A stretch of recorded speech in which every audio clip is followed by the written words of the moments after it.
fairy tales, story tales. Good morning.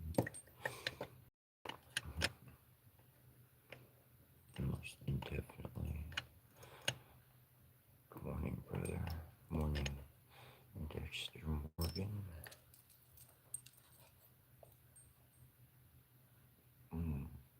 Well, Dexter Morgan, I'm kind of feeling what I've been feeling.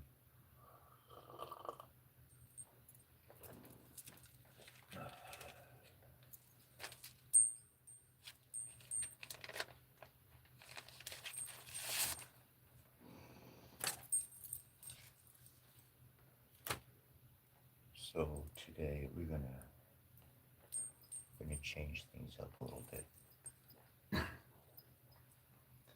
And when I mean change things up a bit, let's talk about a ceremony. When we go to a ceremony, when one partakes or observes a ceremony, generally speaking, you walk in, everything gets set up, the ceremony commences, everybody's quiet or sings or jams with whatever is going down. And then the ceremony's over and everybody starts chatting, right? So today, I'm going to open up the ceremony, and obviously, friend, family brought out Deirdre, and I'm like, boom, let's kick it off with her today. So I'm going to start out the introduction of the ceremony. I'm going to activate the chakras and open up to Durga Ma, which is essentially Sekhmet, which is essentially the Divine Mother in her form as a protectress.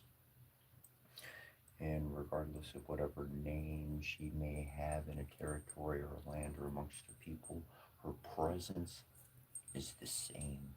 Her presence truly provides. And in any case, we'll just go on and we'll close up the ceremony, the jam later on. So it's going to be a little bit more open format, but just a different flow.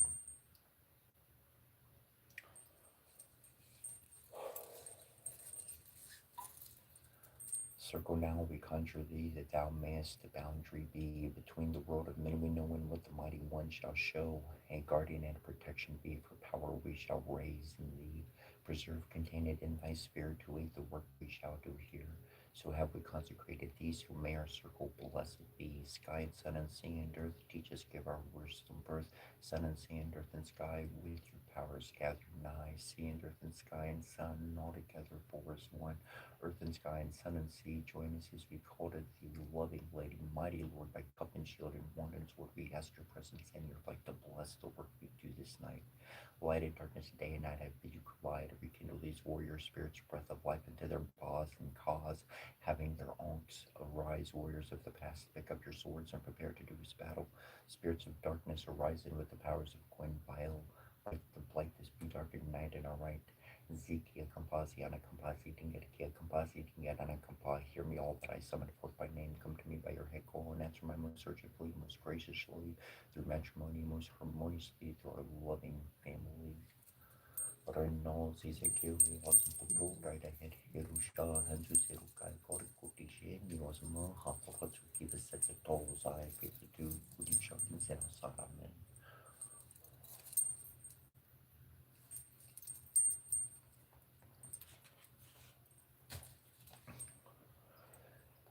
Video masih seri di putarkan madrasah siapa pramarasi berarti canda seri di putarkan dapat umbi jam sebaha sakti pat kelakam seri di putarkan pridi asam japa video garasi hari ini asam kasih apa pramarasi namaha serasi berarti canda sen namaha muke seri di putarkan dapat ayai namaha radio umbi jari yar namaha golia sebaha sakti namaha para yofa kalakari yar namaha nabho video gari yar namaha Savangi diaris hari ini asa krom Krom Gusia Piapit Namaha, Rim Tarjani Piam Namaha, Maramaya Piam Namaha, Amanamika Piam Namaha, Rim Kanasikia Piam Namaha, Krom Karasaka, Raprasta Piam Namaha, Itikarana Yasa Kromara Yat Namaha, Rim Sopisi Sarasas Vahanam, Sekaya Pasaram Kavakaya Humi Mentari Yavasot, Kromasraya Patiti Sarangani Yasa Bor Posoromirti, Di Pandadayam di Peturia Mahadevi Arias Kadis Varupini di Bakter Diviate, Hevara Sarvam Jagamai Ampri Via Mikaya Garam Smart Pamia Makasar Mikaya,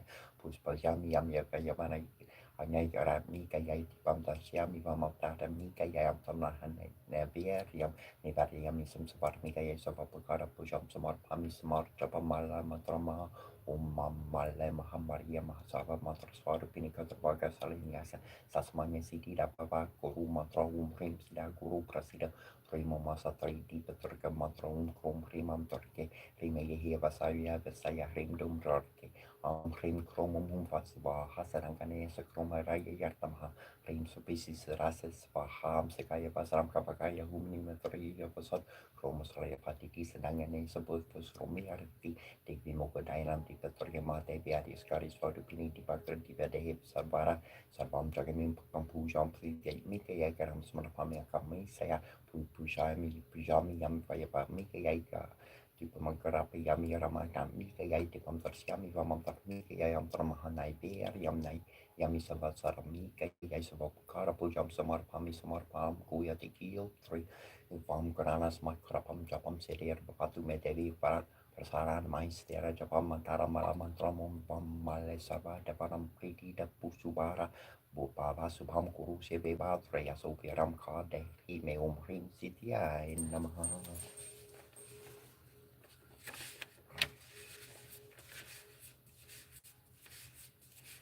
It's pretty interesting because when I got into ancient Egyptian, in the same book, in the Metunetud, I was consistently reading how the divines, the ones that I was learning about, were present in other nations in the world, in India, in other parts, even how the Christian angels um,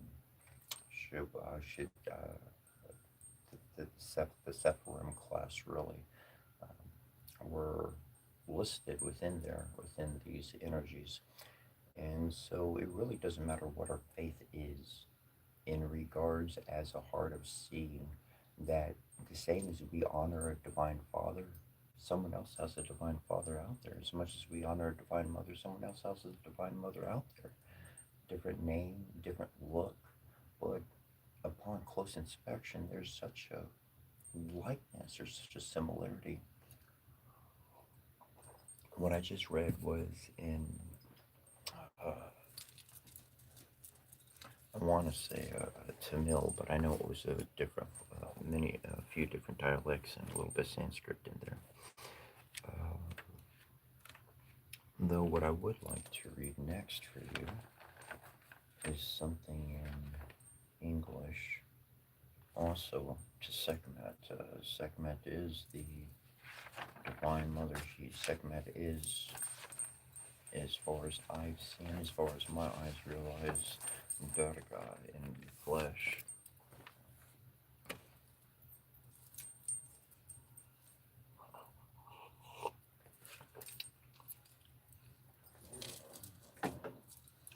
You see, this is a part of teaching. Very good question. What happened to teaching? This is a part of teaching. This is learning how to shake it up, change it up. Are we going to continue learning? We always continue learning. Are we exploring? We're always exploring. We're always looking into the past, moving into the future. Distractions, things are not going to go your way in life. Things are certainly going to become obstacles. For one to maintain their focus forward, one must have a plethora of resources to draw from. For if I'm only reading from one or two books each and every single day, then what winds up happening is a lack of diversity.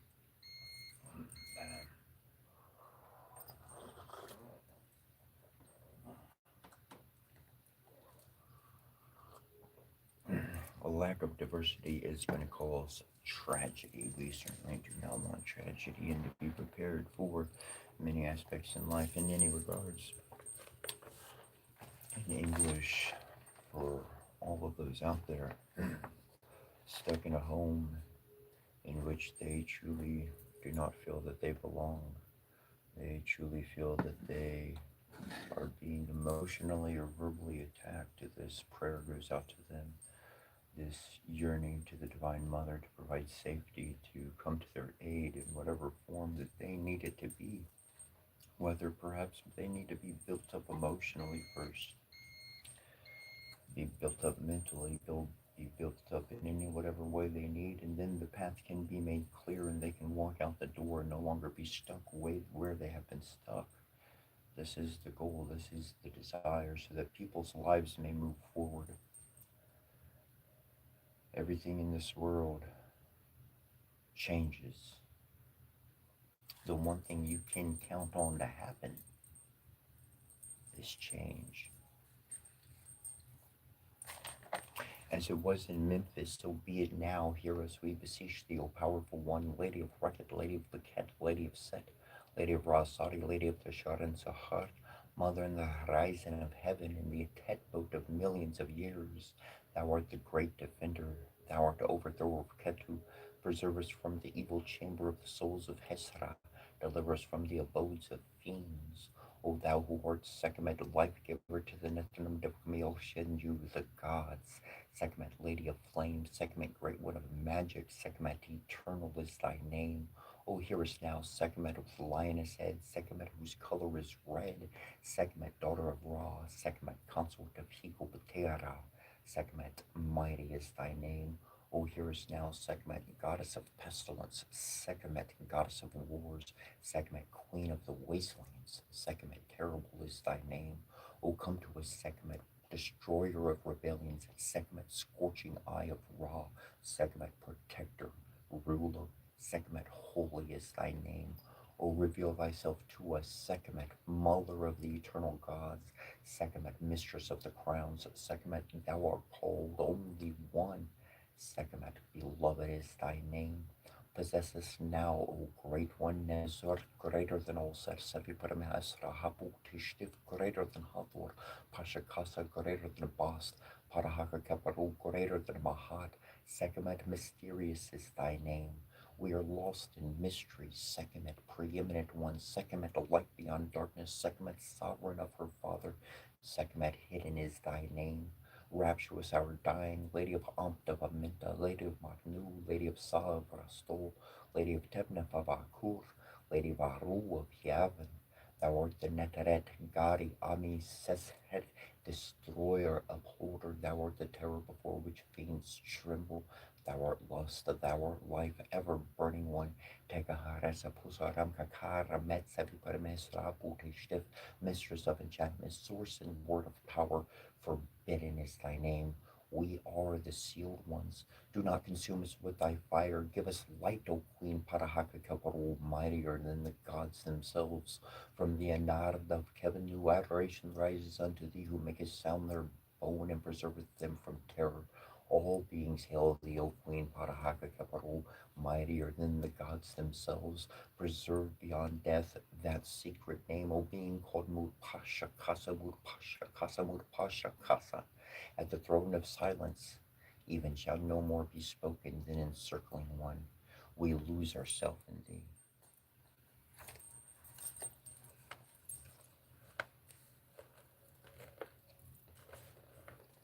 The throne of silence. Let's talk about the throne of silence. There's been, in ancient times and even to today, there are parts of the world where you can find a temple of silence. All of their ceremonies, everything that they perform is in utter silence. Not a word spoken, not a bell rung, no music played, utter silence throughout the whole temple. They perform the ceremonies, they light the fires, they do everything. Of course, there's natural sound coming from things, but they're not speaking. They ain't saying a word, not through any one of their ceremonies. No verbal contact.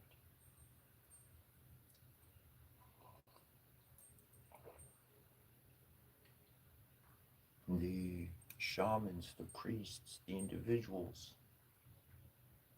utter silence. How can a facility, a place, a residence, a temple, whatever you want to call the building, how can a place with people operating, how can it operate through utter silence? I'm not talking about reading Braille, okay? I'm not talking about some other form of language going. I'm talking about like we just, because in deep meditation, through different states of trance. This states of trance, we're always in a state of trance. The mind is essentially affected by how many breaths per second that we're breathing. This directly affects how we're thinking and how we are interpreting and handling information. So when we're reading or when we're watching a movie or playing a game or certain different states such as or activities as such, you're actually putting yourself into a self-hypnosis. Allows you to essentially contact your subconscious. You know those thoughts we don't think about all the time? It allows that information to be accessed. And that information is not exactly analytical, logical. It's not exactly ordered. Just kind of gets abstract. It's completely in an abstract understanding, and that's the activation of the left portion of the brain. Because naturally, we're going to be utilizing our right portion of the brain. We're going to be logical, analytical, we're going to be logistical, we're going to be looking at the world as it is before us, pen and paper, cup and coffee, whatever it be. That's what we're dealing with. But when we start entering different activities, our breathing rate changes. And when our breathing rate changes, that trance state affects which and how the brain is being worked with. So, in an abstract sense, through a book, through a story, through these moments that we share here online every day, the left portion of the brain is being stimulated, is being activated, and then through a series of events, stories, and all of this sort, the right side of the brain gets activated as well. So you got both sides of your brain now activated because naturally it's only the right side of the brain. The left side of the brain is dormant, it's not activated. So we get the left side activated, and the right side's kind of sleeping because we had to be over here in La La Land for a little bit. Then we get this one, and then they start working together.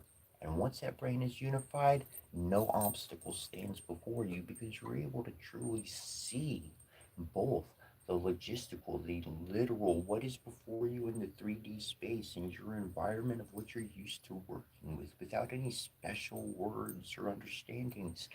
And then also you're able to deduce what's happening through an abstract sense of realization of the elements before you as well.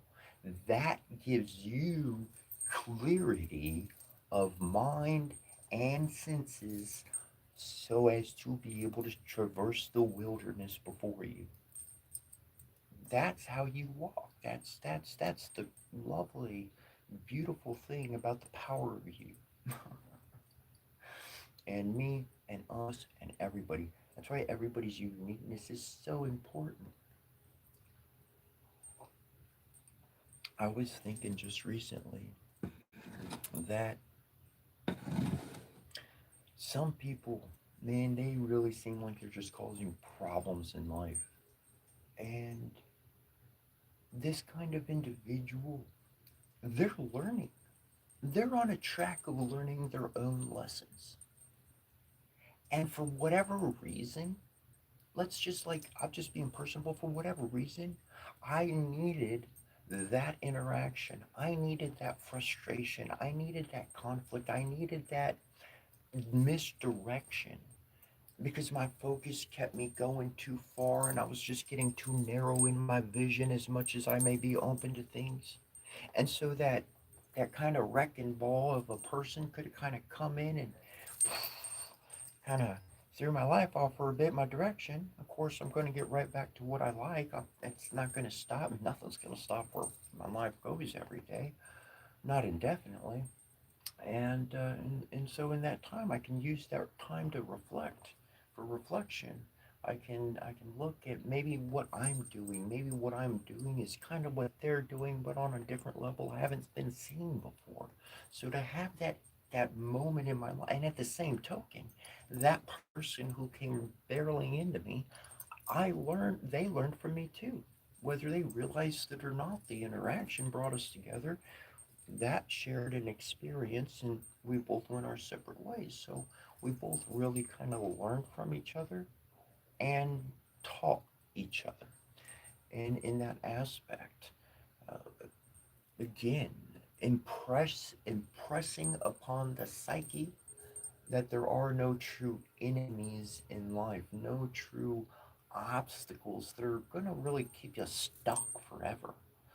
Once you learn, once you see, once you observe, well, you learn your lesson, time to move on. That's what I've learned is the shamanic, the spiritual path. No matter what faith or creed or direction, love doesn't stop. There's this construct I heard years ago, and it was how businesses create bad products so that they break, and then you'll buy another one, right? And because they got to have customers, right? Every company's got to have customers and repeat customers. Hey, even that much better. And if you create a great product, then people aren't going to come back because they have it, and now you lose out money as a company, right? Okay, sure. I could get that. I understand that construct because they just looping the system. But what I personally got onto the track of is that I'm a healer. I'm a healer. And a true healer, if somebody's going to heal somebody, they heal. They ain't having to go back to the healer. They don't got to go back and be like, yo, healer, I'm having another problem. The healer did the job. The healer put in whatever was not there to be present, and the person's pretty darn good at moving on, right? So even healers, all right, some of them out there, I'm not saying all of them, but you get the healer word, right? You can, okay. Some of them, they create some quack ass products and they feed them off to you. And they say, hey, if you got some problems, come on back. They say, hey, I got some more quack ass products. Take these too. They'll fix those problems. And on and on and on and on and on and on and on. Because they ain't real healers. They're quacks. All right? Plain and simple. I figured there's plenty of people in the world. Each person, boom, one more to serve, one more to heal. Next, next. There's plenty of people to help. Don't create a bad product.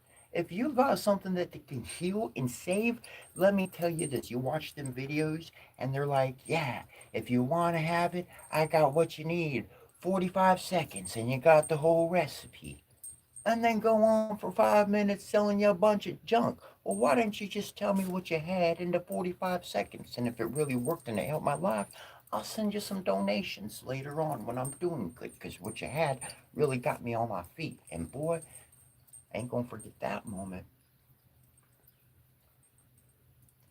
Study individuals and what they're trying to sell you. They're swindlers. They're swindling you for what you got.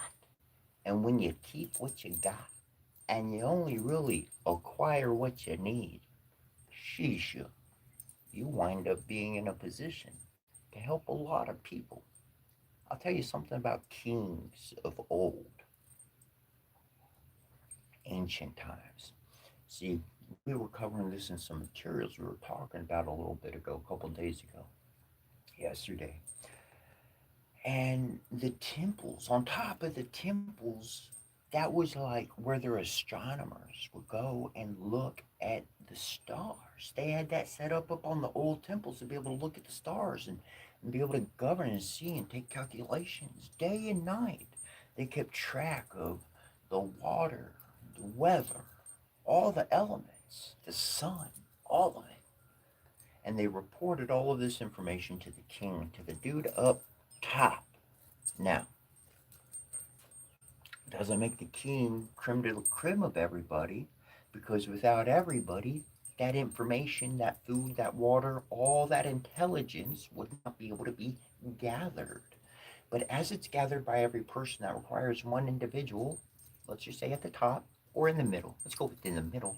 They wind up getting the information and they're like, whoa, I could see what's really going on. Let me make a proper call of where we're going to go with our nation.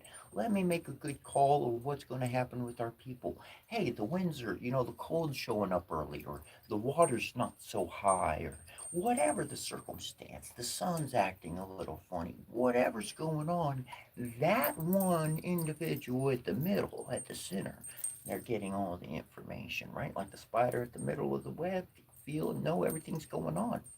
You have the power of that king. I don't care if you're male or female. You have the power of a king. Because on this device, you can go to websites that have satellites monitoring the sun, monitoring the stars, monitoring the weather, monitoring the ocean, all sorts of monitors, and it's free for your observation. You can look at detailed information. Fuck the news. Look at the graphs. Look at the data. Fuck the gossip. Screw Johnny loves Jimmy. Fuck the crap. Let them go boink their own sisters. I don't give a fuck. I'm looking at some hard data because humanity needs to move forward. And this ain't a goddamn gossip rag. This is, what the hell? High school ended up into low vibration school. That's what I seen. Don't know about you, but that's all that's happening in the world. But we making a big ass harmonious wave with positive vibration. They all feeling it. They're all feeling it. And you're seeing things online, you're reading certain articles, and you're like, yo, this dude mentioned something like this. He read this? Go look at the timing of the writing of the article. I slapped my cards down. I dropped the information before they sent the article on Yahoo or whatever your page was that you read it on. Scientific information. Look at scientific. Look at hard facts. If every single human alive decided to be an investigator, ain't no liar, cheat, scammer, or child fucker could live on this planet. They couldn't hide no more. We'd find every last one of them. But as long as you want to grab your little games and be stuck in some other perverse world of la la land that truly doesn't consider reality and just wants to poke a finger and be another bully in the system, well, if you a bully in the system just doing that, well, I know what your ultimate motherfucking god is, and it's some ugly ass man doing bad things to other people. Title, anything don't matter. You're not a good person. That's a horrible world in my recipe. What do they say? A few bad apples? It's going to spoil the bunch, ain't it? Mm-hmm.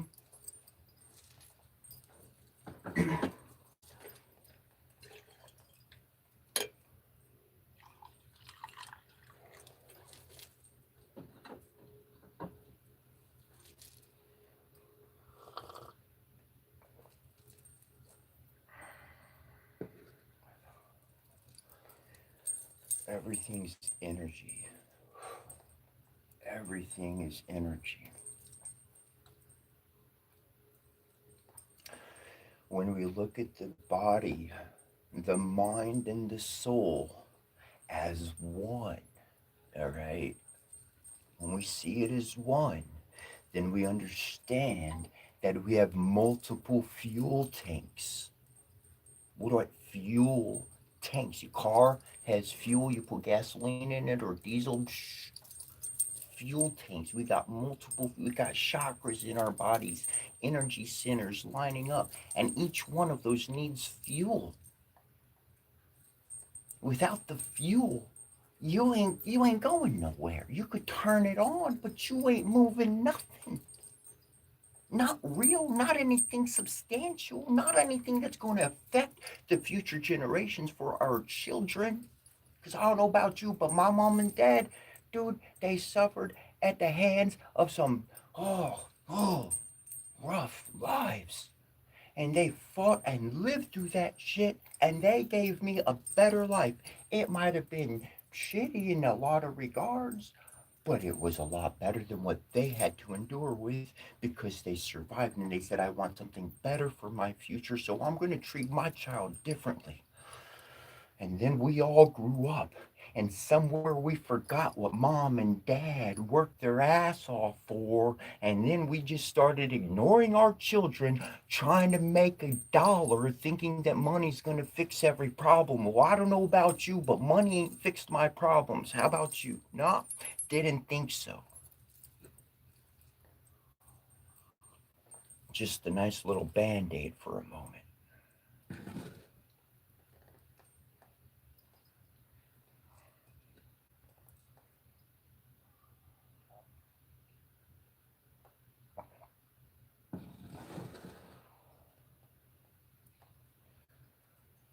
So those fuel tanks I was talking about, the fuel, fun. Have fun. Rest. Sleep. Plenty of sleep. Enough sleep so you wake up going, I feel all right. You know when you wake up and you're like, oh man, I don't want to get up. It's because you ain't had enough sleep. I don't care if you got to sleep for, you know, 12 hours, smoke some good chivo, go back to bed, sleep another 6 hours, wake up. Until you sleep enough, that's why you wake up and you're dog tired. Because your body, your mind, and your soul, it needs fuel. That sleep counts. That sleep is a fuel. The happy times are a fuel. The sad times, guess what? Embracing those truths within and accepting that sadness. I'm owning my shit. Because if you don't cry, you ain't owning it.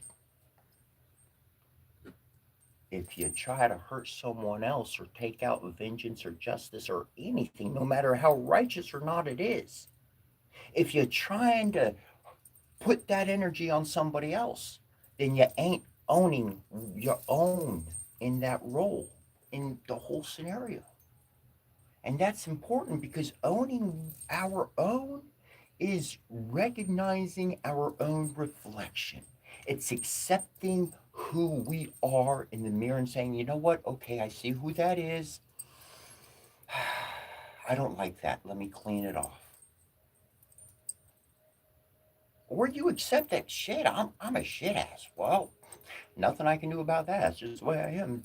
At least you can admit that you're fucking up. That's 10 steps ahead than the person who doesn't think that they're doing anything wrong. At least you could walk into a situation and be like, you know, I kind of screwed things up. I love to be around, but if you tell me to get away, I understand. Shit, be real.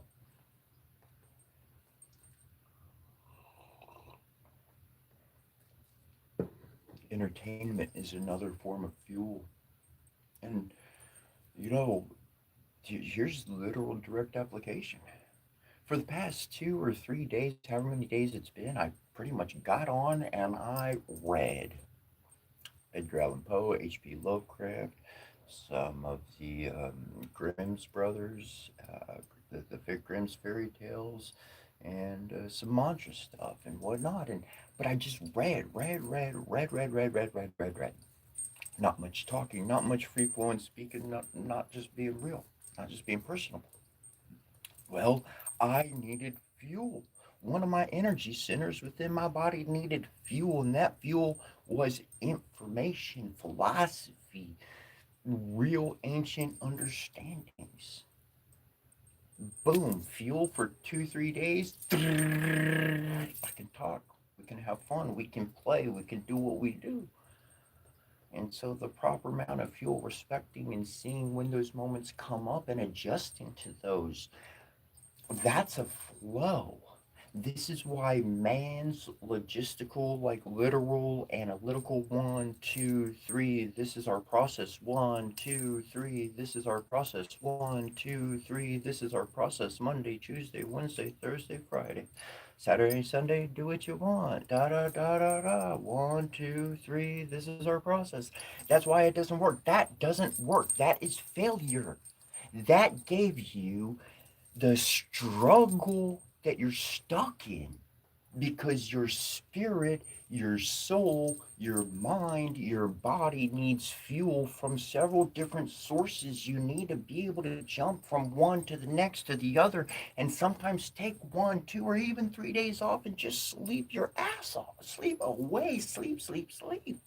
Other times you just need to sit there and eat. And then other times you just need to sit there and do all the sit ups you can in the world and all the push ups and get all that going. And during that time, you ain't eating too much because your body's so active. Shoot, if you eat, you're going to be sluggish. So you're like, I eat so much, I got to turn all this weight into muscle and exercise my body.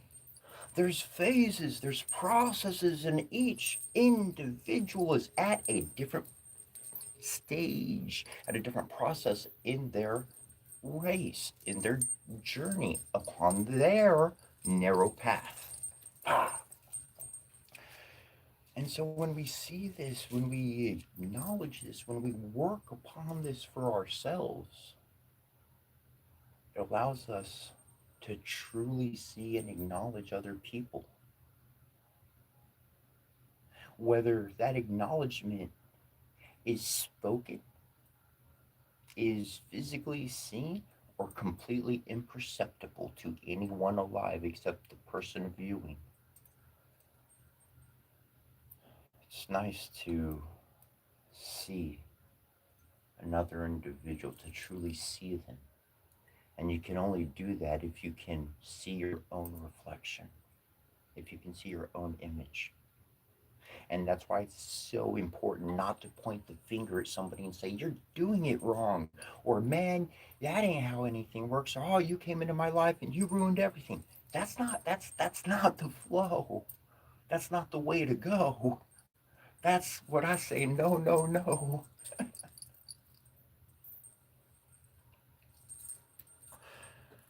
Because I want to carry on the show. I want it to be a good time. I want to part ways on a solid, firm grounding to where if, when we see each other, we're going to be friends and family again. It's not possible with everybody. People hold on to things. So when I see somebody that is like I had been in the past, somebody who is not grown, somebody holding on to something, I can't change that. All my words in the world can't change that. I could keep them in my heart if I choose to, or I could put that good memory in my back pocket and keep on walking and hope for the best down the line. Keep living my life, treating each person like it was that best friend, like it was that lost sister, like it was that lost brother. Every single person, seeing them as that individual, stranger or not. I'll tell you what, I've been around some individuals that did not get along. Everybody was like, dude, nobody gets along with that guy. Don't go talk to that guy. Don't mess with him. Oh, there's so many problems. Blah, blah, blah. They fill my head up with a bunch of stuff about somebody I ain't ever even talked to. And I'm like, okay. I mean, I hear it.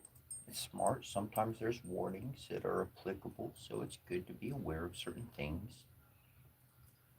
But as for myself, when I interact with somebody that I've not met in person, if online's one thing, but meeting somebody in person, having regular conversation with them, being in their presence, when I meet somebody, they get a clean slate. I give them a clean slate, clean plate, and my interactions with them, I'm usually a little bit more aware of boundaries, a little bit more aware of certain things. So sometimes I can allow a peaceable friendship to exist, whereas before other people would have butted heads and been in conflict every day, at every time, of every word mentioned.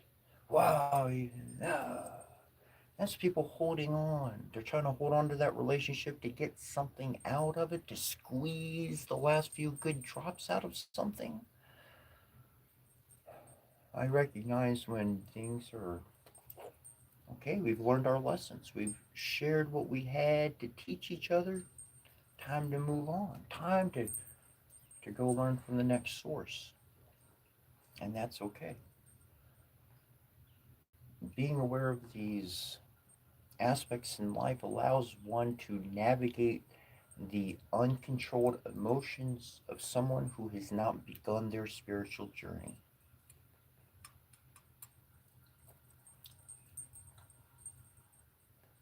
I see a world of humanity in which people know how to navigate their own emotions. They know how to perform actions with their own energy that's not going to be chaotic to other people's lives.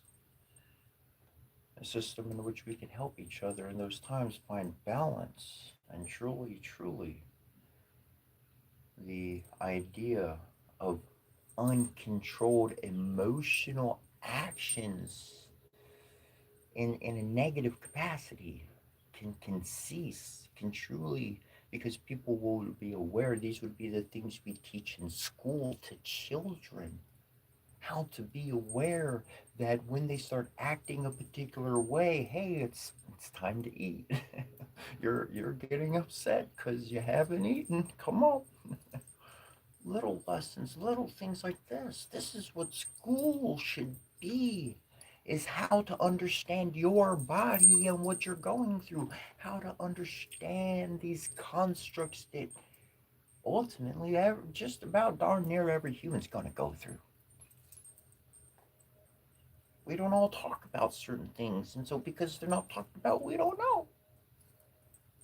Like I've said this before, when I was younger, when I was real young, from the age of 5 to 13, I'd stare directly into the sun, not sun gazing, stare at it, no blinking.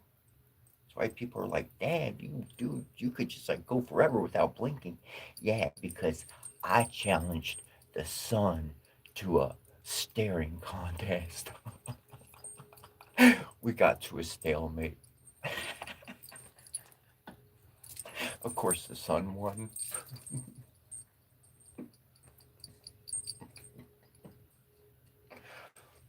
Seriously, but I didn't know. I didn't know that was bad for my eyesight. I had no clue that staring at the sun, seeing what it did. I'll tell you. So what happens? Don't do it. I do not encourage. Don't do it.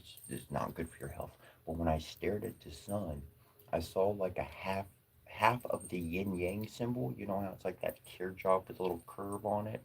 Um, like half of that of the sun of circular, just solid circle, and it would be like bluish, like radiating a bluish, and it would rotate in a 360 degree, and as soon as that half yin yang shape uh, made a full turn, it would turn to like red or orange or something, then go to like purple or whatever. It would change colors every single time, and so I just be mesmerized by it all the time. But what I'm getting at is that people don't share their thoughts and what they're actually going through, and so because of that, They do their body damage. They do their mind damage. They do their soul damage. So, by speaking about these things, by yourself, by people making videos, short videos, long videos, whatever, by talking, by being personable, by having an interest in our neighbor, in our fellow human, we're going to share this information. This helps us all grow up together. The more we grow up, the more intelligible we get. The more intelligible we all get, hey, the less dumbasses exist in the world. And I don't know about you, but the less dumbasses that exist, uh, the more people like you and I can find, and we can really like create some awesome stuff in the world. We can actually have some good times without worrying about some individual coming in, being a poser, and then causing all these problems, and then nobody knows what's going on. Hey, I thought this was a cool shindig, and then all these problems pop up out of nowhere. Was that one little jealous individual who didn't want everybody getting along and having a good time. We have the numbers. The healers, the healers, the protectors of the healers, like the guardian angels of the healers, right? Okay? We got the numbers. On this planet, we got the numbers.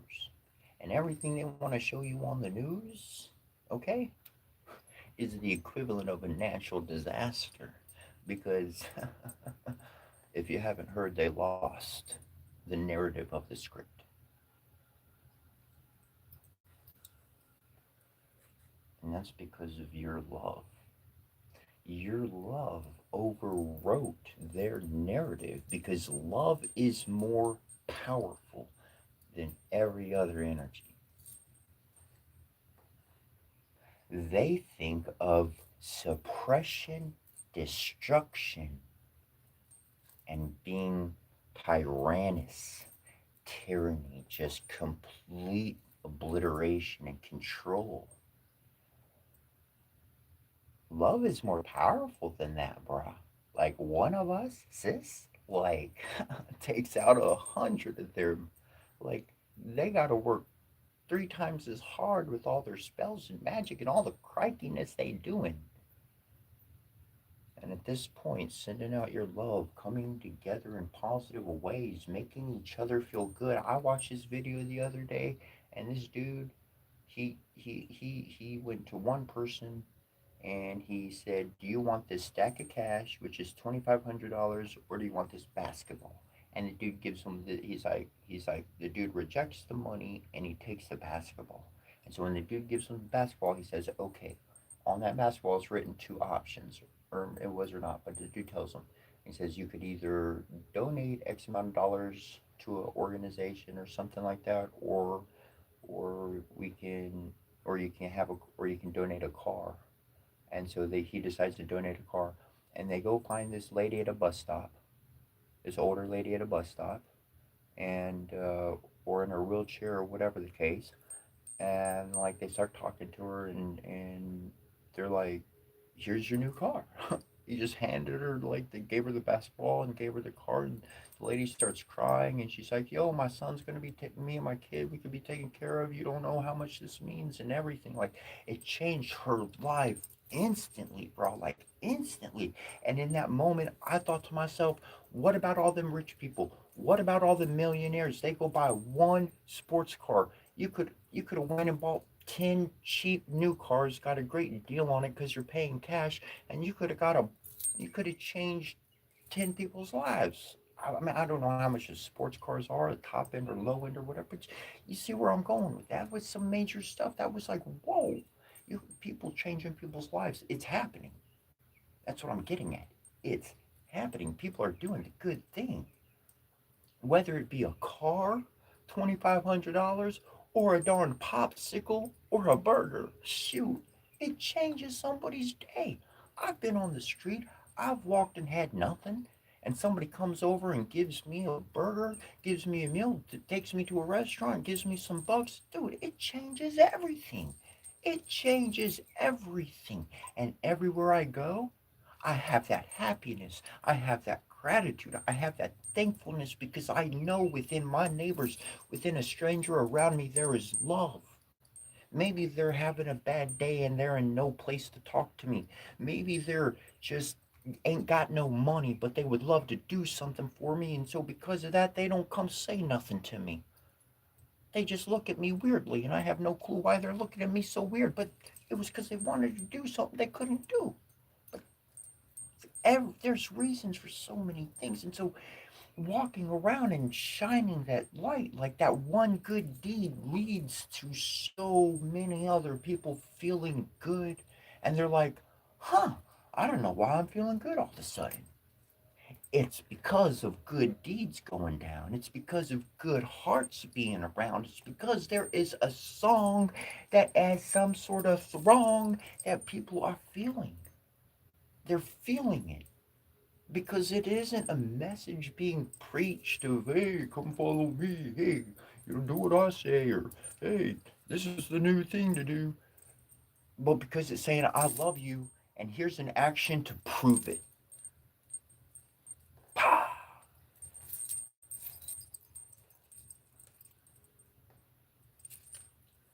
That's the 5D.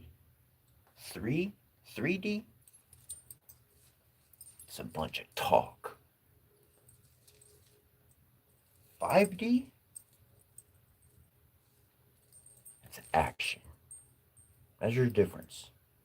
You want to be real with it? 3D, bunch of talk, bunch of lip service. 5D, you showing up.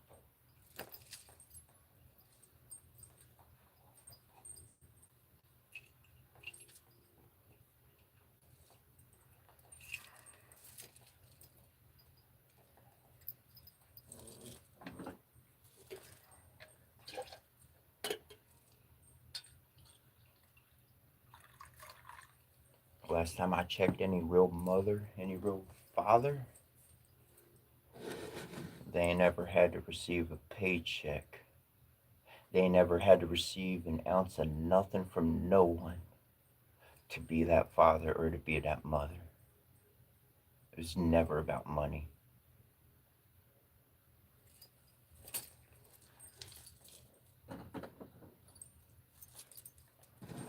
That's how I can find and tell who is my family. We are a bunch of souls wandering this world. Be no fool. This is why you see people. This is why you see individuals. You talk with them, and you're like, I know you from somewhere. You've had the experience. You'll sit there for hours trying to be like, where do I know you from? And then you'll remember the experience. You'll be like, it was this and this, and it was here, and it was there, and everything. And the other dude's like, nah, bro, that was not me. I don't have that car. I don't do that. I never go over there. It's because you were born, your soul was in another body before, and you interacted, and something within the soul, the trance state of mind, the dude was in a meditative state and didn't even know it. He was tapping into past life occurrence stuff, and he was connecting with the soul in another body.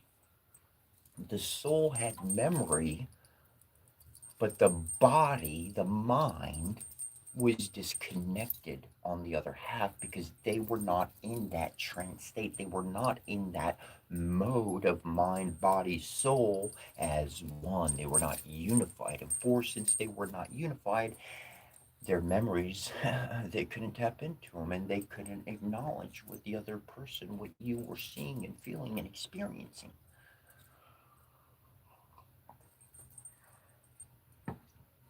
That's like those kind of moments is like finding a forever friend. If only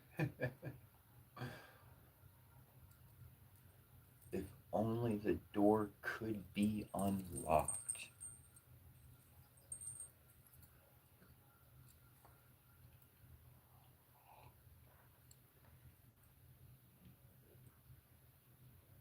But even in moments like that, the complete other aspect of that view is that that soul, that friend, that individual, They come into the individual's life and they're like, yo, I know you, where are you from? And the reality is that the person knew who they were the whole time. The other person who was so curious about who they were that they looked like somebody they knew. This one knew. This one over here, they knew they were there to bring some good positive energy.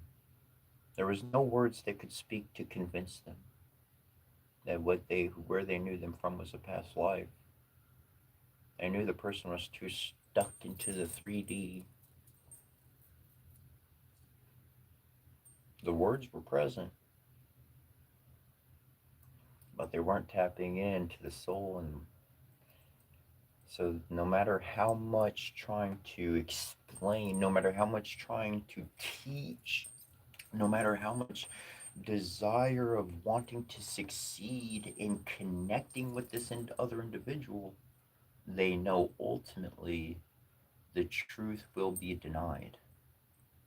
And because of that, restraint must be applied. Restraint to speech, closing off the 3D, and allowing the presence of the self in the 5D. Because that fourth dimensional aspect, which we will label as emotions, that must be set to the side so that presence can exist. For if the emotions are present, it's going to cause frustration. It's going to cause that desire to become something bad, something that's going to spoil the experience that the other person is having, that they can't even explain it, they can't even verbalize it, they can't even accept the truth if it's told to them verbatim. But because they had the experience and the emotion from this side was set to the side, the presence allowed the energy to be to be shared. Because the energy was shared, that is a bond that lasts for eternity.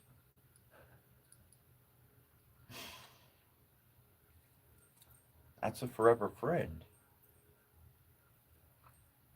Because your souls are forever linked. That's one way to preserve when paths are diverging, to preserve a friendship, to preserve positive feelings between two people when a diversion of physical space or a diversion of talking happens. And where that positive space of that positive memory of that friend exists, oh boy, that's why we say Donna de Guai till I see you next time. Because I'll see you again. See you again. I want that to be a good. I want to celebrate when I see you again. I want to be happy when I see you again. I don't want to see you and, oh, I don't want, I'm going to go the other way because I want to see them. I'm unhappy. Screw that. Today, we got this life. We could say we got thousands of life before us and thousands of lives ahead of us. Okay, sure. Legit. But we have this one life. We have this one life. And in each and every moment that we have it, I found for myself, if I hold on to my thoughts, I'm hurting myself and everybody around me. What do I mean by that? If I have a thought to share with somebody that I care about, that I love, that I talk to, that I'm thinking about, and I keep it to myself, then I get upset because I don't get to share that information with who I care about. So it starts bothering me. And then I treat people with a short temper because I explode because I'm not saying what I really want to say. And every single day that goes by, I'm stuffing it down because that's what wants to come out, but I don't speak it. Because I'd rather kind of preserve the good as much as possible because I know as soon as I speak it, it's going to crush the tower. It's going to crash the tower. Everything's going to go into turmoil. It very well could. I know that's going to happen. So I'm trying to keep that down. And that's why I found to share what is in my mind. Screw the fear. If I say what is in my mind, to say it to that other individual. I've thought about it. I don't want it to hurt, but I gotta tell them. And what they choose to do, or how they choose to treat me, or how they choose to walk away, that's their choice. I can't control that. That only allows me to see the truth. And to see the truth means to walk. It means to be present with the truth. That's what's in my mind. Here it is. I hope you're still my friend. Like,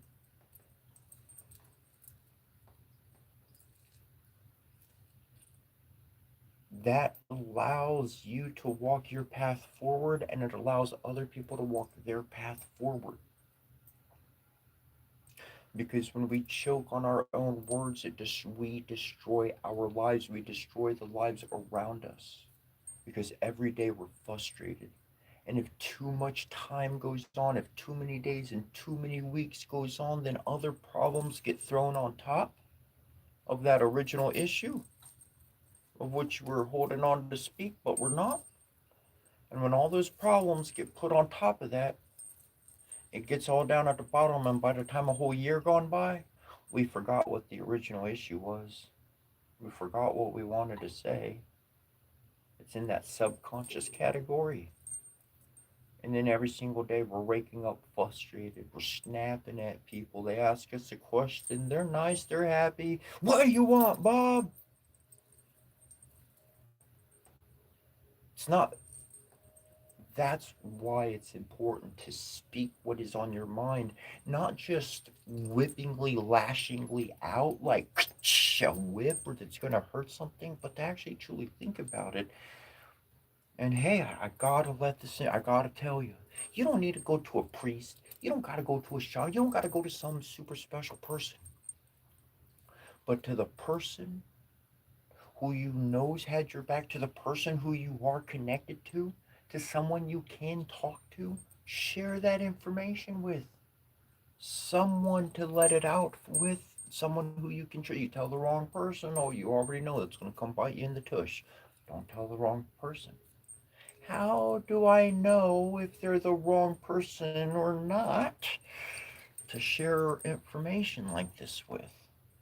Hmm, very good question. Okay, so I'm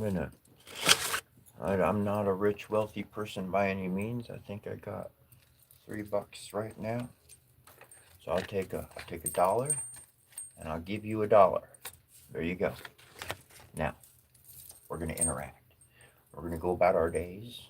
I gave you the dollar. I ain't thinking about it. I don't care about it. I forgot about it. Oh shoot. Oh, I really want something. Well, I don't have any money. I only have $2. Oh well, that's what I'm dealing with when it happens. That's my own. That's fine. I didn't give you the dollar to tell you you owe me or anything. I gave it. I gave it. It's yours. No contract on that dollar. But I am going to see how you interact with me. I'm going to see if that is appreciated or just used as, used for another dollar, another dollar, another dollar. I already said yes to that. I gave you that other one. Doesn't mean I got a bunch of them. I'm gonna see, what I'm getting at is I'm gonna see how that energy comes back to me. Whether it meaning sharing a meal, sharing time and talking, anything, I'm gonna see how the other person responds with that. And it's not that I gave them a physical dollar. That dollar might have been a little bit of my truth. That dollar might have been a little bit of my help. Maybe it might have been me giving them food, whatever the case. But I gave something small, something I'm willing to let go of, something I am letting go of, something I don't need anything in return for. I don't need any balance. I don't want any return as such. I'm not, no stipulation, truly and sincerely. But I want to see the person's heart, and I want to see what happens afterwards. Because if that dollar was valued, well, I can give a little bit more. I can give a little bit more of myself. I can trust a little bit more. And each moment,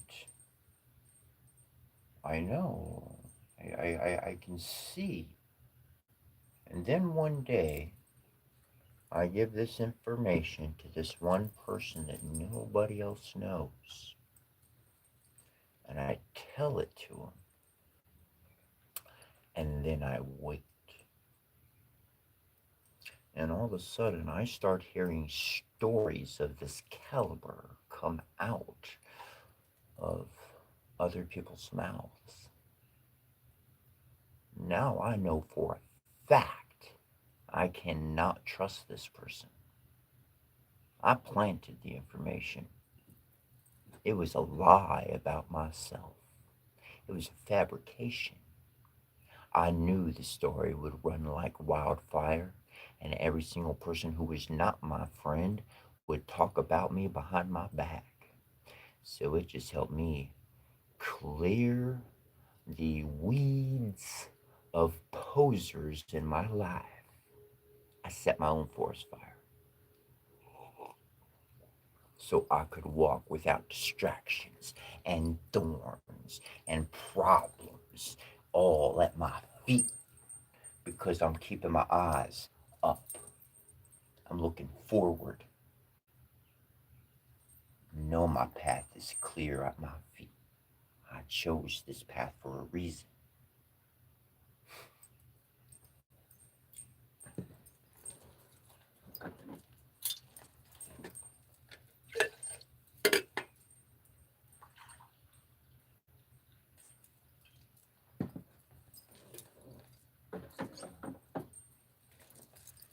You find somebody you can trust and speak with. And if you can't, if you cannot,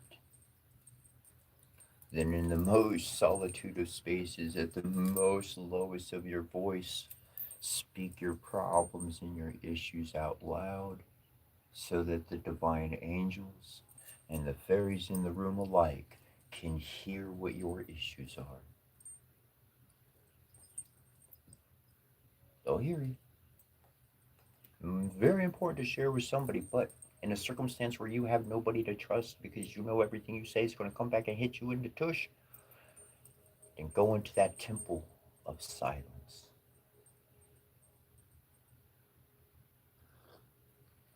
Very true, very scientific. They have found and realized, perhaps you've heard about it, that when a person goes into a state of silence for 20, 30 minutes or longer, the mind will start to access information within the subconscious, within the psyche, within the self. It'll start bringing all of this up.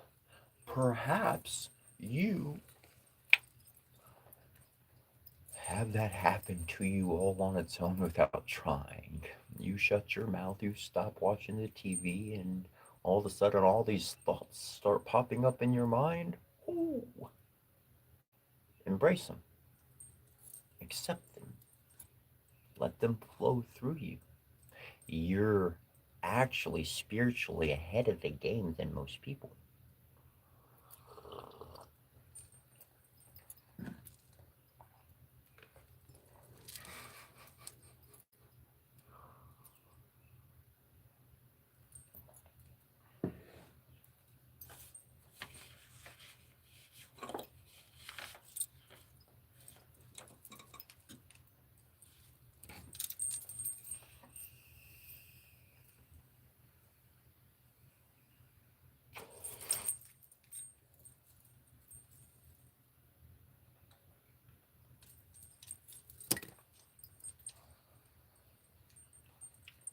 It's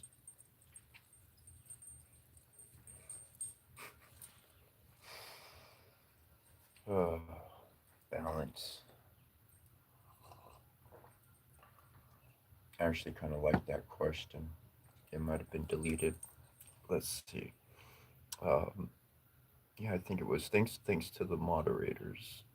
Um, but I'll say it. Somebody had typed on there. Thank you to the moderators, but somebody did type on there what kind of hippie stuff, they use a different word, have I stumbled onto?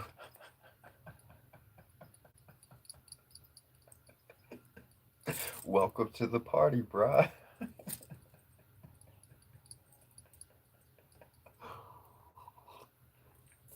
And people ask me if I've ever been to oh, what's those big uh, parties in the desert or whatever. I can't even remember their name. You know, the rich people go in the middle of the desert. You have the big party and Burning Man. You know that thing, and then other things. I'm like, nah, I never been to a single one of those events. Nope, I've never been to a single one. This is just my life. This is my life. I found some more. I found some interesting stuff. I found some interesting aspects. See, okay, look. When people are going to events like this, spiritual gatherings, right? And they're having these concerts and so forth and so on. All right, check it. These individuals are unifying into a singular energy, right? The whole concert, the whole throng, the whole assemblage, they become into one energy. Now, that one energy shines, all right? For a shaman, for someone learned, I'll just leave it right there. They can tap into that energy as a singular consciousness. So the shaman working with thousands of individuals at one moment happens because their energy is unified. So it's a lot easier to go and tweak some settings and be like, oh, that's what you wanted. Here we go. There we go. Boom. Put that in place. Ah, that. And literally what happens is the code goes into the mainframe, which essentially comes down and networks out into everybody individually exactly how they need it. And their lives just somehow get better. They connect with more individuals, healers, protectors, defenders, all sorts of positive, enlightening seraphim and divine beings alike, fae, fairies, gargoyles, and all the sorts start coming to life because they're actually running into each other in the real world. And to do that kind of work, you do not need to be present at an event. You just need to be connected to the ethereal network, bro. Sis, that's it. I mean, energy harmonizes. It's magnetic. If it is a positive, if it is a positive charge, if it's drawing, if the charges match, whoosh, right there. But if they oppose, then they're not coming together. And that is the divine unity of the collective at work. Each one free and independent, yet eternally, ethereally connected. To me, that is now that's some awesome independence. That's some free flowing network. Nobody needing to be a controller. People able to be operators. Let's kick out the controllers. Let's become the operators.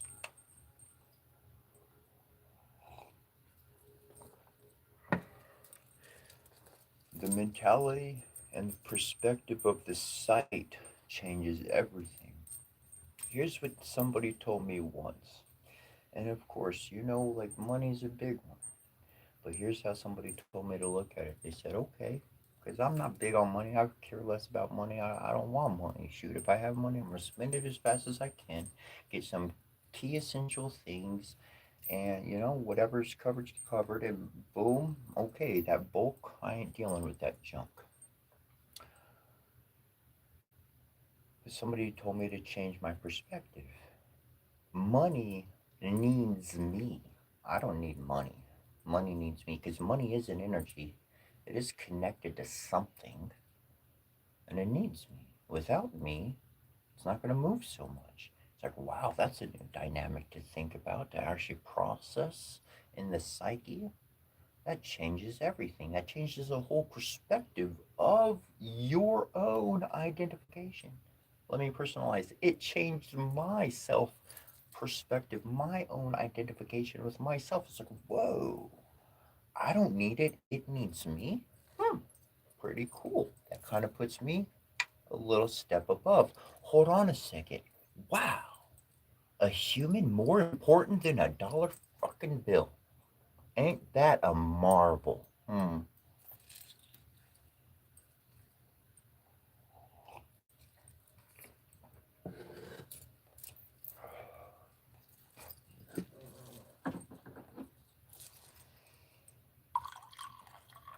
Hey, thanks for being here. Appreciate it, bro, sis. Wherever you are in the world, I'm in Michigan, in the States. So wherever you are, I know some people come view from Australia, Ireland, um, other parts of England, Europe, and whatnot.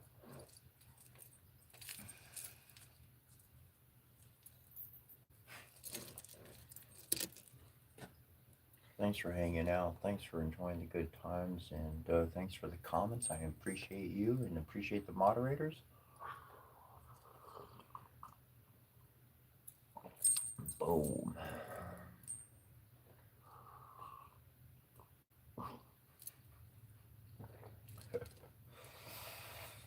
The Sumerian, yeah, I like that great comment, Louise, a wizard from ancient Sumeria. On that account, mine of reading that, I have something that essentially acknowledges the boom, the elements, and it is in a actually one, two, I think three different languages, and then I have another one which covers the planets, the planetary bodies, and that one is actually in Sumerian. And so I'm going to read those two. And again, this first one is essentially acknowledging the four elements and the quintessence of what would be the makeup of our soul.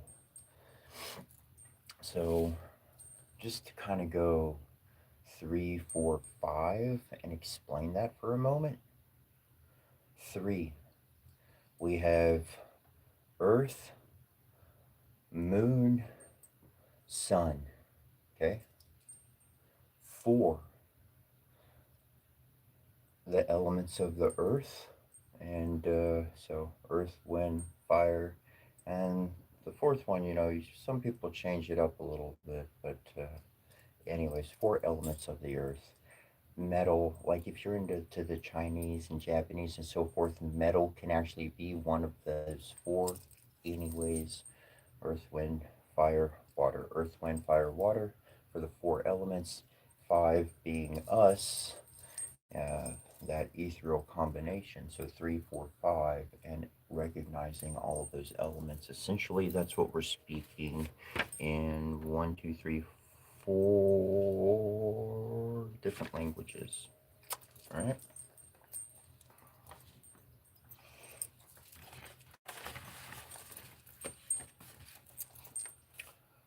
Vishnu Kling Visnadagar Namaha Hom Sam Kumberakar Namaha Dumutef Kubera Neba Korhotep Umbri Vidatu Bumideviat Metan Dumutef Nuksek Herumerieke Narnetep Sodom Tarari Nekep Tarasu Korierte Ter Sepsen Marsiriu Tuxu Torata Sana Homa Misanar Yard Namaha Omiamendra Yard Namaha Kobisrofendra Tesas Teshas Datu Agnaya Metanquabisnok Nuksek Sort Canal Wanam Soy Kentucky Swixakakar tek ananek abek taknek sohre set def serupna paik markola kutulu tata lakagni omnama tari yar nama haumam yamari yar nama happy yar maumam saratu taraya markana happy nuk happy seka sora na wanam sek tentake suwek seka tekata nep Marmatu ya nu ya nilian ginari tiarak sasom samarak sasar yat namha vam varunar yat namha imset varuna vaudat hosel malar ya metan imset no kimset set kasora naunam sek sorupna paek men sepsen ni hiku petea rama utundra tes sitingarana kamasi tingar kia kampasem peo vayum yam vayori ber namha mor siri morkola bolulu mormatu sitingarana kamasi tingar kia kampotuk sutora tatakuluta alagrata zagtag kuti takala yarnu yan gin sabbeum hrim pramar nat namha pramar nabu mahatu maksaratu overikte sarayan metan kepranu pakapram kapru medem kepra kepram perembra molua zagtuti takala nejratin nabu mahat jashata teus sarmasvate muket tepse kestratin tut nebenaru tepnesu pernetor nanasin ya namrasi tiar nanam pastaman ganasa ya kia kampa magaparti yar nana kampa mashrita nanazia kampa yamagia kamagia zagastena kia shtakolosh nebu korios morkorios yastor tu yankarku yas zir nebo morsi fornias kampalas hakashin talas kampa nebu safartus kampa yagashia sahashia kolomarni yashia markari story bad yagushari yarnana yarnan ya ashtapa babacha chkar ni yaramilo yati zi story kanpa ornet yar kanpa ashtamba bacha chakarani yaramilo yaki story kanpa yanana ziarma kanpa bizarma kanpa ya be zarur ki shmashutudu yaruri ya resolu chi zakatabari ya tsarari Atareaci, you Bartala Katamarni, Yark sitting Gerudu, Yarkampa sitting Yorishtu, Yarkampa, Stasi, Rakuzi, Belo, Dukampa, Yashtakampa, Yarnagor Mastaba, Ru, Nargo Mastabaru, Yarnagoria, Yazi, and Garkampa, Yarngoria, Yazi, Yarni, Yakampa. Yakantagamakia, Tarakampa, Marukumu, Palatu, Marukumun Paru, Sigalia Dayat Katia Marabara Bor, Nesia Morutuku, Yatuku, Surim, Sarim, Sagarim, Lazana, Kasanakana, Belu, Gurku, Nim Kamanu, Yarduki, and Dara, Yazi, Bartubalu, Barku, Berukariku, Baga, Kampa, Belzieg, Bazag Baron, Noris. Enuchubam gigapsuki shagigagosha dasisarmata yaringurut kalamasini kudingarni nare kuryun nexraniku kariyasha murku.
So that was somebody had mentioned Sumerian wizard, and it was like, I never saw that in a combination of a comment. And I don't know if they've been watching for a while or not, but I was like, yo, well, let's go ahead and acknowledge the elements and the planets and use that good old language, those words of power, really bringing together the elements that make us of who we are. A lot of people, they ask, what tribe do I belong to? What is my nation or grouping? And I'm like, yo, my tribe is humanity. My nation is humanity. I'm, I understand that people got their colors and their names and their cultures, and I love what exists. I love life. I do not care much for destruction. Sometimes destruction must happen so that transformation to a positive can occur. I get this. This is nature. This is what happens in nature. But I'm focusing, I love culture. I love people. I love life. Whatever their tradition, whatever that aspect, then are you human? You in the favor of life? Let me join up, bro. Like, that's where we have our togetherness. Through diversity, we have the ability to have fun, the ability to learn, the ability to develop into the 5D. Now I'm impressing this. Our third dimension is all this talk, okay? That's what we've been living with. For however long you want to look at society and see that it's been screwing up, it's because of all the talk. People rather collect a bunch of money because they're Mr. Popular, Mrs. Famous, whatever the stupid fancy out of the thing sticking out of their own a hole, all right? And they just wanted to do that. It's just a bunch of talk, 3D, low vibration, high school crap, grade school crap, bro, sis. That's what they've been stuck in. Mr. and Mrs. Popular, Mr. and Mrs. Queen. Let's welcome to the stage. Fuck that motherfucking stage. Burn the stage down so we can all be on the same level together. Let's enjoy the ground together. And when we make it to the sky, we all gonna get there together. All right? That's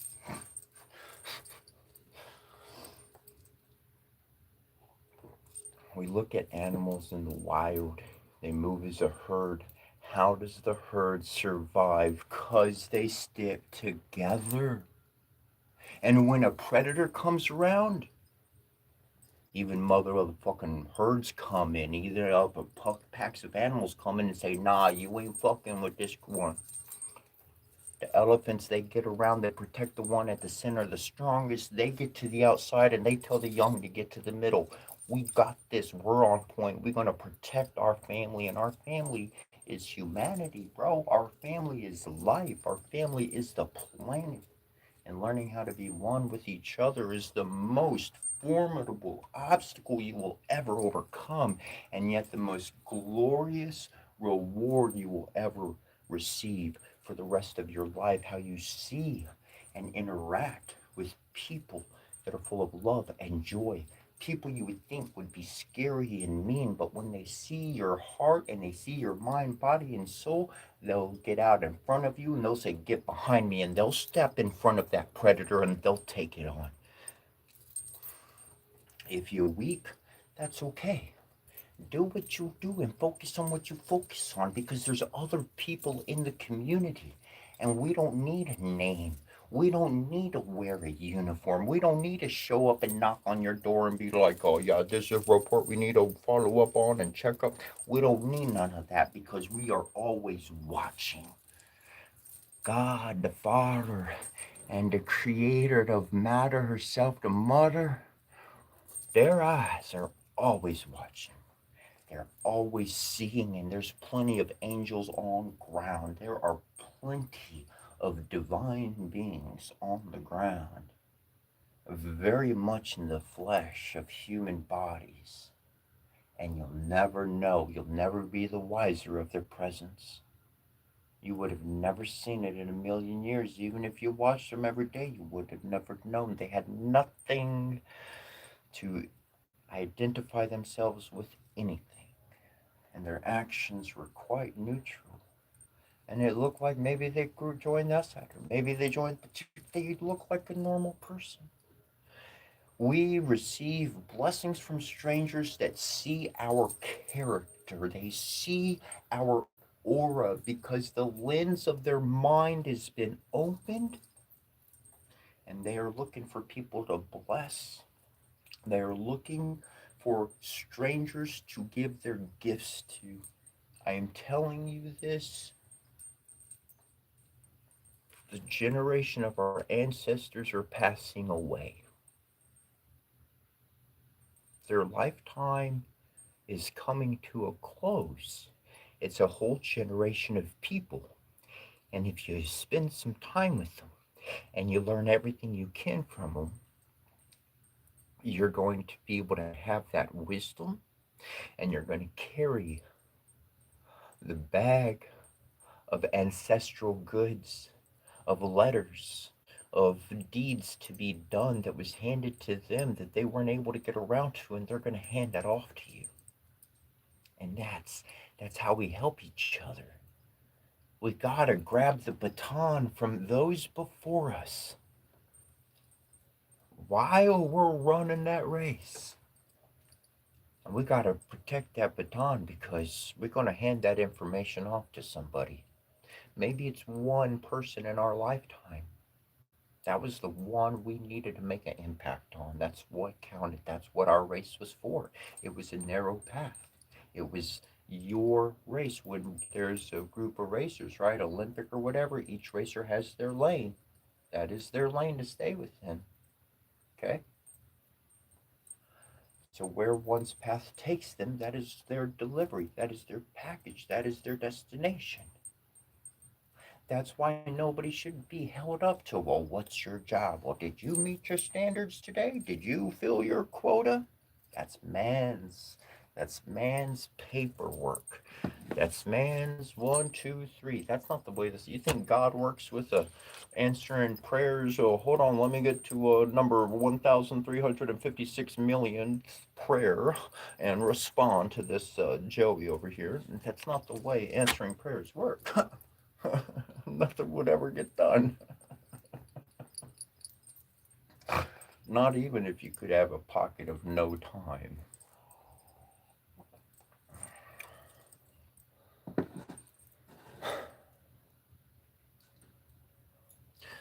Your love is the most powerful thing. It is stronger than what any man could devise, that could blast off to the sun, the moon, and the stars, or what explosiveness they could create in our atmosphere. Your love is more powerful than those things.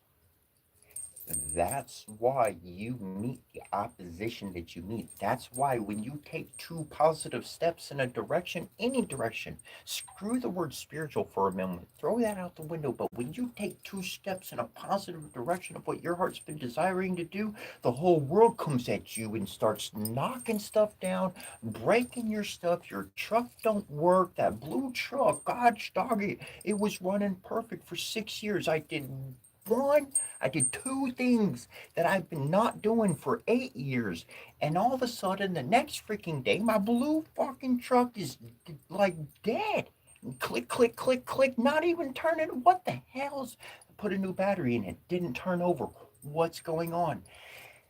The world of psychic men saw the progress that your love was becoming, and they said, we got to stop this because if he grows anymore, he's going to disrupt our greed and all of our plans. Your love is nuclear. It's time to turn on that furnace. It's time to let the golden goodness of love encompass encompass this world all the way over, for then no greedy person will stand. They will be in want. They will be hurting, because only through a new golden energy, a holy presence of divinity, through the exercise of the growth of your own heart, of your love, of that energy.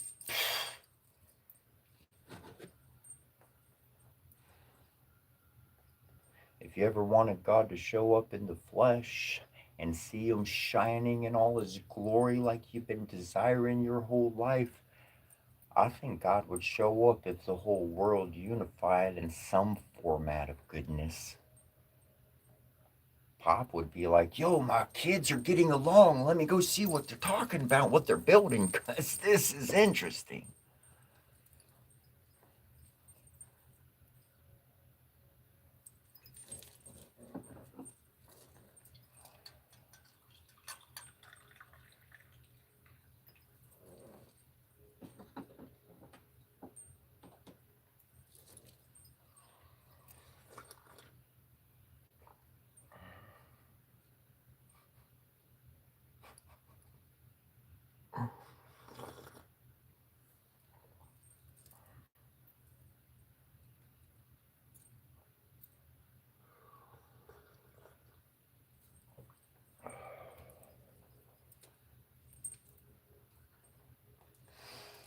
It's a good question. What do those hieroglyphics? What do those hieroglyphs say?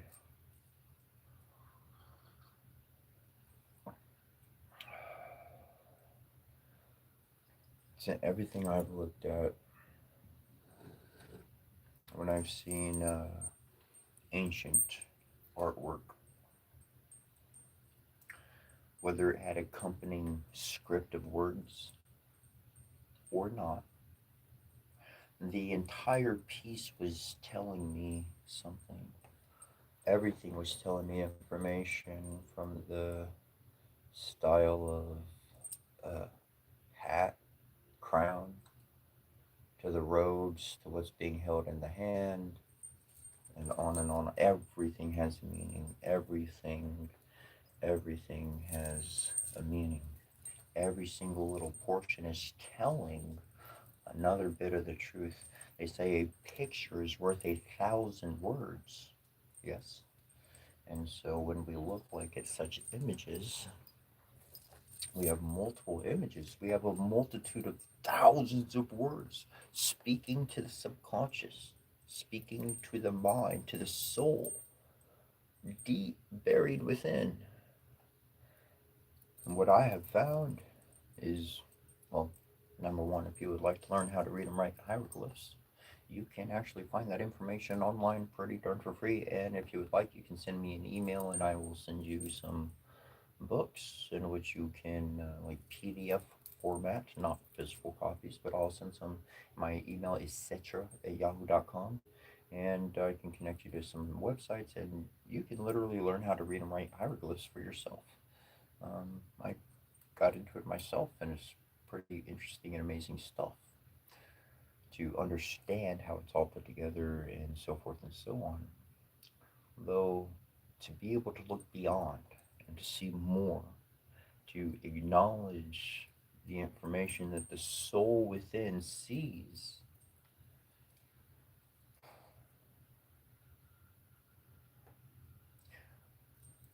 words and images will seek to impress realities upon your psyche.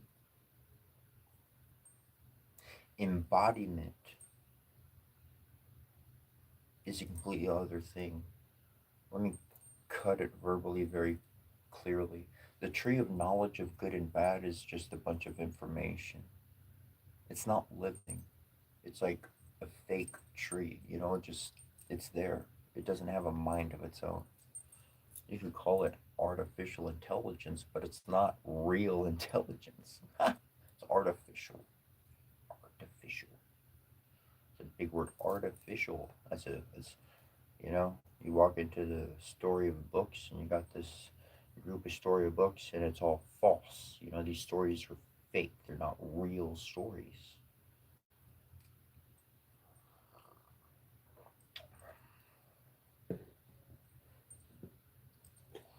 It's interesting when we observe the literal definition of the words we speak on a regular basis, what we can realize with them.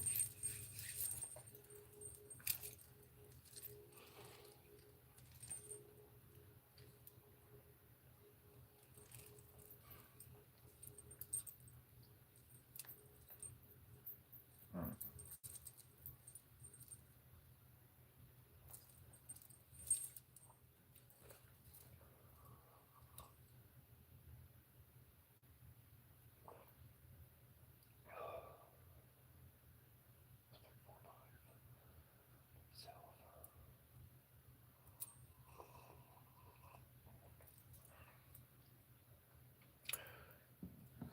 There's some ancient texts, and they speak about the sun and the moon is my two eyes.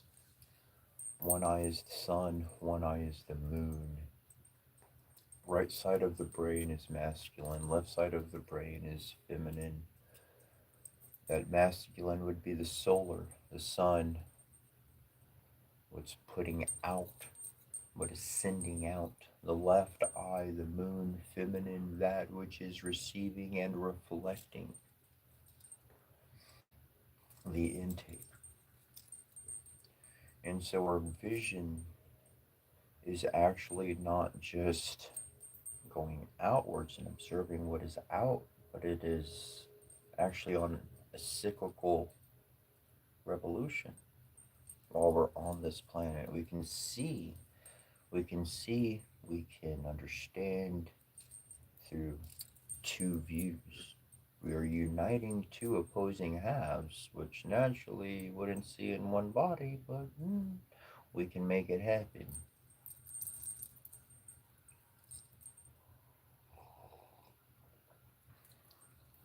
To be able to have the mind opened every single day, because what happens is one day you're going to make a lot of good strides, you're going to make a lot of good progress, and then the next day you're not going to feel like you're doing anything. We talked earlier about fueling our energy centers, fueling that aspect within us of which is going to allow us to do something.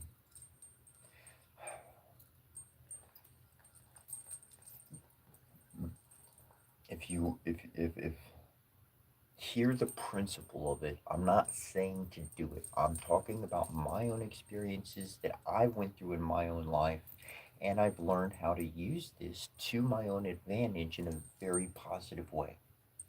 Follow me for a moment. If you want your child to do something for the rest of their life, do not let them do it a single day they're ever in your presence. Let me repeat. If you want your child to do something for the rest of their life, do not let them do it a day in your presence. Hmm.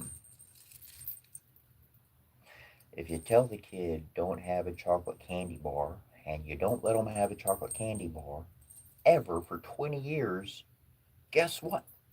When they not living with you, they gonna eat that chocolate candy bar every single goddamn day. They gonna get a job. They gonna do whatever it is, but they gonna have a goddamn box of chocolate candy bars in their freaking drawer so they can have one anytime they freaking want.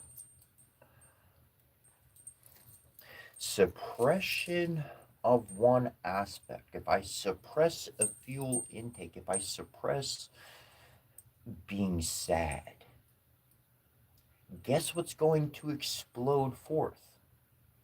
Anger. Yeah, yeah. If I allow the sadness to flow, if that fuel of sadness comes in, anger doesn't need to jump up so much as will justice arise within my own psyche.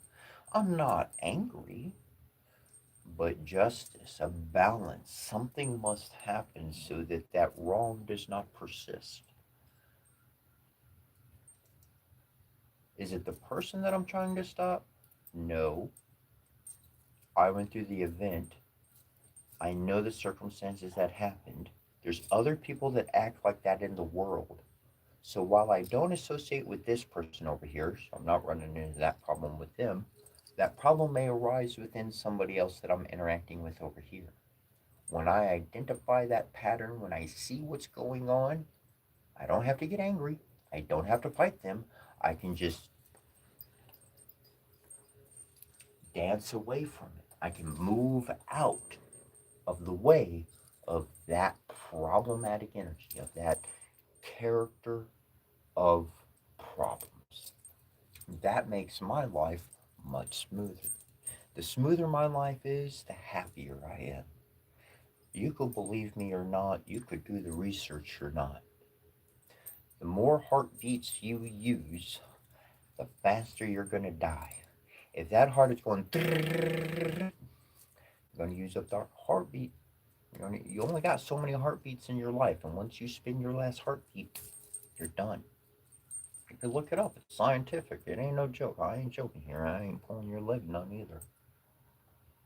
So a state of being calm is very important.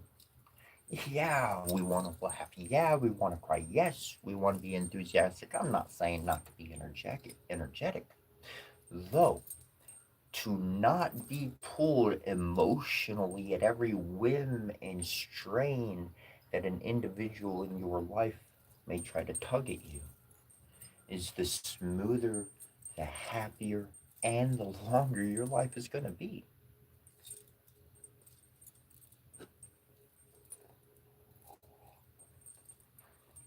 This by proxy, because of the interaction,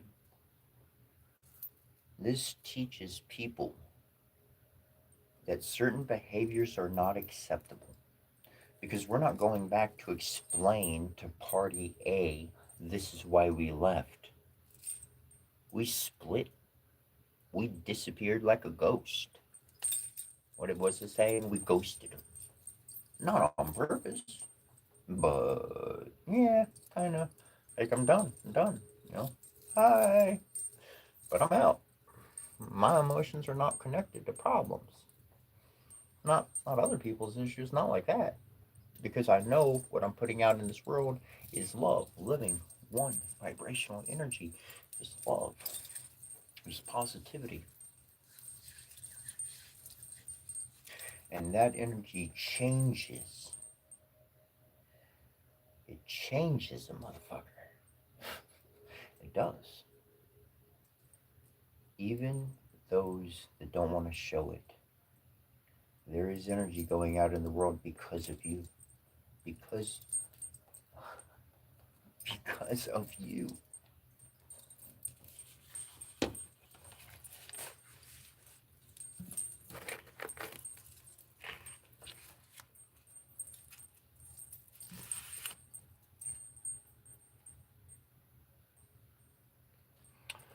I got a story here.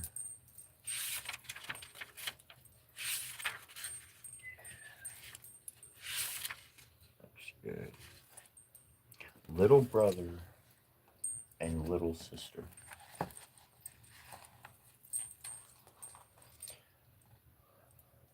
Little brother took his little sister by the hand and said, "Since our mother died, we have had no happiness.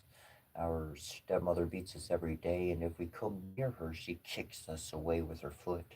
Our meals are the hard crusts of bread that are left over, and the little dog under the table is better off, for she often throws it a nice bit.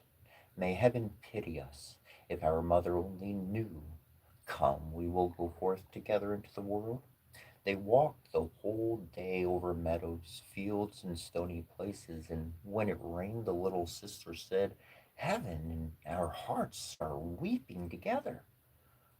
In the evening, they came to a large forest, and they were so weary with sorrow and hunger and the long walk that they lay down in a hollow tree and fell asleep. The next day, when they awoke, the sun was already high in the sky and shone down hot into the tree. Then the brother said, "Sister, I am thirsty. If I knew of a little brook, I would go to just take a drink. I think I hear one running. The brother got up and took the little sister by the hand, and they set off to find their brook.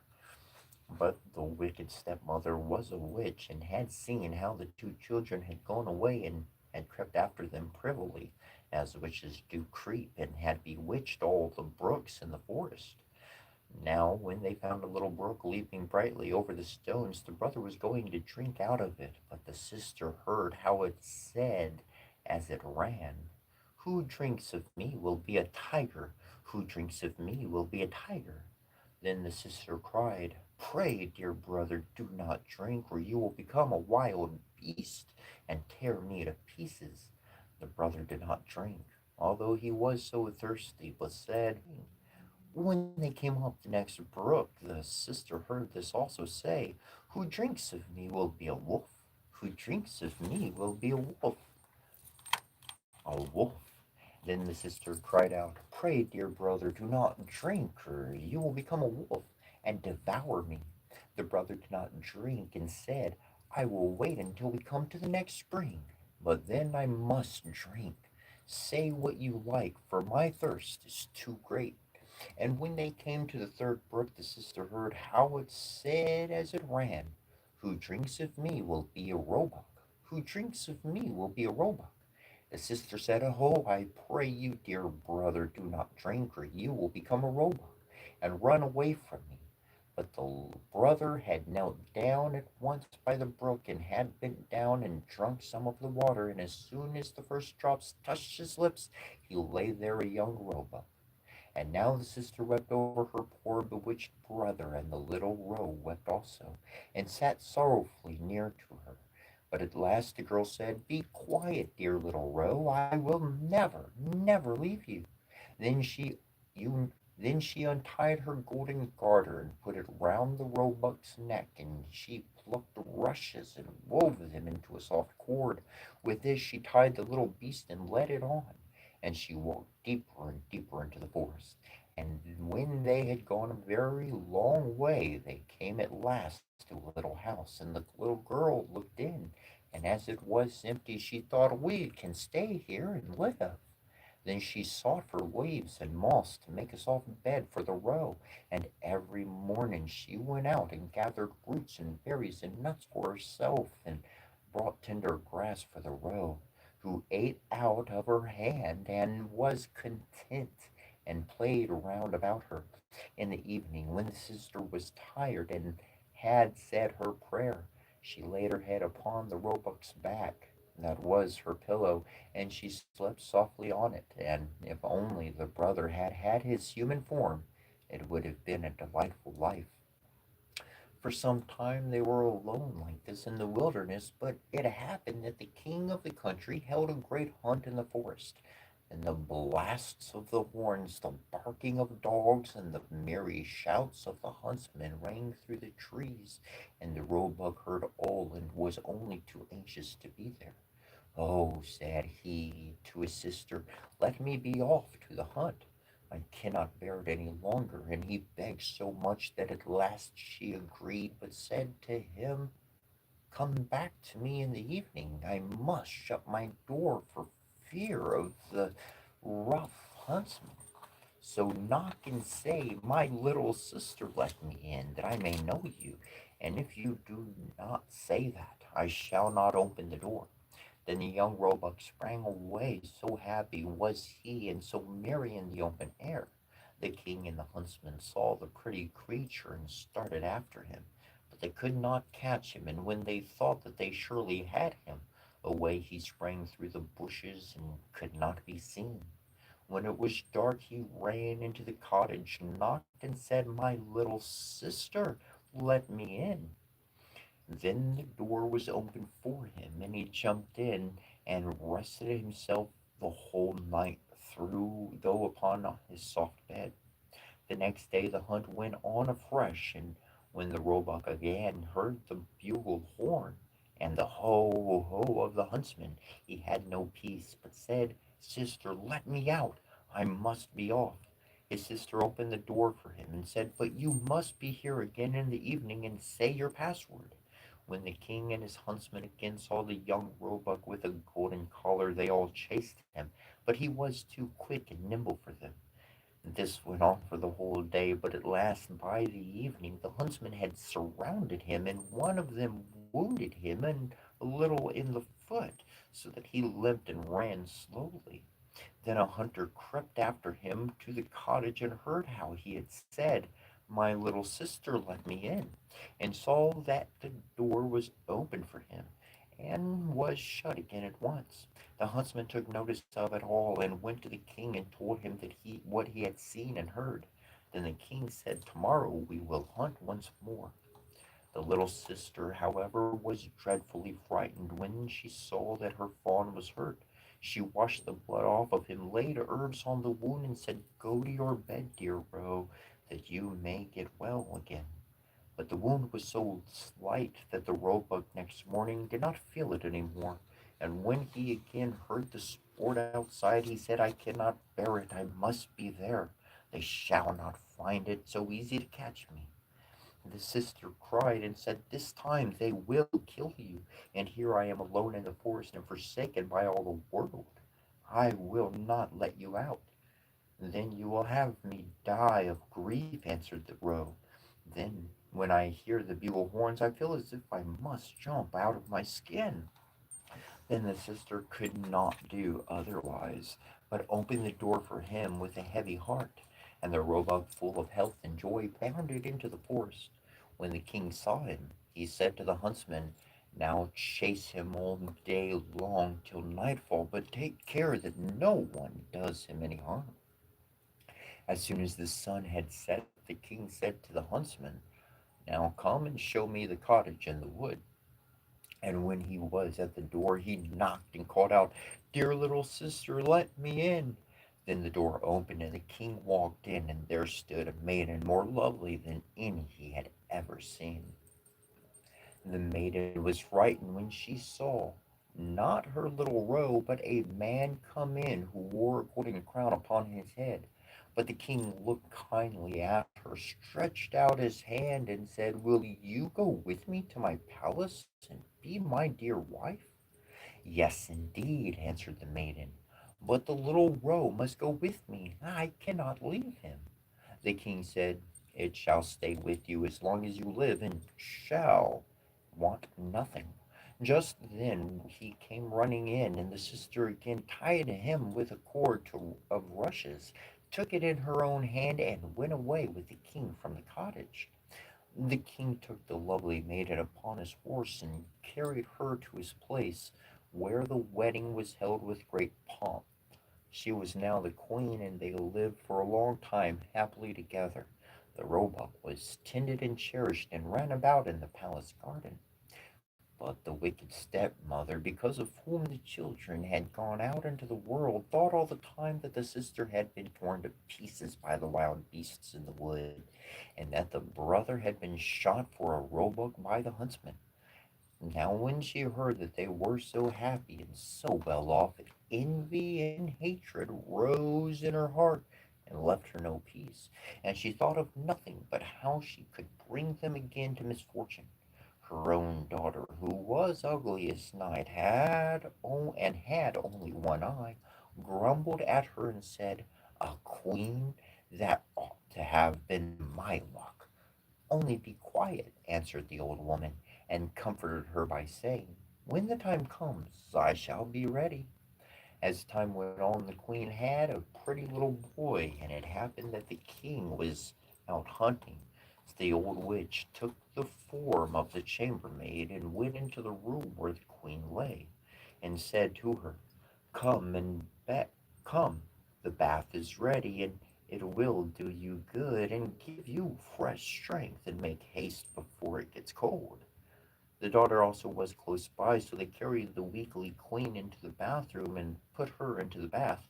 Then they shut the door and ran away, but in the bathroom they had made a fire of such deadly heat that the beautiful young queen was soon suffocated. When this was done, the old woman took her daughter, put a nightcap on her head, and laid her in the bed in place of the queen. She gave her too the shape and the look of the queen. only she could not make good the lost eye.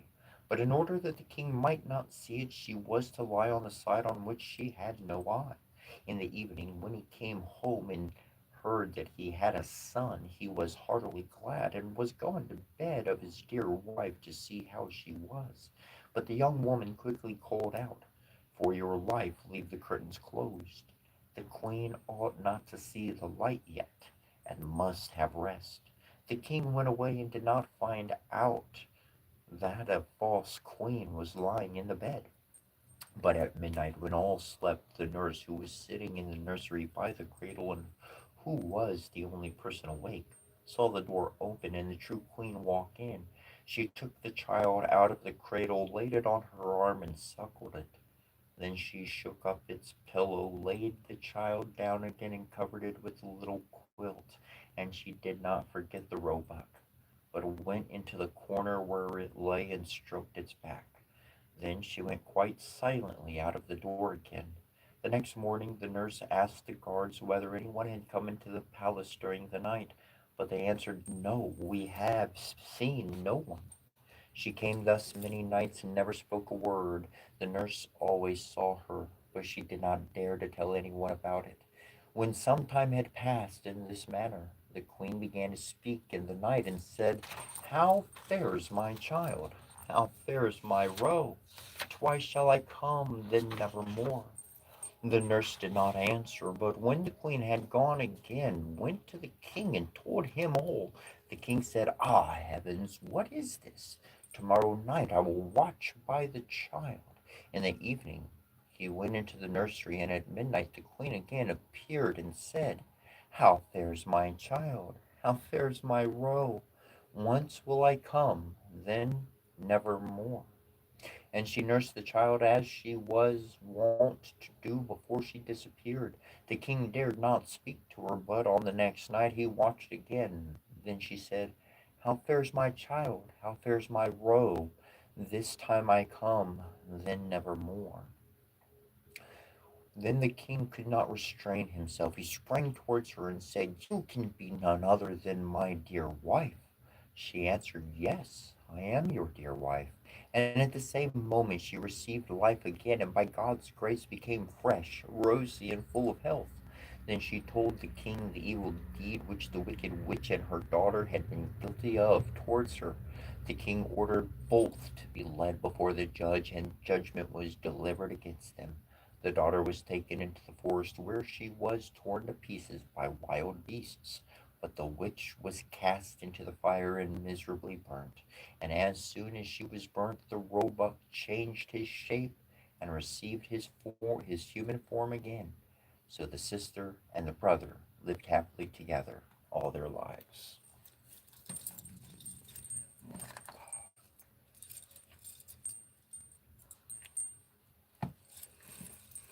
It certainly is interesting how we go through life and things will change our character, change our nature. They will seemingly create a different individual than what we naturally might have been.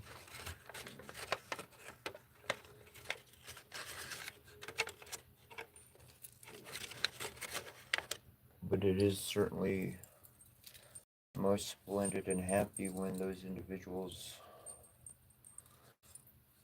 can remember because of someone else, whether it be a stranger, a friend, a family member, somebody reminding them of themselves, of their original character, and letting their heart shine for who they want to be and not what somebody tried to create them to be, like what somebody tried to force them to become.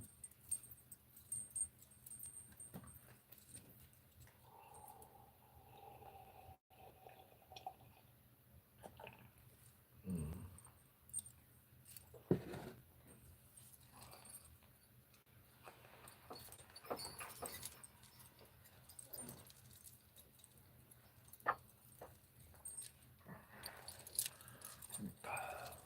Thank you, Michelle.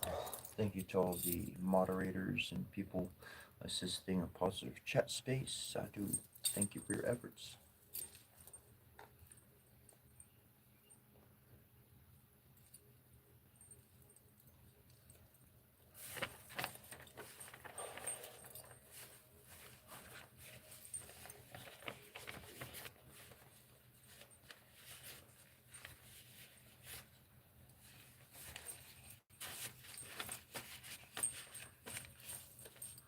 I do like those stories. I do like.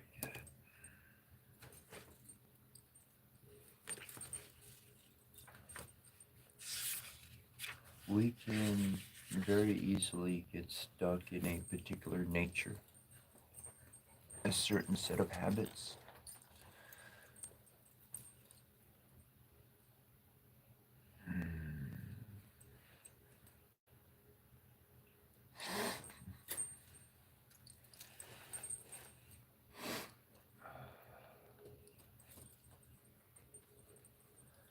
And things can become very circular, very pattern based. We can become very predictable.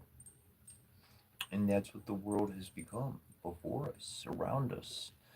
Very predictable, a predictable environment. Only when one pays an entrance fee to go to a fun house or a festival or some sort of an attraction, or perhaps a movie theater, are they expecting something out of the usual? They've paid for an experience that is going to be unique and not part of the normal every single day routine. Well, I've been a part of life in many different facets, and I said, why do people need to pay for this? I live it every day, anyways. Why do I need to sit somewhere to where people have to pay for it? Why do people have to come to me? Why not just make this a part of life? People treat, in my past, I had the viewpoint, as many have it today. You have a job. You perform the duties of your job, and it allows you to do what you want at limited times.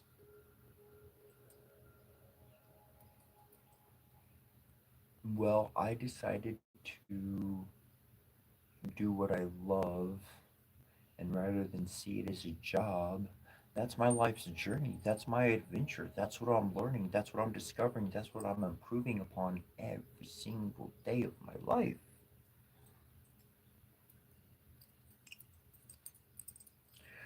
Well, it's not a job anymore. It's not something I'm changing into in order to become and serve. It's something I naturally am, and it's something that I live as every day. So then my natural life becomes shared, and people are entertained. And people are looking at me and go, what is this I'm looking at? What's going on this room? What side of YouTube did I come up on?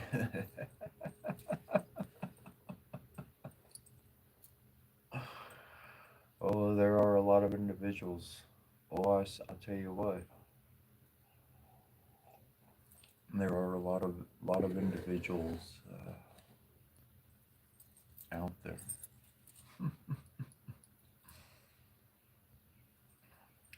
But something that I would do for my own children is I would challenge their brains. I would challenge their mind every single day. That's what I would do. That's what I do. Challenge the mind every single day. Not as in to hurt, not as to bully, but a challenge that can be accepted or not. It's not forced, but a challenge to grow, a challenge to do a few extra reps of crunching the mind, of allowing the heart to have focus amidst any obstacle, amidst any unpleasantness, amidst any setback.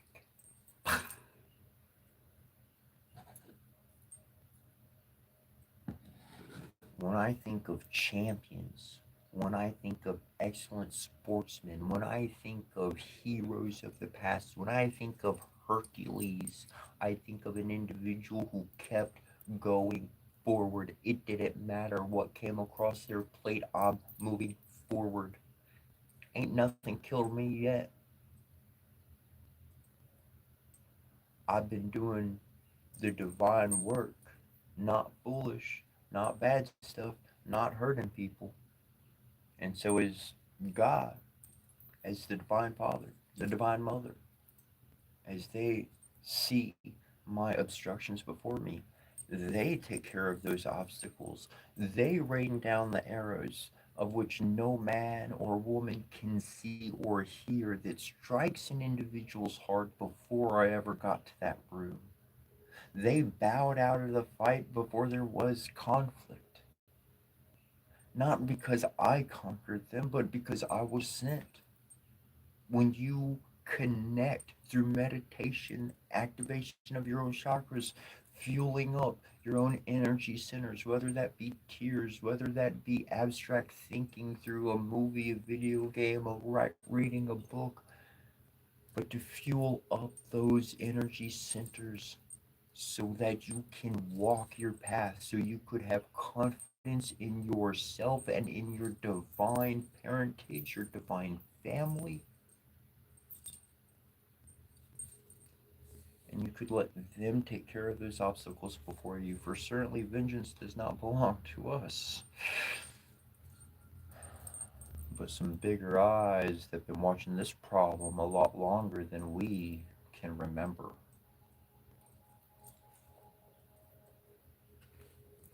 It's not vengeance, truly. It's justice, it's a balance. It is a balance. And your prayer, your focused attention is quantum direction. All right? Your energy is entangled with humanity. You don't even have to try. You don't even have to do anything. It already is part of the world.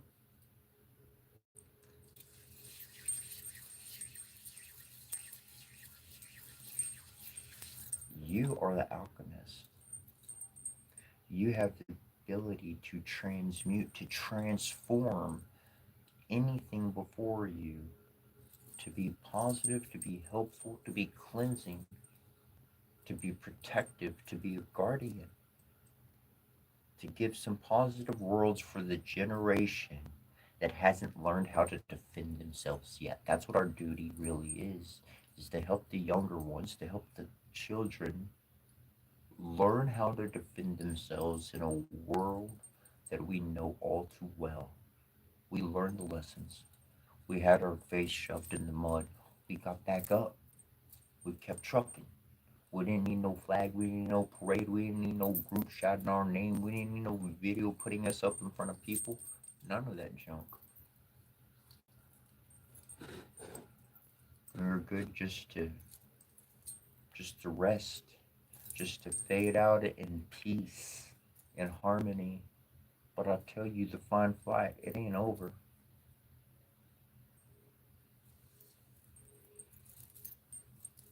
That fine fight, it's about supplying arms and armor to the next generation, arms and armor of the mind, teaching them how to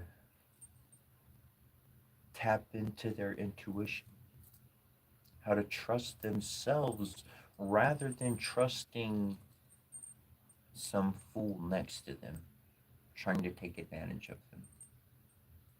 A lot of us, we lived out that portion. Others are right on that path. And that's where our goodwill has an impact. I'm going to read another story, maybe.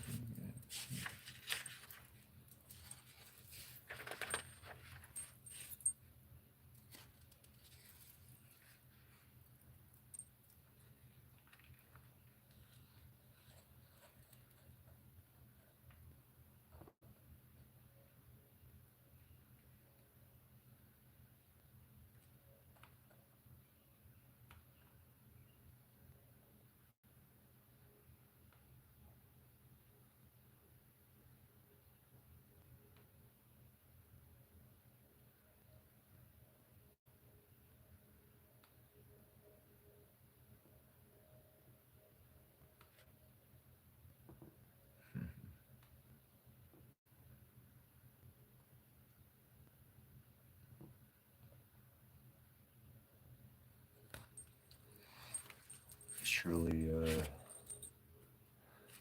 all right, all right. So, on my spiritual path, I started thinking about heaven, and as my shamanic path continued into like year 2 and 3, I was very heavily perceiving that the sun, the star that our world is traveling around, that would be the safest place for all the souls of all the wisest divine beings that have ever lived. Couldn't penetrate the sun because it's always sending that energy out. And then there was a lot of information, investigation, and I saw the moon, and I'm like, okay, like there's this incident, it's real, and they hit the moon with whatever object, and the moon rang like a bell for a long duration. I don't know the specifics, but I know the event happened, and it's real. Look it up. And to me, in my mind,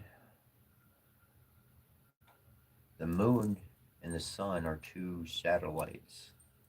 Now, you could get into saying that people are physically in there, but what my mind puts together more so is that it is a collective of souls, it's a collective of consciousness and intelligence, embodied or not. I don't care about all of that. There's intelligence there. So the moon would be able to get information, certain information on one frequency because its vibration is vastly different than the vibration of the solar sun, the star itself. Different vibrations, different frequencies to be able to listen in on things. That's why I truly do believe our world is the third satellite. You become aware of these consciousnesses like satellites, and you can start to go beyond the limitations of division of man.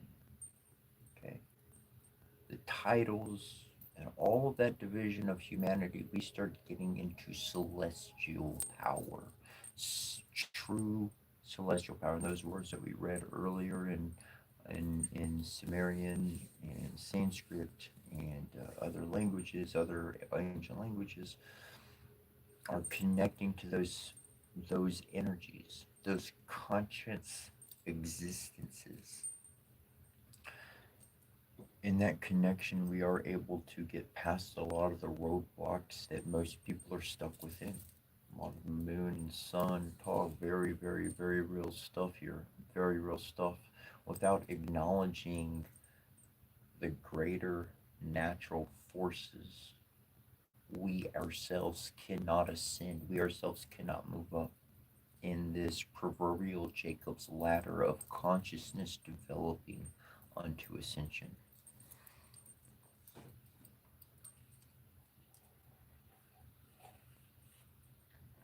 I do look when I'm kind of peering closer. I kind of see I see the comments there a little bit. Uh, on a technicality, I did. I'm wearing a few different items today than other days,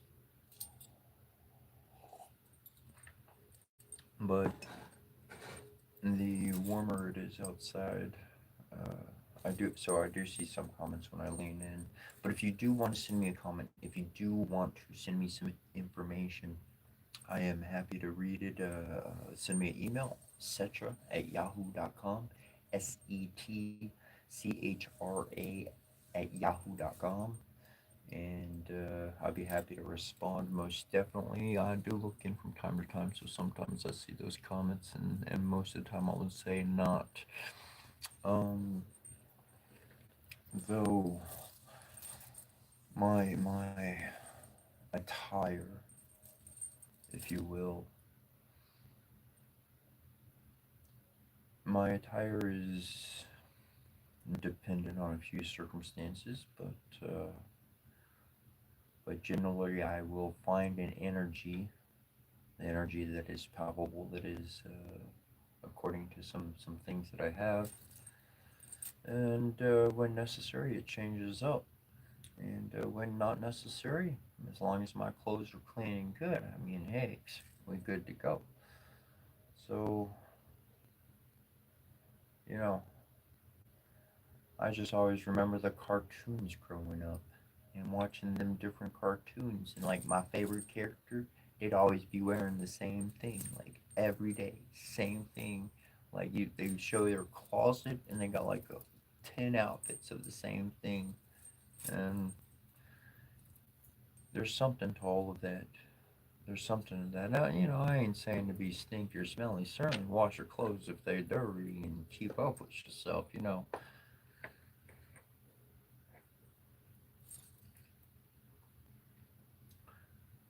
Though in my life, I've been down a gauntlet of different aspects, different clothing, of living, and I've found what I've really become. I've I've really found what my specialties are, and it's like I found that outfit that I really appreciate.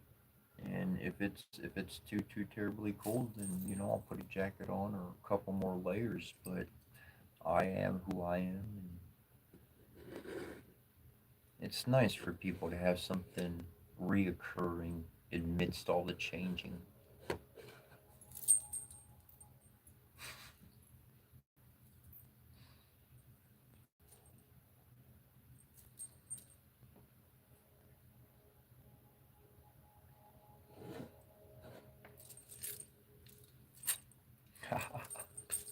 Yeah, we'll go into a jungle on down, bro. I'll take I got a couple items. I'll come show you I'll show you my staff. Hold on.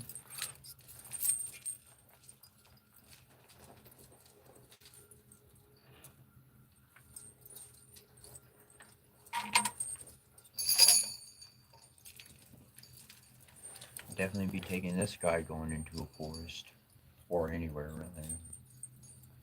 Got my shield bar here.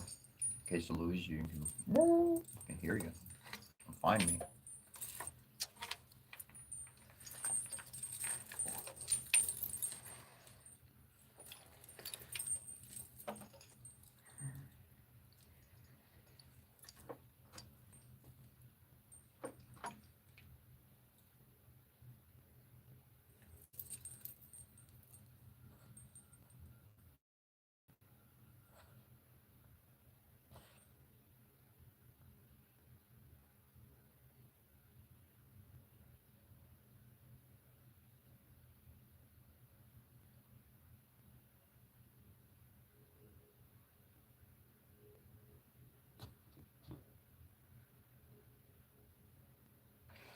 The staff, yeah, D. I carved. So essentially, I did all the carving work. So you can see here some hieroglyphs. And essentially, these are like the hieroglyphs correlate to how humans process things. The runes actually has a prophecy that came to me and had fulfillment a couple years after I did that. And then these ones are ancient Japanese kuji-in, which describe the 9 chakras. Um, the very ending of the work, I did all the carving and all of that and whatnot. And the top is very, very, very intriguing. Let's see if I can get this in the shot clear enough. Maybe not. Let's see here. There you go. You see that crystal? You see that crystal? Okay.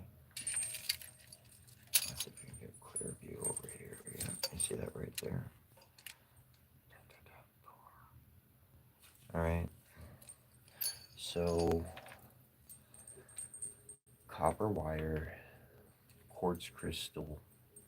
Wrap the wire around the quartz crystal. That pressure, with a lot of pressure upon that crystal, it will naturally create the piezoelectric effect in which emits a pulse of energy. Okay? This pulse of energy will keep happening. It's the same construct without the wind up as a wind up watch. You know, those watches you wind up and they're mechanical in the sense that for 24 hours essentially it's going to produce energy. The clock's still it's going to keep going, and so every 24 hours, every 2 whatnot, you wind it up so that the spring is tight, and then it slowly that spring opens, and that's what, because it's creating pressure upon the quartz crystal within the watch, which is releasing that pulse of energy, which is the piezoelectric effect. So essentially, upon the top of my staff, I have a group of quartz crystals going all the way around it with the copper wire that you can't even see anymore. Then I got those two major ones right there, not exactly touching, but gosh darn close enough. And in that effect, I mean, the staff truly does emit energy and frequency. You can do your own experiments of this sort um, by acquiring some copper wire and some quartz crystals. In doing this, such as bringing the staff close within range to somebody's left side of the head, the right side of the head, will literally bring balance. And whereas they may have been feeling um, upset, uneasy, or anything of the sort, they'll wind up becoming rather peaceful because of the type of energy that I've been continually working.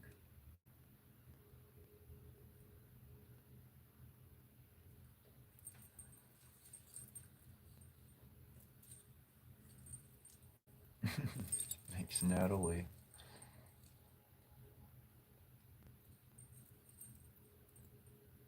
Is it a lightsaber? Actually, interesting. Okay, so Michelle Rodriguez said, "Have I always been into this?" Not exactly, but kind of.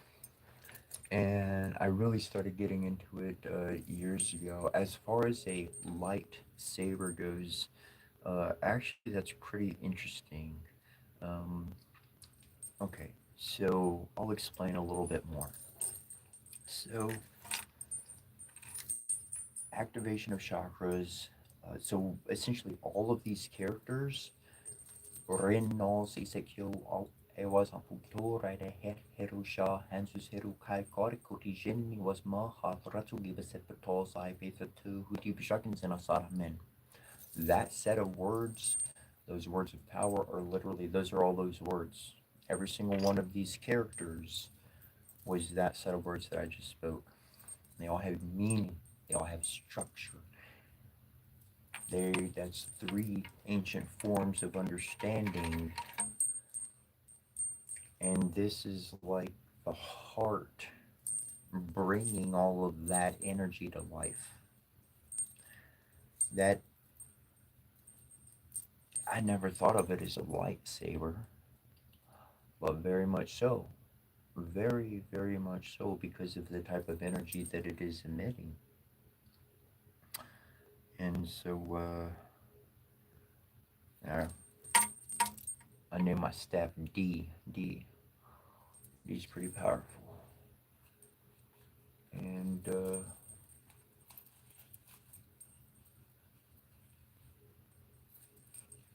it's pretty cool. I went to this one place, and I had my staff with me. And then all of a sudden, I saw these other kids. They came to the park or wherever it was. I forget where it was. It had to be a park or something or another. And I was with somebody else. They were hanging out or whatever the case. And then, like, these kids, like, they had seen me And then like they had staffs of their own going walking in the park down the trails. Like they found a branch, that looked pretty cool and unique, and that was their staff. And I was like, yes, bro, this, yes, that's so cool. Um, but truly, a staff is going to help one learn. I really, oh, it's kind of where I'd like to go next, actually.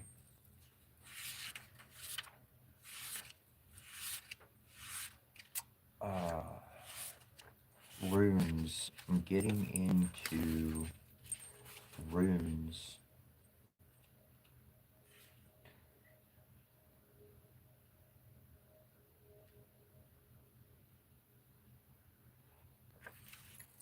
Uh, uh, huh.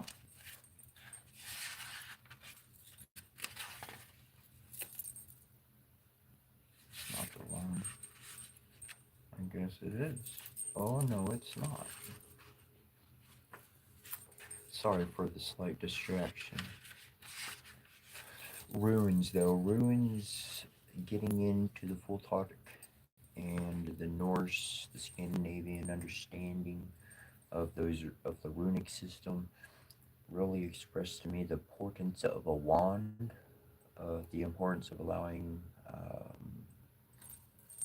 your energy, one's energy, to be stabilized and directed through a piece of wood. It's amazing the power and the ability that one has to connect with the trees themselves. Trees have a well of memory. They are water, bro. Look at all the water going through them. They got all that water going up the root system all the way to the leaves. The Divine Mother's name, as far as I could find in ancient Kemet and ancient Egyptian, was is Kenemet Onket, the water of life. Trees are full of memory, and learning how to connect with those trees through elements is very important. Water, fire, earth, wind, those elements are very important because what those elements give birth to is what we are able to be the creators of. We can refashion items, we can combine them, we can create new things. You don't have it's important to be content with what one has, though in the aspiration of inventing, of creating, of inspiring others. Truly, the imagination is a great place to jump into, to explore and create something that never has been experienced before, to create an experience for someone, to really not just wake them up, to be part of family, to be part, to know that they're not alone.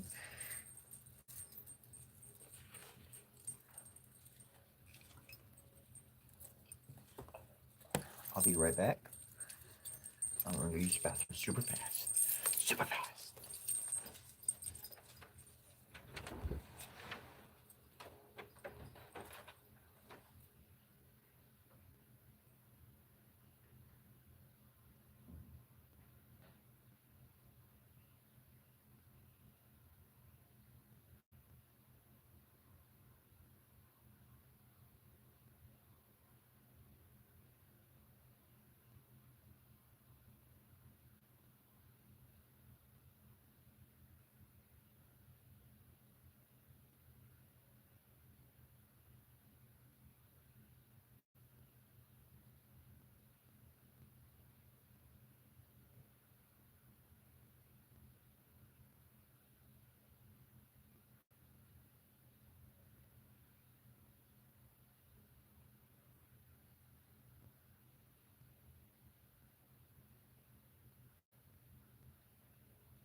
That's true.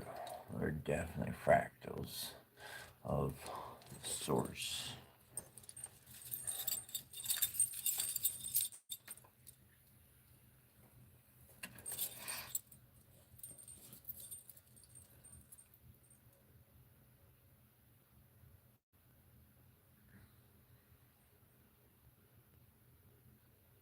Deirdre, Deirdre.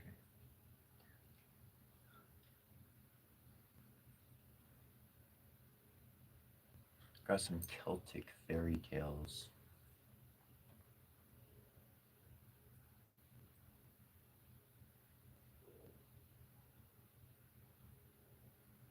Hmm. This one is called The Story of Deirdre.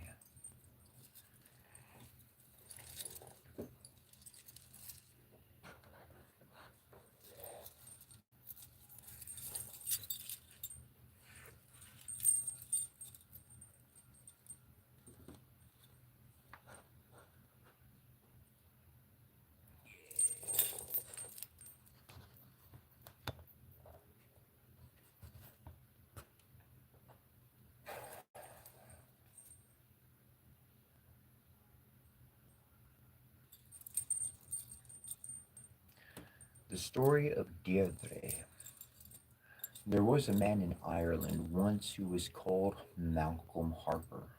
The man was a right good man, and he had a goodly share of this world's goods. He had a wife, but no family. What did Malcolm hear but that a soothsayer had come home to the place, and as the man was right good, he wished that the soothsayer might come near them. Whether it was that he was invited or that he came of himself, the soothsayer came to the house of Malcolm. Are you doing any soothsaying? Says Malcolm. Yes, I am doing a little. Are you in need of soothsaying? Well, I do not mind talking soothsaying from you. If you had soothsaying for me and you would be willing to do it. Well, I will do soothsaying for you. What kind of soothsaying do you want? Well, the soothsaying I wanted was that you would tell me my lot or what will happen to me if you can give me knowledge of it. Well, I'm going out, and when I return I will tell you. And the soothsayer went forth out of the house, and he was not long outside when he returned. Well, said the soothsayer, I saw on my second sight that it is on account of a daughter of yours that the greatest amount of blood shall be shed that has ever been shed in Erin since time and race began. And the three most famous heroes that ever were found will lose their heads on her account. After a time, a daughter was born to Malcolm. He did not allow a living being to come to his house, and now only himself and the nurse. He asked this woman, will you yourself bring up the child to keep her in hiding far away where your eye will not see a sight of her, nor an ear hear a word about her? The woman said she would, so Malcolm got three men and he took them away to a large mountain, distant and far from reach, without the knowledge or notice of anyone. He caused there a hillock, round and green, to be dug out of the middle, and the whole thus made to be covered and carefully over, so that a little company could dwell there together. This was done. Deirdre and her foster mother dwelt in the bothy mid the hills without the knowledge or the suspicion of any living person about them, and without anything occurring, until Deirdre was 16 years of age. Deirdre grew like a white sapling, straight and trim as the rash on the moss. She was the creature of fairest form, of loveliest aspect, and of gentlest nature, that existed between earth and heaven in all Ireland. Whatever color of hue she had before, there was nobody that looked into her face but she would blush fiery red over it. The woman that had charge of her gave Deirdre every information and skill of which she herself had knowledge and skill. There was not a blade of grass growing from the root, nor a bird singing in the wood, nor a star shining from heaven, but Deirdre had a name for it. But one thing she did not wish her to have either part or parley with any single living man of the rest of the world.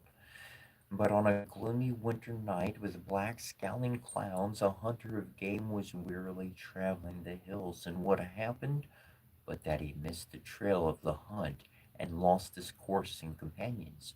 A drowsiness came upon the man as he wearily wandered over the hills, and he lay down by the side of the beautiful green knoll in which Deirdre lived, and he slept. The man was faint from hunger and wandering, and benumbed with cold, and a deep sleep fell upon him. When he lay down beside the green hill where Deirdre was, a troubled dream came to the man, and he thought that he enjoyed the warmth of a fairy brooch, the fairies being inside, playing music. The hunter shouted out in his dream if there was any one in the brooch to let him in for the Holy One's sake. Deirdre heard the voice and said to her foster mother, "Oh, foster mother, what cry is that?" "It is nothing at all, Deirdre, merely the birds of the air astray and seeking each other. But let them go past to the bosky glade. There is no shelter or house for them here." "Oh, foster mother, the bird asked to get inside the sake of the god of the elements, and you yourself tell me that anything that is asked in his name we ought to do. If you will not allow the bird that is being benumbed with cold and done to death with hunger to be let in, I do not think much of your language or your faith. But since I give credence to your language and your faith, which you taught me, I will myself let in the bird." And Deirdre arose and drew from the bolt from the leaf of the door, and she let in the hunter. She placed a seat in the place for sitting, food in the place for eating, and drink in the place for drinking, for the man who came to the house. Oh, for this life and raiment, you man that came in, keep restraint on your tongue, said the old woman. "It is not a great thing for you to keep your mouth shut and your tongue quiet when you get a home and shelter of a hearth on a gloomy winter's night."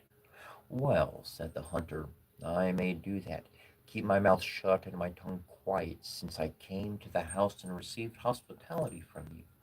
But by the hand of thy father and grandfather, and by your own two hands, if some other of the people of the world saw this beauteous creature you have here hid away, they would not long leave her with you, I swear." "What men are these you refer to?" said Deirdre. "Well, I will tell you, young woman," said the hunter. "They are the Nois, son of Orsnesh, and Allen and Arden are his two brothers." "What are these men, and when seen, if we were to see them?" said Deirdre.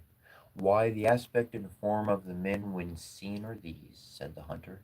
"They have the color of the raven on the hair, their skin like swan on the wave, in whiteness in their cheeks as the blood of the brindled red calf, and their speech and their leap are those of the salmon of the torrent and the deer of the gray mountainside, and Norris is head and shoulders over the rest of the people of Erin.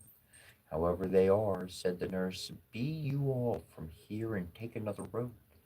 And King of light and sun, in good sooth and certainty, little are my thanks for yourself, or for her that let you in."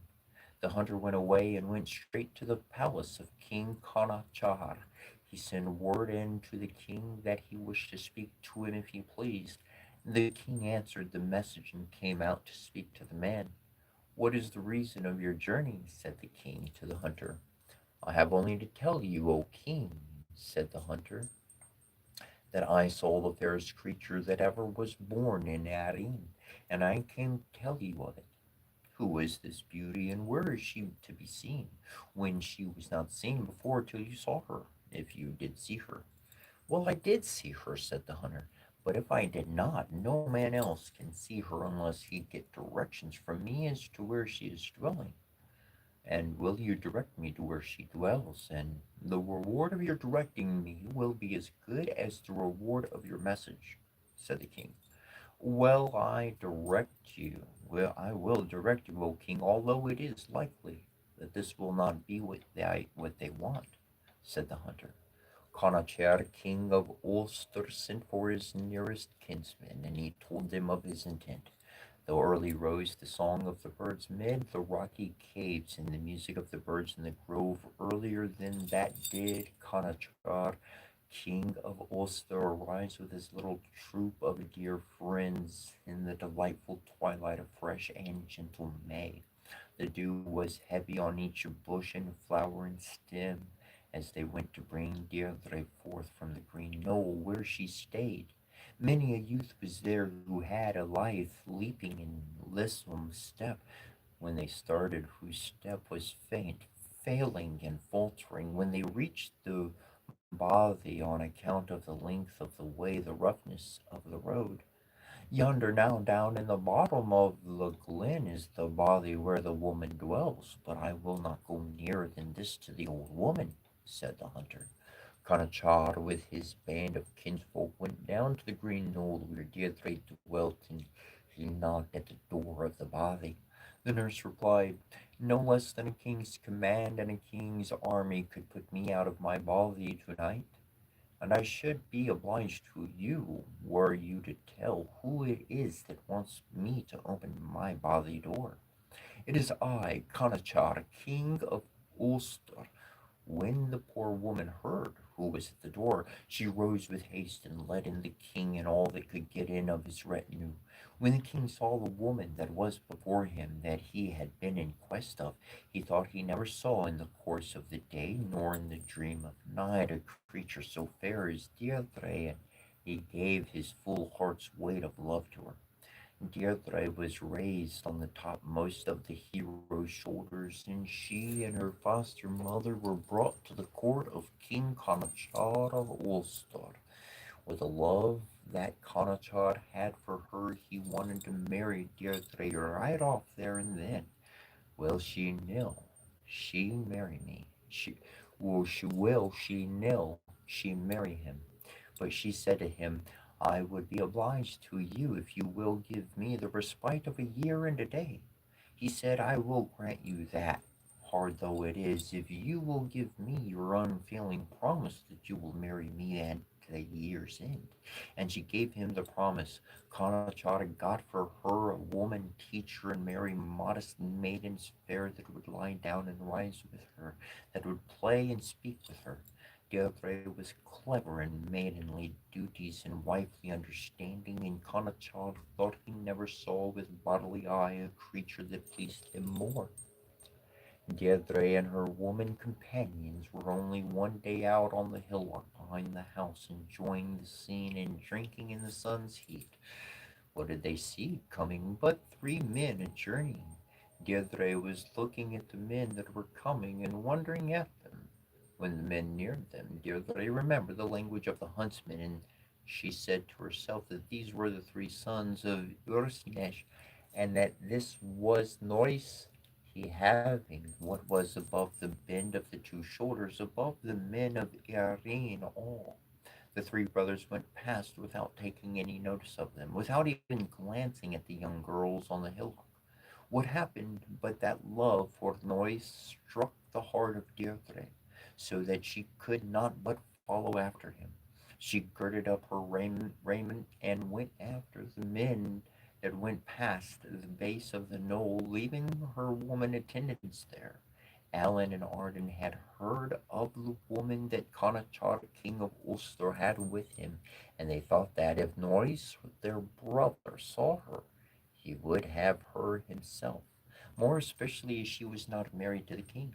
They perceived the woman coming and called on one another to hasten their step as they had a long distance to travel, and the dusk of night was coming in. They did so. She cried, Noi, son of Orisner, will you leave me? What piercing shrill cry is that? The most melodious my ear have ever heard, and the shrillest that ever struck my heart of all the cries I ever heard. It isn't anything else but the wail of the wave swans of Conachar, said his brothers. No, yonder is a woman's cry of distress, said Noise, and he swore he would not go further until he saw from whom the cry came, and Noise turned back. Noise and Deirdre met, and Deirdre kissed Noise 3 times, and a kiss each to his brothers. With the confusion that she was in, Deirdre went into a crimson blaze of fire, and her color came and went as rapidly as the movement of the aspen by the stream's side. Noise thought he never saw a fairer creature, and Noise gave Deirdre the love that he never gave to thing, to vision, or to creature, but to herself. Then Noise placed Deirdre on the topmost height of his shoulder and told his brothers to keep up their pace, and they kept up their pace. Noise thought it would not be well for him to remain in Nadine on account of the way in which Conachar, king of Ulster, his uncle's son, had gone against him because of the woman, though he had not married to her, and he turned back to Alba, that is, Scotland. He reached the side of Loch Ness and made his habitation there. He could kill the salmon of the torrent from out of his own door, and the deer of the great gorge from out his window. Noise and Deirdre and Ellen and Arden dwelt in a tower, and they were happy at so long a time as they were there. By this time the end of the period came at which Deirdre had to marry Conachar, king of Ulster. Conachar made up his mind to take Deirdre away by the sword, whether she was married to Noise or not. So he prepared a great and gleeful feast. He sent word far and wide through Erin to all his kinspeople to come to the feast. Conachar thought to himself that Noise would not come, though he should bid him, and a scheme that arose in his mind was to send for his father's brother, Forchar Macrol, and to send him on an embassy to Norris. He did so, and Conachar said to Forchar, "Tell Norris, son of Orsnesh, that I am setting forth a great and gleeful feast to my friends and kinspeople throughout the wide extent of Erin all, and that I shall not have rest by day nor sleep by night if he and Ellen and Arden be not partakers of the feast." For Char Macoro and his 3 sons went on their journey and reached the tower where Noise was dwelling by the side of Loch Active. The sons of Orsnesh gave a cordial, kindly welcome to Forchar Macro and his 3 sons, and asked of him the news of Erin. "The best news that I have for you," said the hardy hero, "is that Kanachar, king of Ulster, is setting forth a great sumptuous feast to his friends and kinspeople throughout the wide extent of Erin all, and he was vowed by the earth beneath him, by the high heaven above him, and by the sun that wends to the west, that he will have no rest by day nor sleep by night if the sons of Oisnesh, the sons of his own father's brother, will not come back to the land of their home and the soil of their nativity, and to the feast likewise, and he has sent us on embassy to invite you." "We will go with you," said Noise. "We will," said his brothers. But Deirdre did not wish to go to Forchar Macro, and she tried every prayer to turn Noise from going with him. She said, "I saw a vision, Noise, and do you interpret it to me?" said Deirdre. Then she sang, "O Noise, son of Ushnesh, hear what was shown in a dream to me. There came 3 white doves out of the south, flying over the sea, and drops of honey were in their mouth from the hive of the honey bee. O Noise, son of Ushnesh, hear what was shown in a dream to me. I saw 3 gray hawks out of the south come flying over the sea, and the red drops they bear in their mouth, they were dearer than life to me." Said Noise in response, "It is naught but the fear of woman's heart and a dream of the night, Deirdre. The day that Kanachar sent the invitation to his feast will be unlucky for us if we don't go, O Deirdre." "You will go there," said Furchar Macro, "and if Conachar show kindness to you, show ye kindness to him, and if ye will display wrath toward you, display ye wrath towards him, and I and my 3 sons will be with you." "We will," said Daring Drop. "We will," said Hardy Holly. "We will," said Violin The fair I have three sons, and they are three heroes, and in any harm or danger that may befall you, they will be with you, and I myself will be along with them. And Farchar Macro gave his vow and his word in presence of his arms that in any harm or danger that came in the way of the sons of Orisnesh, he and his three sons would not leave head on live body in Erin, despite sword or helmet, spear or shield, blade or mail, be they ever so good. Deirdre was unwilling to leave Alba, but she went with Naois. Deirdre wept tears in showers, and she sang, "Dear is the land over there, Alba full of woods and lakes. Better to my heart is leaving thee, but I go away with Naois." Ferchar Makuro did not stop till he got the sons of Warshnesh away with him, despite the suspicion of Deirdre. The coracul was put to the sea, the sail was hoisted to it, and the second morrow they arrived on the white shores of Erin.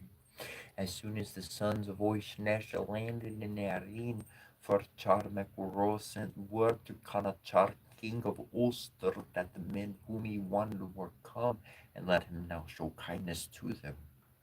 "Well," said Conachar, "I did not expect that the sons of Orsnesh would come, though I sent for them, and I am not quite ready to receive them.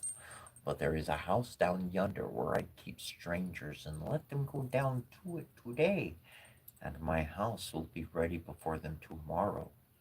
But he that was up in the palace felt it long that he was not getting word as to how matters were going on for those down in the house of the strangers. "Go, you Gelbin Grenach, son of Rochelain's king, go you down and bring me information as to whether her former hue and complexion are on the other. If they be, I will take her out with the edge of blade and point of sword, and if not, let Marius, son of Oishnesh, have her for himself," said Conachar. Gelbin, the charming and charming son of Lorshlin's king, went down to the place of the strangers where the sons of Orsnesh and Deirdre were staying. He looked in through the bicker hole on the door leaf. Now she that he gazed upon used to go into a crimson blaze of blushes when anyone looked at her. Noise looked at Deirdre and knew that someone was looking at her from the back of the door leaf. He seized one of the dice on the table before him and fired it through the bicker hole and knocked the eye out of the Gelban Grenard, standing the cheerful and charming, right through the back of his head. Gelban returned back to the palace of King Conachar. "You were cheerful, charming, going away, but you are cheerless, charmless, returning. What has happened to you, Gelban? But have you seen her, and are Deirdre's hue and complexion as before?" said Conachar. "Well, I have seen Deirdre, and I saw her also truly, and while I was looking at her through the bicker hole on the door, Naois, son of Orsnesh, knocked out my eye with one of the dice in his hand. But of a truth and verity, although he put out even my eye, it were my desire still to remain looking at her with the other eye, were it not for the hurry you told me to be in," said Gelman. "That is true," said Conachar. "Let 300 brave heroes go down to the abode of the strangers, and let them bring hither to me Deirdre, and kill the rest." Conachar ordered 300 active heroes to go down to the abode of the strangers and to take Deirdre up with them and kill the rest. "The pursuit is coming," said Deirdre. "Yes, but I will myself go out and stop the pursuit," said Noise. "It is not you, but we that will go," said Daring Drop and Hardy Holly and File in the Fair. "It is to us that our father entrusted your deference from harm and danger when he himself left for home, and the gallant youths, full noble, full manly, full handsome, with beauteous brown locks, went forth girt with battle arms fit for fierce fight, and clothed with combat dress for fierce contest fit. which was burnished bright, brilliant, bladed, blazing, on which were many pictures of beasts and birds and creeping things, lions and lithe-limbed tigers, brown eagle and hairy hawk, and otter fierce.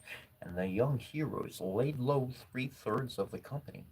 Conachar came out in haste and cried with wrath, "Who is there that on the fourth light slaughtering my men? We, the three sons of Farchar Makro." "Well," said the king, "I will give the free bridge so your grandfather, a free bridge to your father, and a free bridge each to you three brothers, if you come over to my side tonight." "Well, Conacher, we will not accept that offer from you, nor ask you for it. Greater by far do we prefer to go home to our father and tell the deeds of heroism we have done, than accept anything on these terms from you.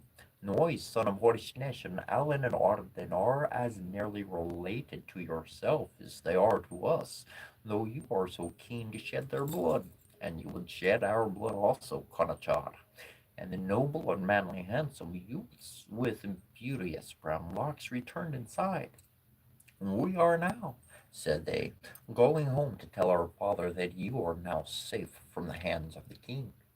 And the youths, all fresh and tall and lithe and beautiful, went home to their father to tell that the sons of Orshenesh were safe.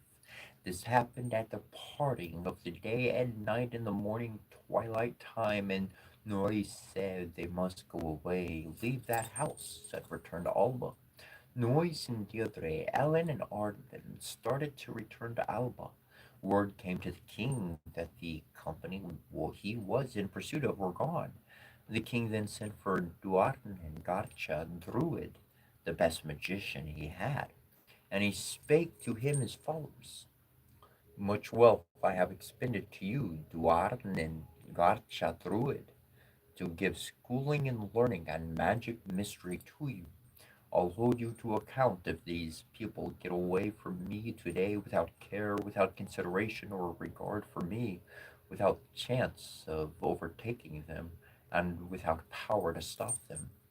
"Well, I will stop them," said the magician, "until the company you send in pursuit return." And the magician placed a wood before them through which no man could go. But the sons of Orshenesh marched through the wood without halt or hesitation. Deirdre held on to Noise's hand. "What is the good of that? That will not do yet," said Conachar, and they are off without bending of their feet or stopping of their step, without heed or respect to me, and I am without power to keep up to them, or opportunity to turn them back this night. I will try another plan on them, said the druid, and he placed before them a gray sea instead of a green plain. The three heroes stripped and tied their clothes behind their heads, and Noise placed Deirdre on top of his shoulder. They stretched their sides to the stream, and sea and land were to them the same. The rough gray ocean was the same as meadowland green and plain. "Though that be good, O Darnan, it will not make the heroes return," said Conachar. "They are gone without regard for me, and without honor to me, and without power on my part to pursue them, or to force them to return this night. We shall try another method on them, since the autumn one did not stop them," said the druid. And the druid froze the gray rigid sea into hard rocky knobs, the sharpness of sword being on the one edge and the poison power of otters on the other. Then Arden cried that he was getting tired and nearly giving over. "Come, you, Arden, and sit on my right shoulder," said Noise. Arden came and sat on Noise's shoulder. Arden was not long in this posture when he died. But though he was dead, Noise would not let him go. Alan then cried out that he was getting faint and well nigh giving up. When Noise heard his prayer, he gave forth a piercing sigh of death and asked Alan to lay hold of him and he would bring him to land. Alan was not long when the weakness of death came on him and his hold failed. Noise looked around him, and when he saw his two well beloved brothers dead, he cared not whether he lived or died, and he gave forth the bitter sigh of death, and his heart burst. They are gone, said Dwarden Garcha Druid to the king, and I have done what you desired me. The sons of Orsnesh are dead, and they will trouble you no more, and you have your wife hale and whole to yourself. Blessings for that upon you, and may the good results accrue to me in Dwarden. I counted no less what I spent in the schooling and teaching of you. Now dry up the flood, and let me see if I can behold Deirdre, said Conachar. And Duarden Gacha Druid dried up the flood from the plain, and the three sons of Orsnesh were lying together dead, without breath of life, side by side, on the green meadow plain, and Deirdre bending above, showering down her tears. Then Deirdre said this lament: Fair one loved, one flower of beauty, beloved upright and strong, beloved noble and modest warrior, fair one, blue-eyed, beloved of thy wife, lovely to me at thy trysting place, came thy clear voice through the woods of Ireland. I cannot eat or smile henceforth, and break not today my heart. Soon enough shall I lie within my grave. Strong are the waves of sorrow, but stronger is sorrow's self. Conachar. The people then gathered round the heroes' bodies and asked Kanachar what was to be done with the bodies. The order that he gave was that they should dig a pit and put the three brothers in it side by side. Deirdre kept sitting on the brink of the grave, constantly asking the grave diggers to dig the pit wide and free. Then the bodies of the brothers were put in the grave. Deirdre said, Come over hither, Noise, my love. Let Arden close to Allen lie. If the dead had any sense to feel, ye would have made a place for Deirdre. The men did as she told them.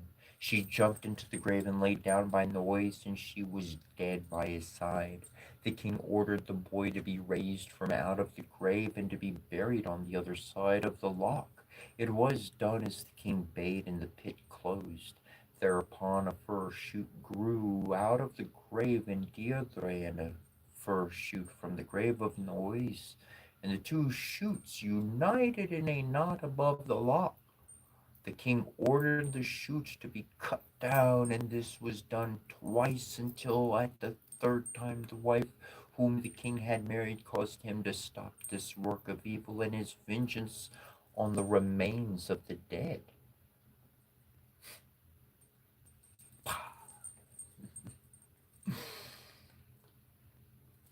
And that's the end of that one.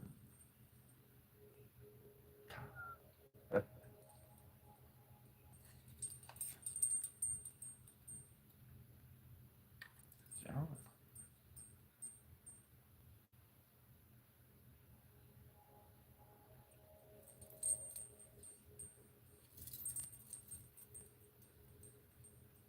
huh,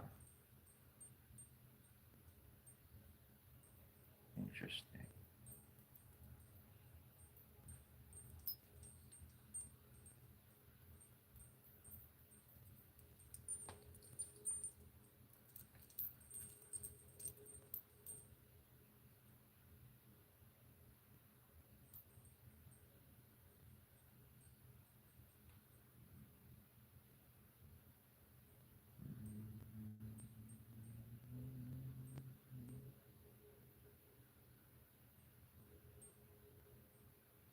Mm, 81.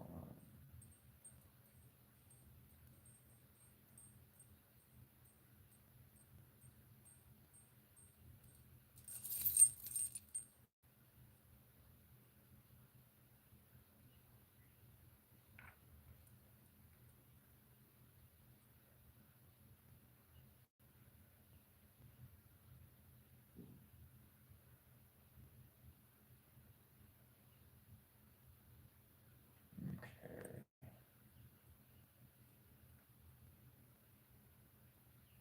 Boom. Gotcha. That's where we're going next.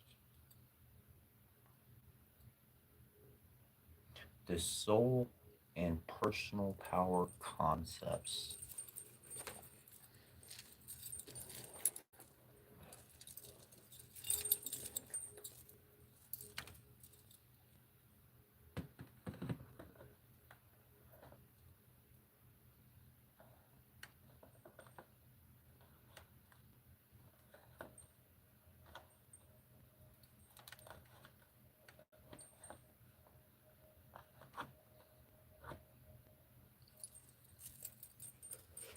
Mm,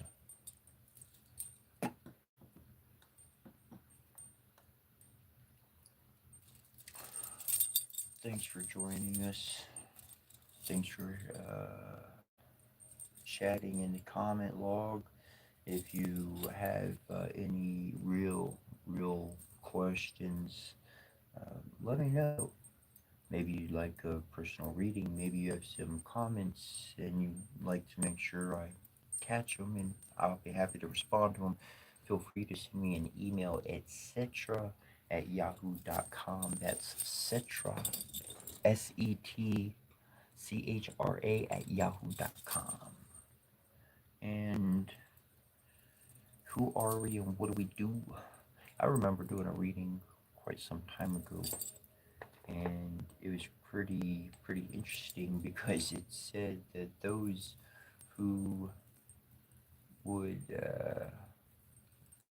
those who would be late to the party were going to have a difficult time, and those so essentially every single day we've been having a good party and doing our utmost to continue moving forward is very paramount to anybody's success.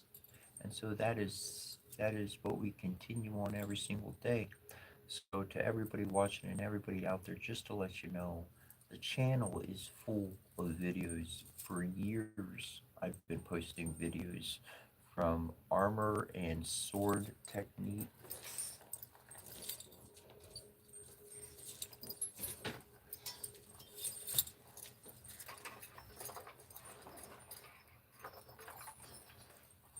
And we were talking about sword work, bro. Like we were talking about swords, yeah. To armor, to uh, Western martial arts, to spiritual information, and all the sorts. And so there is a lot of information there.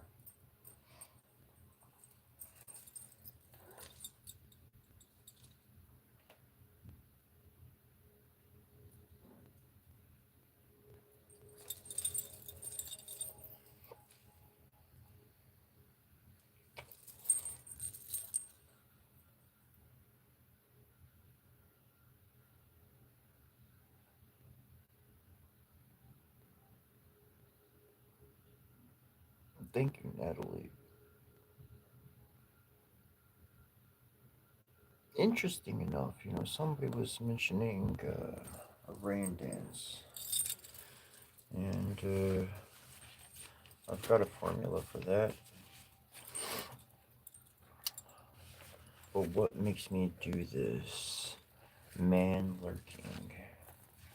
It's my life, and this is what I've become. What makes me do this? I'm coming online. What makes me come online and do this? Day after day after day. Sometimes I take a break. Um,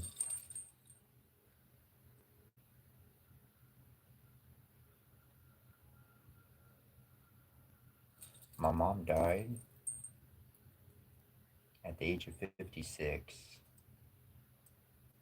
Then my wife says she don't want to have anything to do with me within 6 months of that happening. And 2 years ago, my two daughters were essentially died in a car accident. I wasn't even in the same state.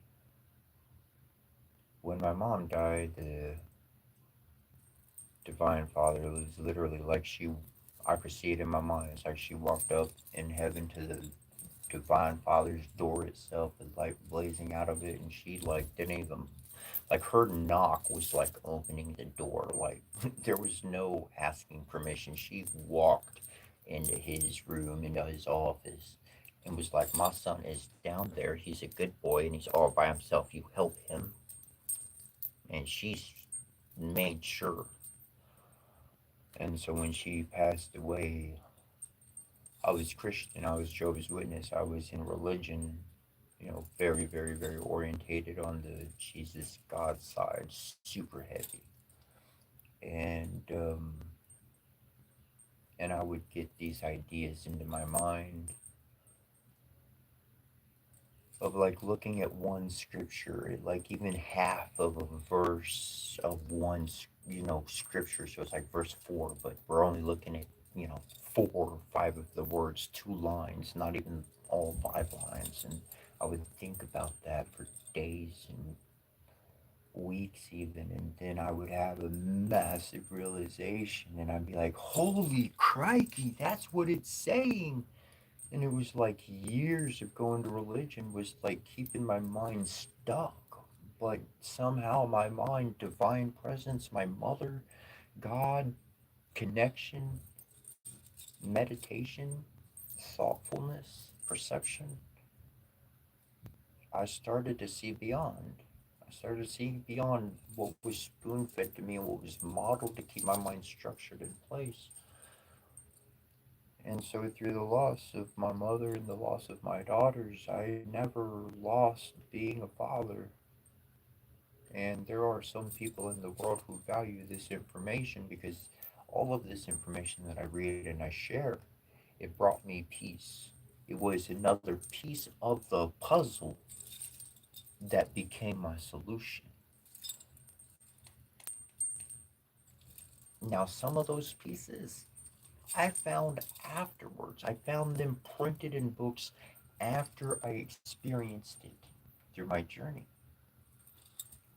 And so I'm able to share from source, from the books, from the original authors of this information, very pertinent to self liberation, because that's truly what it is. If a person wants to be free from the confines that rule their lives, it is something they must do themselves. Nobody can free you from these circumstances that contain and control you. In responding emotionally, when I'm hit with an emotion, I respond with an emotional action. Okay, to be able to get to a point in one's life where I can set the emotion aside. I can step back and I can evaluate the circumstance. I can evaluate why they're doing this, why that's being felt. I'm now acting like an investigator and a scientist, a detective. I'm analyzing everything that happened and I can really see the culprit. And guess what? The culprit is a child. Sure, they're an adult. Sure, they look like they can put their own legs together and do whatever they want. They're Mr. and Mrs. Popular. But the fact is that they're very lost in life. And I am in no position to be their mommy or their daddy. I am in no position to help them, so I must go in my own direction rather than challenge them, rather than create conflict. And by doing that, we have a smoother path. And so, if my daughters were here, I'd be doing this for them, but they're not. So I'm doing it for you. Because I never lost sight of what I am, no matter what other people want to say or spread. I know who I am. I know what I am.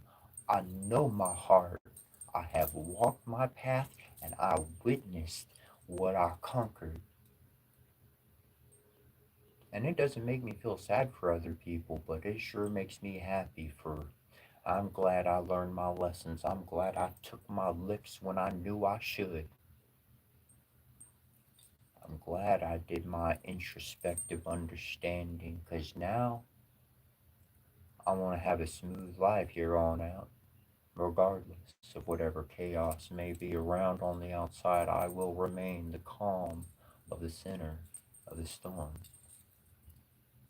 And in order to maintain that and to be able to maintain that, as I have been doing for many years, eh, sometimes that center of the storm can get pretty up there. I tell you what, can as far as energy goes, but that's okay. That's okay. Might get jostled around the edges, but we still going to get right back to that center of calm and peace. And through all of that, through learning how to do that, by being able to keep my mind sane, by being able to keep my emotions present, in order to know what I have lost, and to know that I am not lost, well, I'm not one to give up. And just because the main goal or the main prize or whatever I had envisioned is this is what I'm going to do right here, okay, that's not there anymore. Doesn't mean I could put something else in its place. I'm going to keep trucking and doing the good thing. That's all I know how to do. That's what I learned how to do. I learned how to be a family member. When I grew up as a child, everything I learned from my elders, from my grandfather, from my grandmother, from everybody, I learned how to be a family member. I didn't grow up learning how to be an employee.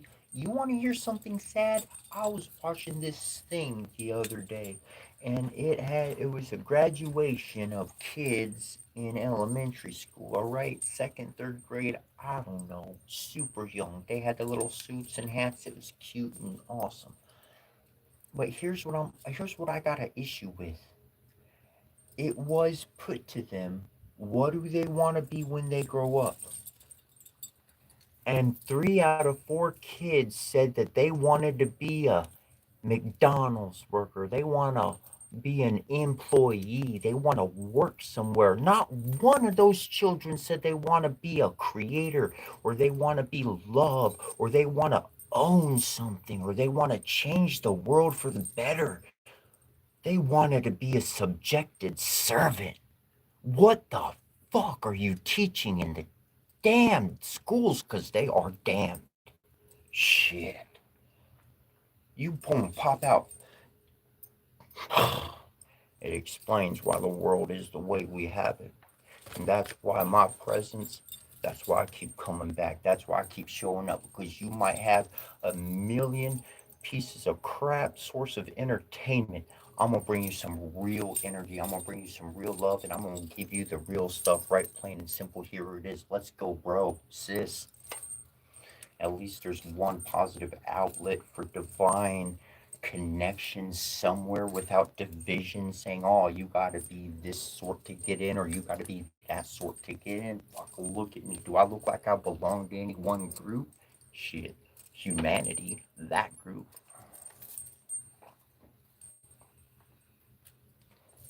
This is rejection of corporation.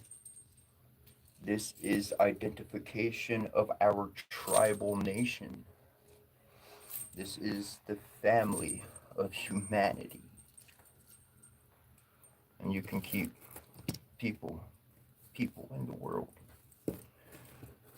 They can choose division and they can choose to follow a failing methodology of life right off the cliff with the bandwagon of fools. That's fine, because they going down. I'm going to ascend.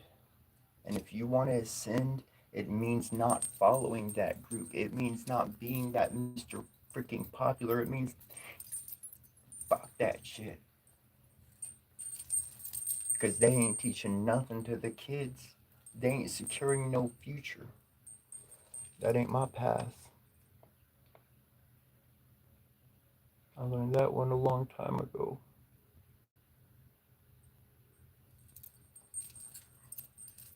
If you are on TikTok, we are on YouTube, youtube.com/Setchra, SETCHRA at yahoo.com.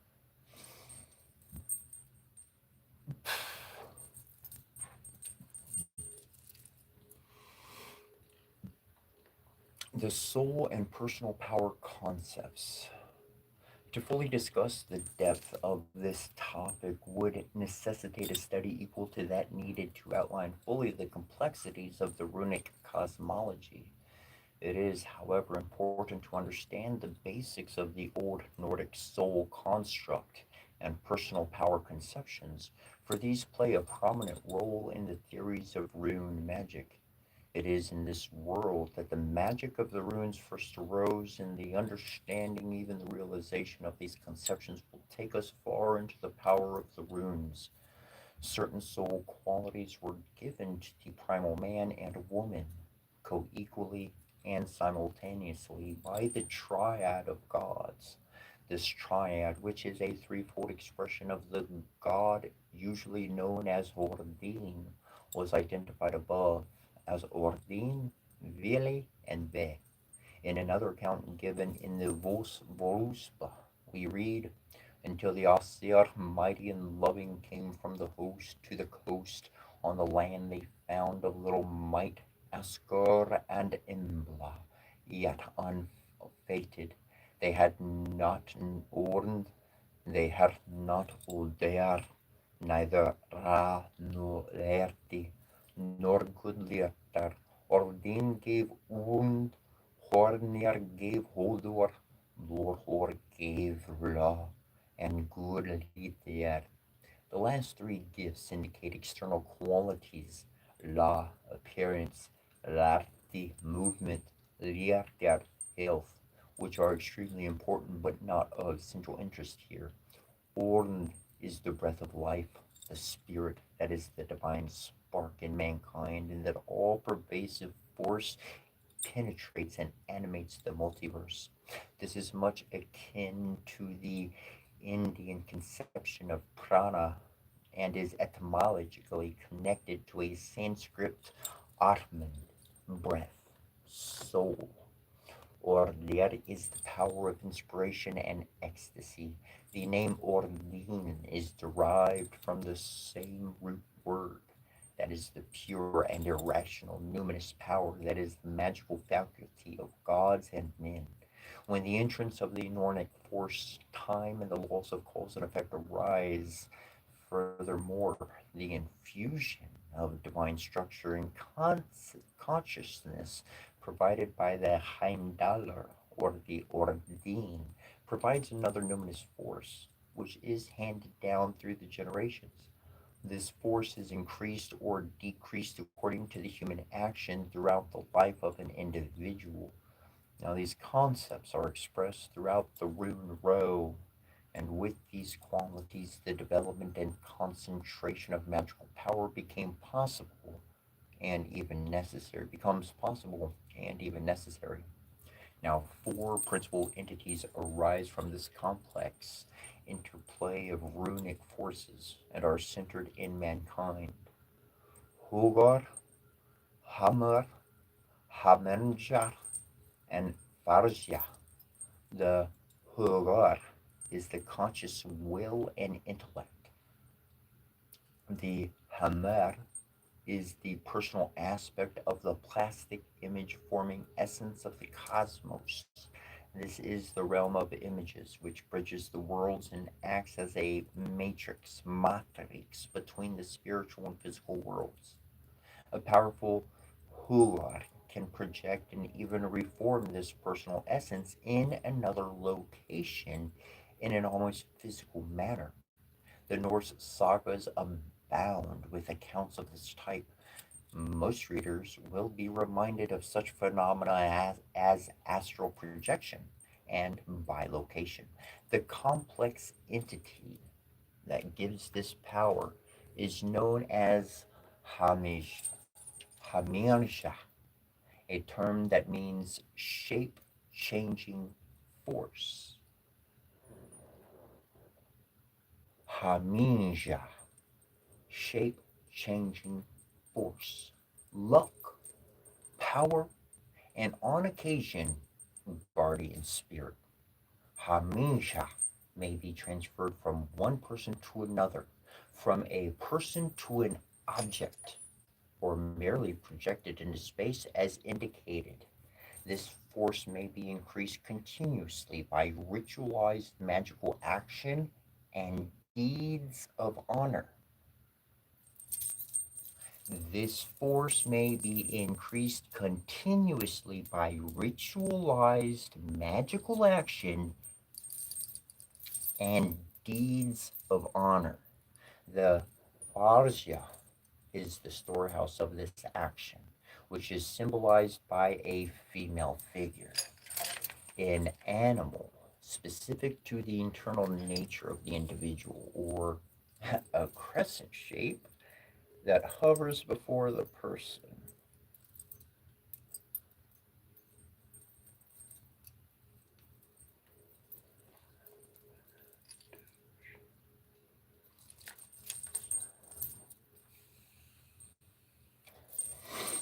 The Baoxia, or the fetch, constantly interacts with all levels of the personality, imparting the orlog, or fate of the person in accordance with past action.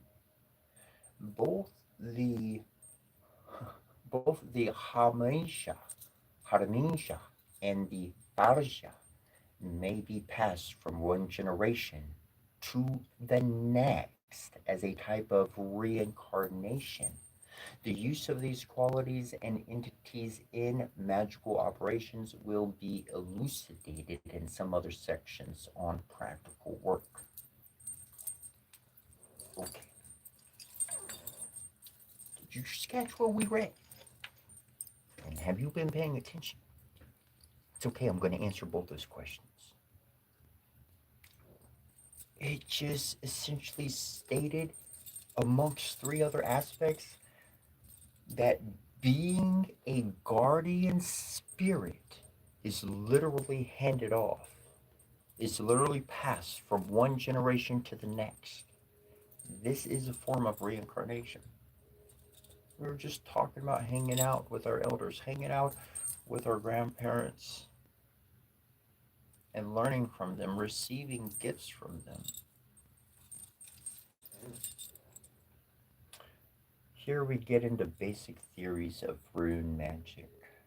Now, the forces used in magic and ritual may be divided roughly into two categories: the dynamistic and animistic. The dynamistic powers are more mechanic without a large degree of what we would call consciousness or will, other than their singular or complex functions. It's within this category that we may place the runes and the multiverse generally. However, they do have a degree of animism about them. As personal investigation will show, the primal runic forces also are at the root of all beings, as the section on cosmology demonstrated. All the various whites, the gods, the Asirs and Varnir, the elves, dwarves, and giants, the Durses and Earthens belong in the animistic category. The gods are archetypes or exemplary models of consciousness that are perceived as animate primordial images. These forces are ultimately derived from the dynamistic nature of the universe, as is mankind, which they help to form. These exemplary models are also extremely useful in magic, of course, either as internal consciousness factors or as symbols or vehicles for consciously directed power in invocatory rites.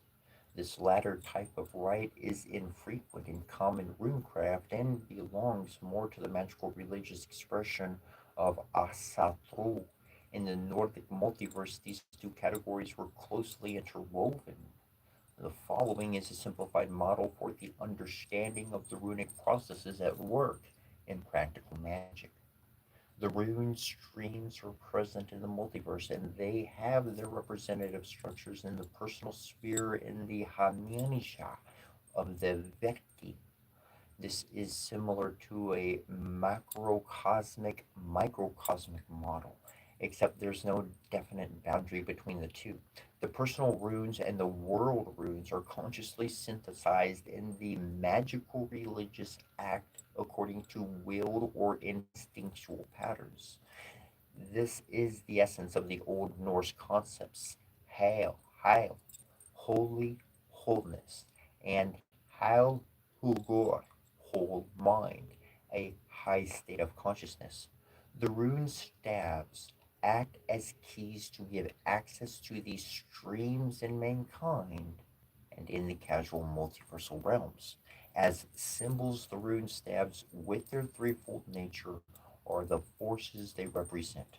Through willed ritual action, the Verki, or the shaman, or the wise man, wise woman, is able to manipulate through combination, intensification, concentration, and direction, and on and on and on.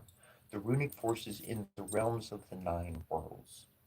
By the laws of the Partho, these actions become manifest as the altered rune streams react on and reverberate within the world in accordance with the will of the Verki, the shaman.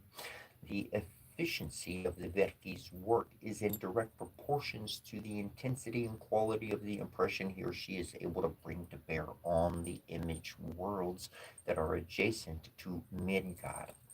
The ancients knew that all things were filled with runic force. All things had their runes. Rune wisdom is access to knowledge and these modalities that penetrate and vivify all the worlds. Although this particular book does not contain invocatory magic of a specifically religious nature, it is nevertheless important to understand the god forms that are housed in the rune realms. These gods and goddesses are only archetypes and consciousness modalities that pre existed the self consciousness of mankind but are intensified by human action. These images are culturally distinct, exemplary models. They are to varying degrees self conscious. For example, the rhyme giants have practically no consciousness and are almost purely mechanistic, while the god Hortin is structurally as complex as the most complicated human being. These whites occupy various worlds, each according to their kind. There are, however, no well defined borders between most of these realms. Wonderful. Now,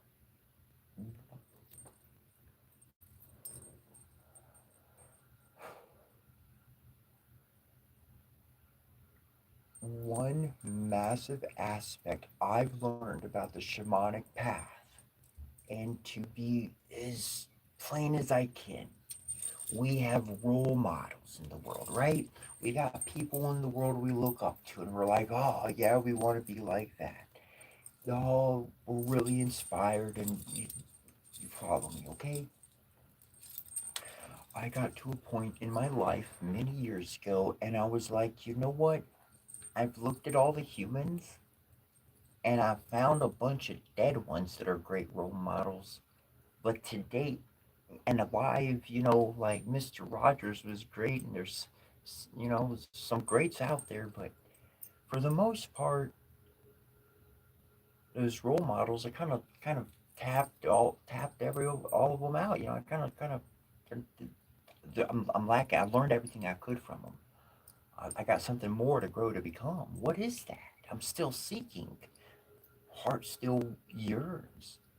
And so as I learned about these deities, the gods, and learning their stories of the past literally allows the ability to find a new role model, a new way to behave, a new option to present in the flux of life. Anybody playing a sport, anybody trying to gain ground upon an opponent needs strategy, tactfulness, needs to be aware of what's going.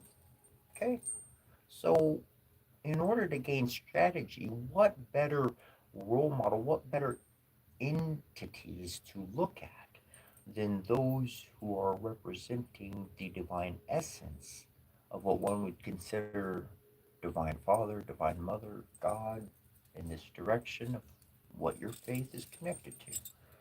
And know that your faith truly, truly, yes, connected to another consciousness, the quantum connection of how two different things, or that one particle, they share that what happens to this one happens to this one. So we may have different specifics, but we know that truly we are awakening within ourselves, and hopefully others, but primarily with awakening within ourselves these abilities, these options in life. People are constantly distracted by the way I am looking. Good. That's good. You do not want people necessarily, you don't want people necessarily understanding you. Remain an enigma, remain a mystery. If the dang magician came out onto the stage and said, "This is how I do all my tricks," they wouldn't be such a mystery. And people wouldn't need to pay to go see their shows anymore because they'd be like, "Yep, I know what's up his sleeve." So be the magician. Be the magician and leave people with some mystery. Be the awesome TV show and leave a good cliffhanger so they'll be around to watch tomorrow.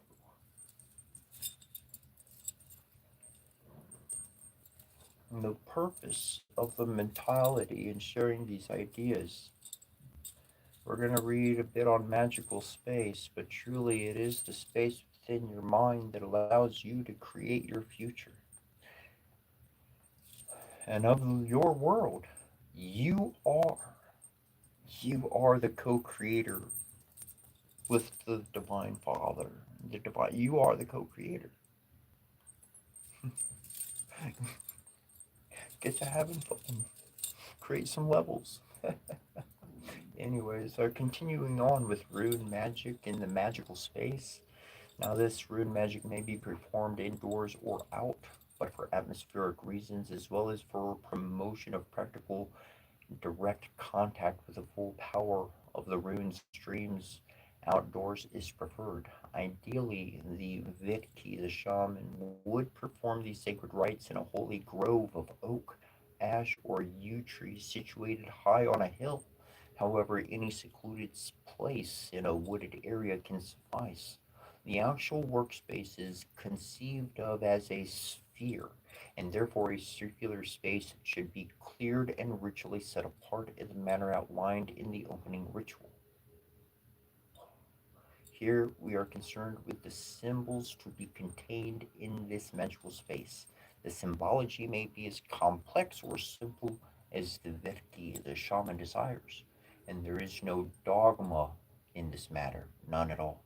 Generally, when the work is done within an enclosed space, the symbolism tends to be more complex, and we would expect to find an altar,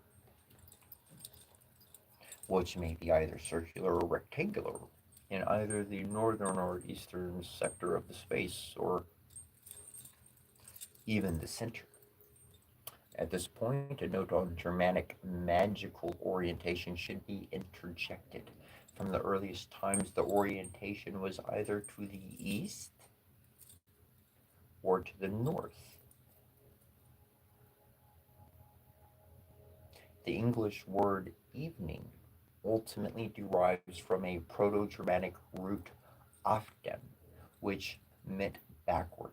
Hence, it indicates the observer faced eastward at twilight. Eastward exists a large body of lore that speaks for a northward orientation. The Christian missionaries had problems compelling recently converted Germanic pagans to pray eastward instead of their heathen custom of facing north.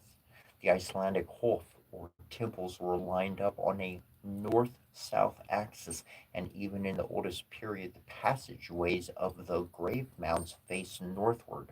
It is probable that both these directions were considered powerful, and that each was used depending on the type of ritual involved. Eastward for matters concerning the earth, and northward for matters concerning the other worlds. Most modern rune God preferred north for the same reason. Those missionaries hated it.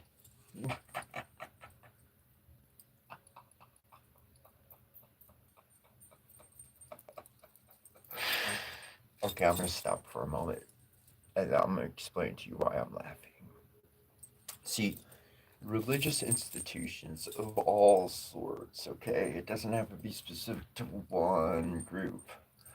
They tell you to do the opposite of what's actually in the greatest interest of the shaman, okay, of the wise individual, the spiritual practitioner.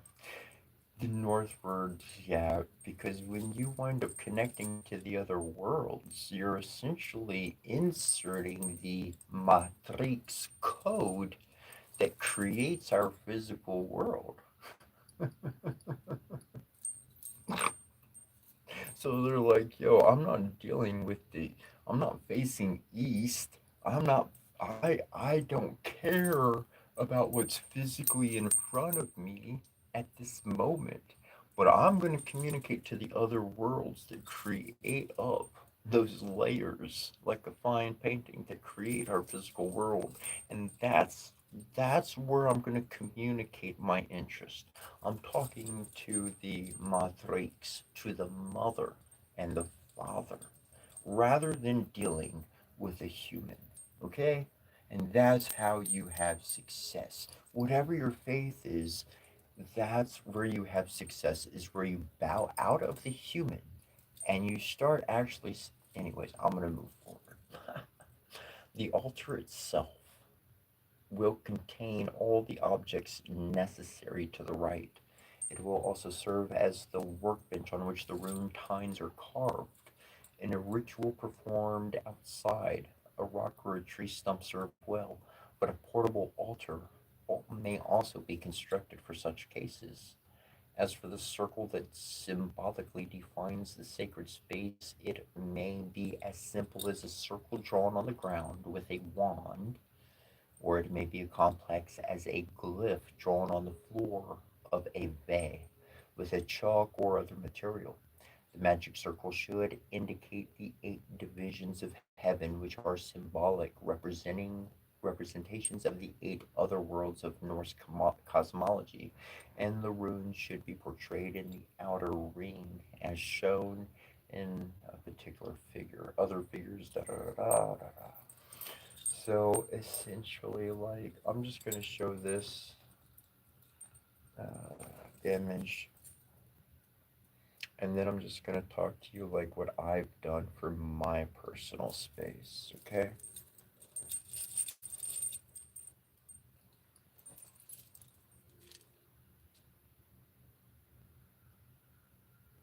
You can go ahead and take a picture of that if you would like to, and literally something like that can be drawn on a sheet.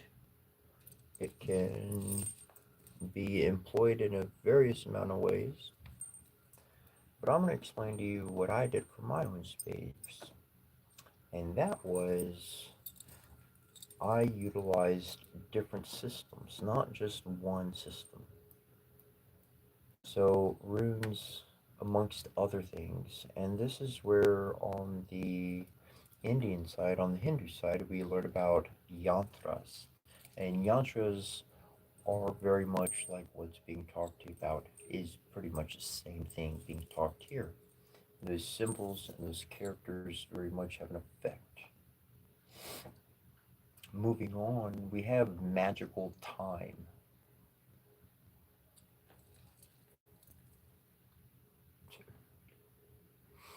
Do a nice 8-bit. Magical time. The timing of runic rites is also very important.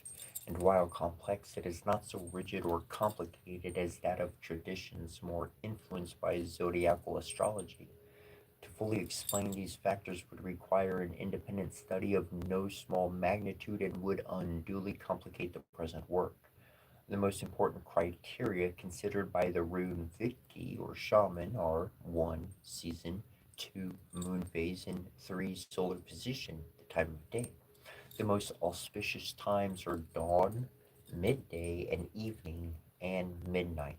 For increase of power, the waxing moon is desired, but for constriction of force, its waning phase is used.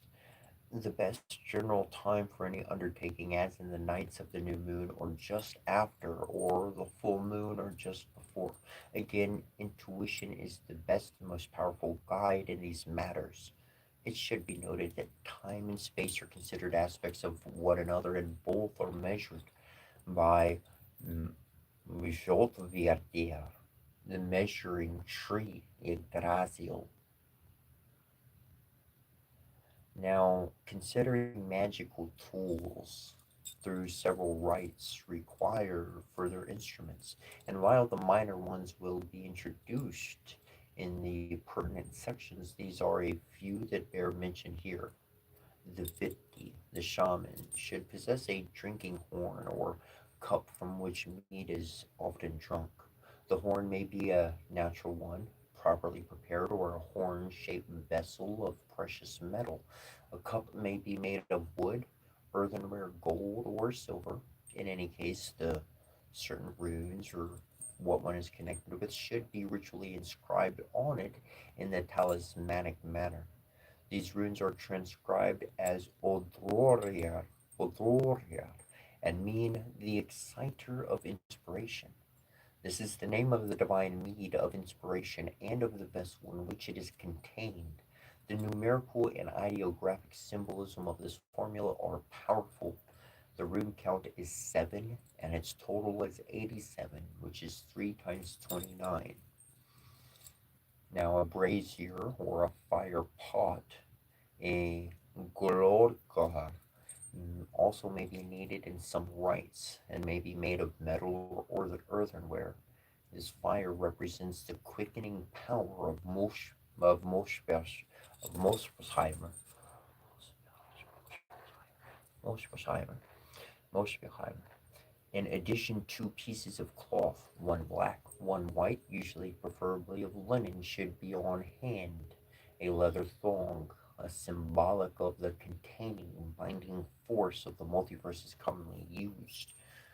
The equipment of the rune Vitti is characterized by its mobility.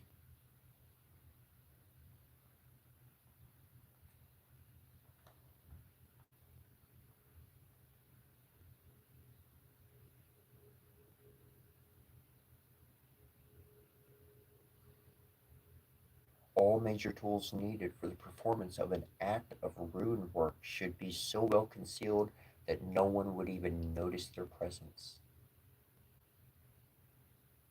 The signing and sending of runes. The practice of making runic gestures or signs was well known in ancient times. The Norse gorhar, or priest, would make the sign of the hammer, the hamarsmark, over goblets before drinking. The rite of signing persons and objects with holy signs was established well before the coming of Christianity, and in fact, they adopted this practice from the Indo European tribes because they could not eradicate it.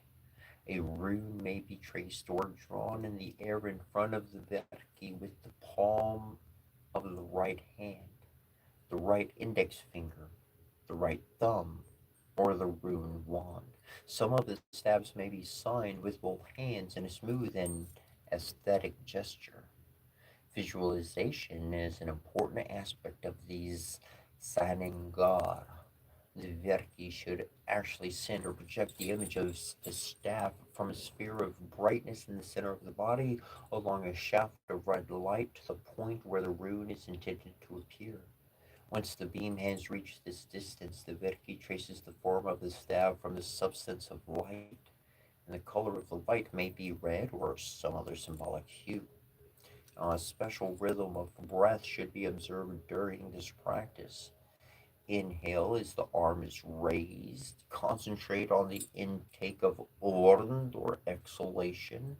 Send the sign, the staff, while signing the name of Goldor, of the rune, either mentally or aloud. And when the runes are invoked before the Virki, the force may either be reabsorbed into the personal sphere of the runester, infused into an object as an act of loading or changing, or it may be sent to do work elsewhere. This type of ritual work will be more fully treated in its own section below.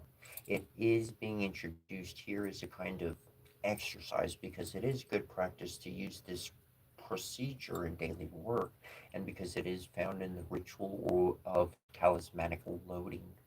This is one of the most powerful techniques available to the Virki, but one that must be practiced and mastered with extremely strong concentration and visualization to be completely effective. Now, rituals of protection should be devised by the Virki that serves to banish all forces detrimental to the work at hand and to prevent the return of those powers. These forces are not evil, just disadvantage to the operation. There are three good formulas for such a ritual. Now, the hammer right, the Hamarsning, Hamarsning, the Hamarshethning is the strongest and provides maximal protection and isolation. The Hagalas right provides the most potent magical atmosphere and potential, and the Elhaz right strikes a balance between these. The formula outlined below gives the hammer right.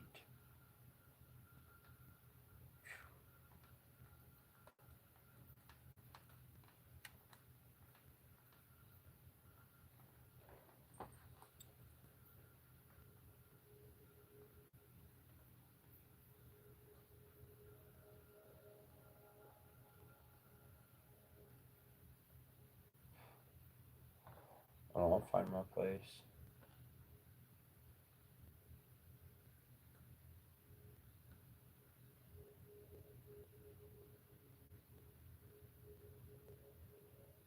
Yep, I'm getting closer.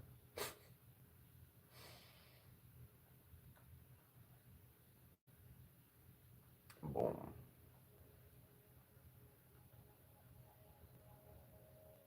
The formula outlined below, we will mention that, but to perform the other two, simply substitute the word Hagalas or Elhaz and sign the corresponding rune in the appropriate places. A rite of this type may be practiced every day to be used in conjunction with an opening ritual to begin all ceremonial rite. The hammer rite. This example is written in a northward orientation, and appropriate changes, of course, should be made in the order of Galdrar in rites of an eastward orientation. Now, with the rune wand in the right hand, face the North Star. Next, beginning with Vehu in the north, sign and send the runes of the Furtark in a ring around you at the level of the solar plexus as far out as the circle on the ground or floor, always with the sun in a clockwise direction. The runes should form a complete band ending with Uthala next to Fehu in the north. Third, next, stand in the cross stada and visualize an equilateral cross lying horizontally in the plane of the rune ring in your solar plexus, with that point as the center of the cross. The arms of this cross should end at the point where they intersect the rune band. Imagine a surrounding sphere of shimmering blue light with red rune band as its equator. Then visualize the vertical axis coming through your length from the infinite space above and from the infinite space below. 4. Feel and see the force flowing into your center from all six directions as it builds a sphere of glowing red might. The color may be altered depending on the ritual intention. You can always look into color symbolism. 5. The Vidki should touch the hinder part of the wand to the breast at the center of power and thrust it forward, projecting the force from that center to a point on the inside face of the outer sphere. Then the runester should sign the hammer, which is a line coming down and a line at the bottom. They just connect like that. From the mass of magical might, the sign should be traced, and during this process, intone Hamar i Norri Herga ve Ferdar och Halvor. Hamar i Norri Herga ve Ferdar och Halvor. Hammer in the north hollow and hold this holy stead.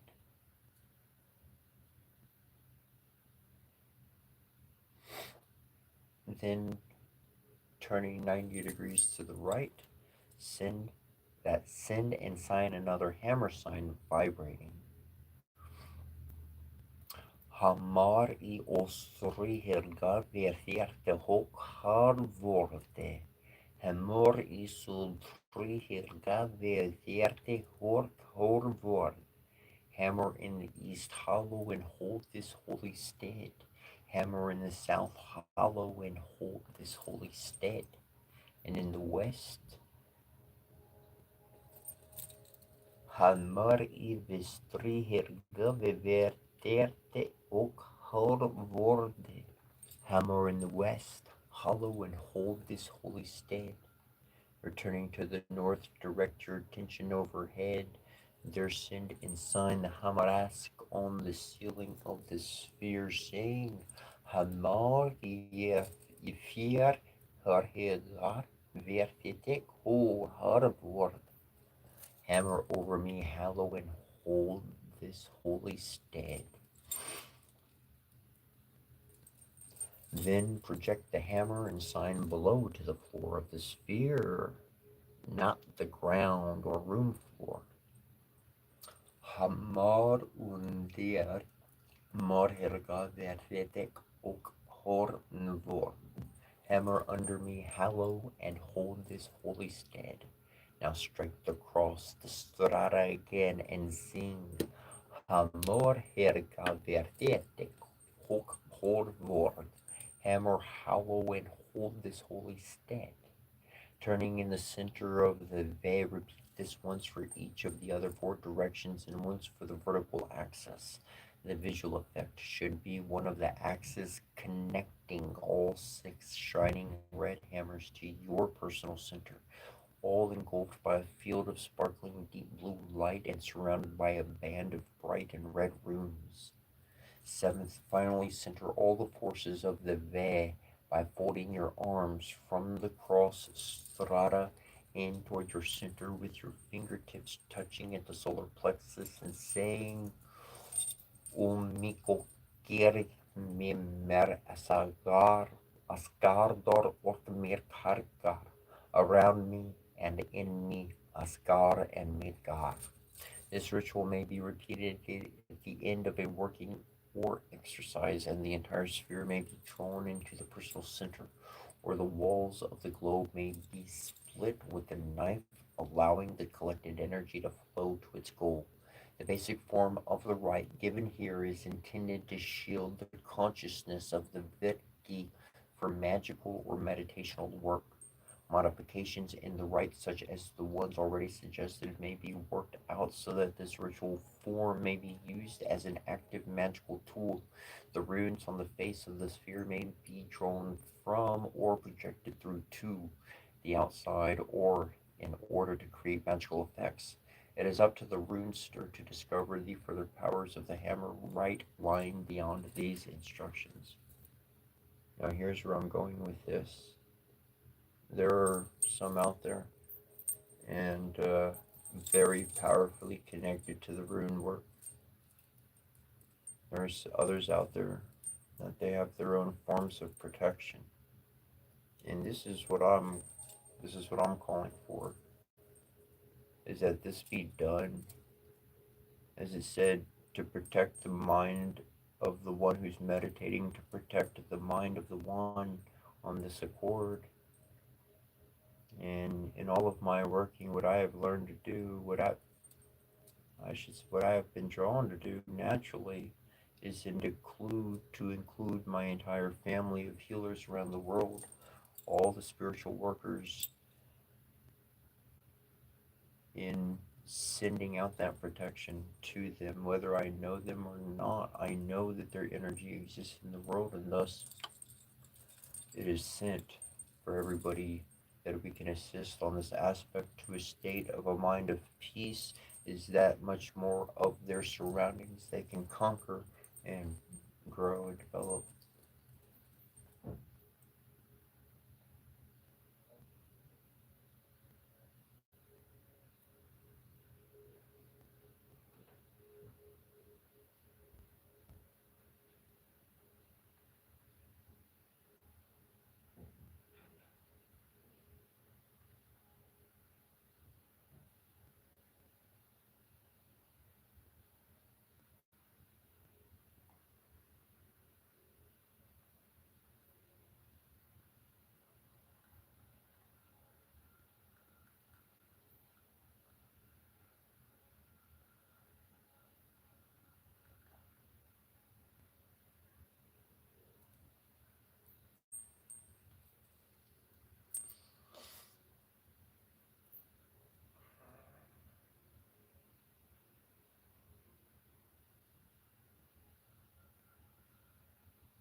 Talismans are very essential in life. Talismans allow us to capture, like a picture, the living energy that we wind up expressing, that we wind up having, that vibrates outside of our body. And so it's not capturing as in a bad thing, but it's capturing as in a memory. And this can be done with stones, this can be done with rings of copper, bronze, silver, gold, metal discs, wood. The construction materials are practically limitless. Um, Especially if one's working with wood, and such as perhaps a staff or something they have in mind, then thus is become such as carved as. So different proper things for carving or whatnot, tools would need to be considered, depending on what that talisman is wanted to be. Though when the talisman is being crafted, constructed, or developed with through any medium is being talked about, the concentration, the meditation, the thought of healing or whatever that energy is being directed towards winds up being transferred into that item that we're working upon. That energy stored appropriate can be utilized at any time in the future. A lot of times through different ceremony or meditation or systems of spirituality to get the mind focused, we need to acquire energy. At the beginning of the day, we talked about filling up our energetical tank, okay? Fuel from experience in life and filling up that tank. Sometimes we may not have exactly what we need in the tank. So, by creating a talisman, by having an object that has a particular energy that we have set into it, that we have either carved or continuously reinforced into this particular object, again, whether it be wood, stone, or anything of the matter, we have the ability, if such an item is stored on the altar and protected from outside energies, we can grab that item, have it on our person, and when we go into thinking about protecting somebody or sending positive energies or blessings towards someone in or protecting, so however it's working, that energy can be utilized right there in the moment. And so it's a form of being able to work through one's own energy and not needing to necessarily tap or utilize somebody else's energy to create a miracle, to create ceremonial work that's actually going to have a positive effect in this world.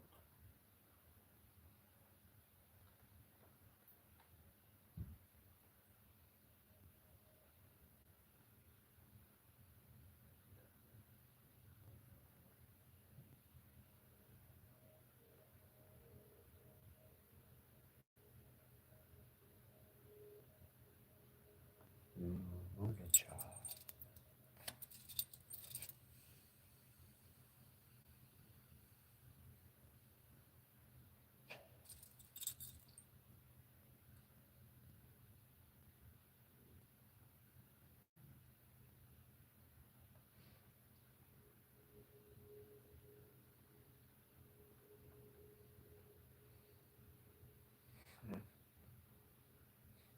This next one, we're going to go to a Celtic fairy tale.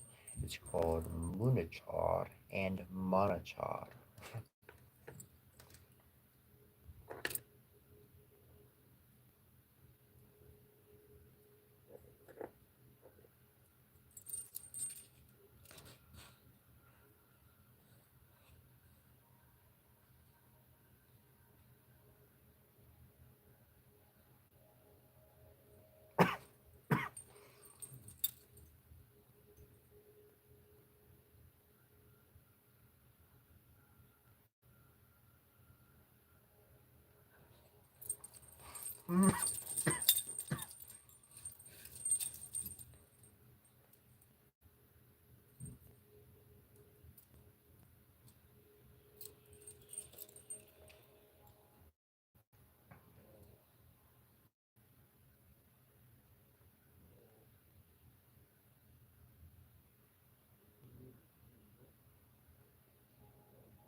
Hey Natalie, you seemed really cool. So you're a moderator now? So whatever's going on all right there, you should be all right.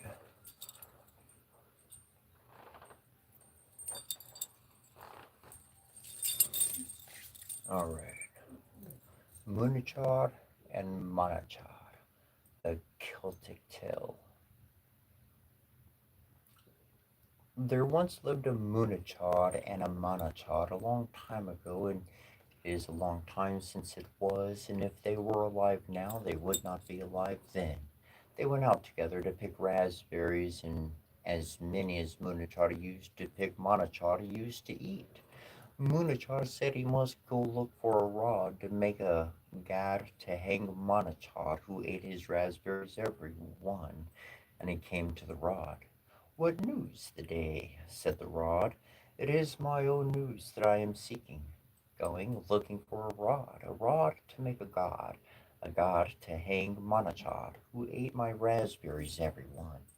You will not get me, said the rod, until you get an axe to cut me. He came to the axe. What news today? Said the axe. It's my own news I'm seeking. Going looking for an axe to cut a rod to make a god to hang a monachar who ate my raspberries, one, every one.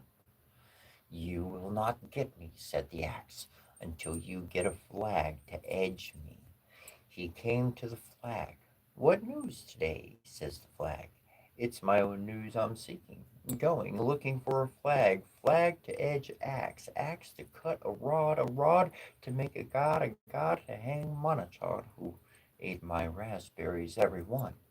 You will not get me, says the flag, till you get water to wet me. He came to the water. What news today? Says the water. It's my own news I'm seeking, going looking for water, water to wet a flag, flag to edge axe, axe to cut a rod to make a god to hang him on a charm, who ate my raspberries, every one. You will not get me, said the water, until you get a deer who will swim me. He came to the deer. What news today? Says the deer. It's my own news I am seeking. Going, looking for a deer, deer to swim water, water to wet flag, flag to edge axe, axe to cut a rod, and rod to make a god to hang Monachar, who ate my raspberries, every one. You will not get me, said the deer, until you get a hound who will hunt me. He came to the hound. No, what news today, says the hound. It's my own news I'm seeking. Going, looking for a hound, hound to hunt a deer, deer to swim water, water to wet a flag, flag to edge a axe, axe to cut a rod to make a god to make a monachar, who ate my raspberries, every one. You will not get me, said the hound, until you get a bit of butter to put in my claw. He came to the butter. What news today, says the butter. It's my own news I'm seeking. Going, looking for butter, butter to go in claw of hound, hound to hunt deer, deer to swim water, water to wet flag, flag to edge axe, axe to cut a rod to make a god to hang a monachar, who ate my raspberries, every one. You will not get me, said the butter, until you get a cat who shall scrape me. He came to the cat. What news today, said the cat. It's my own news I'm seeking, going, looking for a cat, cat to scrape butter, butter to go in clove, hound, hound to hunt deer, deer to swim water, water to wet flag, flag to edge axe, axe to cut a rod to make a god to hang monachar, who ate my raspberries, every one. You will not get me, said the cat, until you will get milk, which you will give me. He came to the cow.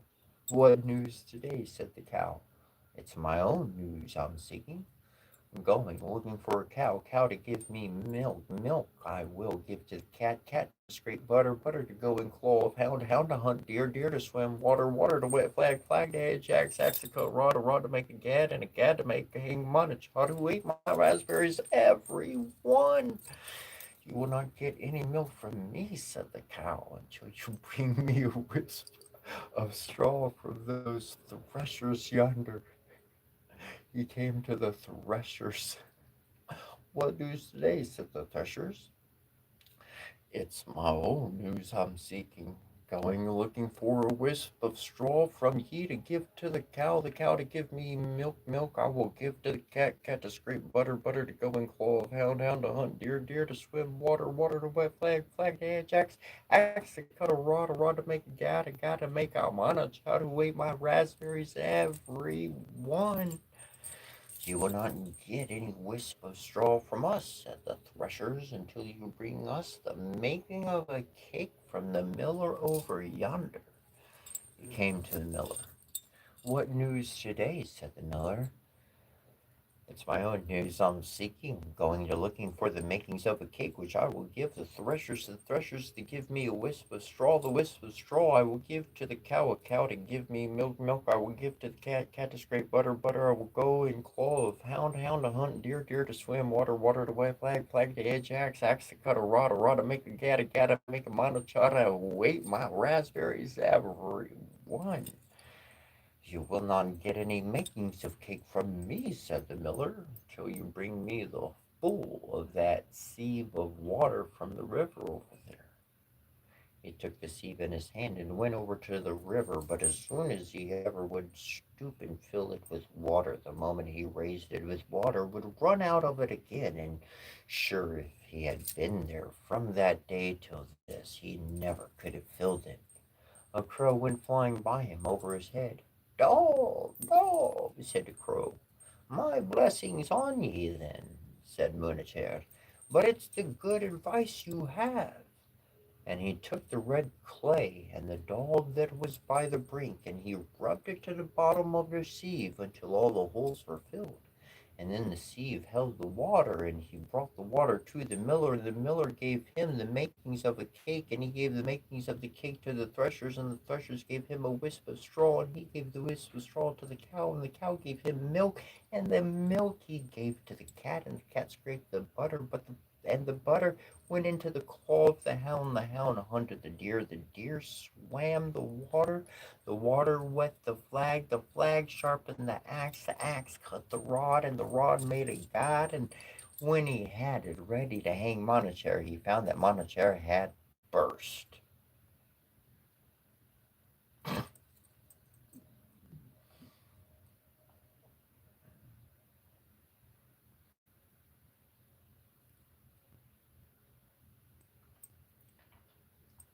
Gold tree and silver tree. Once upon a time there was a king who had a wife whose name was Silver Tree, and a daughter whose name was Gold Tree. On a certain day of days, Gold Tree and Silver Tree went to a glen where there was a well, and in it there was a trout. Said Silver Tree, "Trouty, bonny little fellow, am not I the most beautiful queen in the world?" "Oh, indeed you are not." "Who then?" "Why, Gold Tree, your daughter." Silvertree went home blind with rage. She lay down on the bed and vowed she would never be well until she could get the heart and liver of Gold Tree, her daughter, to eat. At nightfall the king came home, and it was told him that Silver Tree, his wife, was very ill. He went where she was and asked her what was wrong with her. "Oh, only a thing which you may heal if you like." "Oh, indeed, there is nothing at all which I could do for you that I would not do. If I get the heart and the liver of Gold Tree, my daughter, to eat, I shall be well." Now it happened about this time that the son of a great king had come from abroad to ask Gold Tree for marrying. The king now agreed to this, and they went abroad. The king then went and sent his lads to the hunting hill for a he goat, and he gave its heart and its liver to his wife to eat, and she rose well and healthy. A year after, the Silver Tree went to the glen where there was a well in which there was the trout. "Trouty, bonny little fellow," said she, "am not I the most beautiful queen in the world?" "Oh, indeed you are not." "Who then?" "Why, Gold Tree, your daughter." "Oh, well, it is long since she was living. It is a year since I ate her heart and liver." "Oh, indeed, she is not dead. She is married to a great prince abroad." Silver Tree went home and begged the king to put the long ship in order, and said, "I'm going to see my dear Gold Tree, for it is so long since I saw her." The long ship was put in order, and they went away. It was Silver Tree herself that was at the helm, and she steered the ship so well that they were not long at all before they arrived. The prince was out hunting on the hills. Gold Tree knew the long ship of her father coming. "Oh," she said to the servants, "my mother is coming, and she will kill me." "She shall not kill you at all. We will lock you in a room where she cannot get near you." This is how it was done. And when Silver Tree came ashore, she began to cry out, "Come to meet your mother when she comes to see you." Gold Tree said that she could not, that she was locked in the room, and that she could not get out of it. "Will you not put out," said Silver Tree, "and your little finger through the keyhole, so that your own mother may give a kiss to it?" She put out her little finger, and Silver Tree went and put a poison stab in it, and Gold Tree fell dead.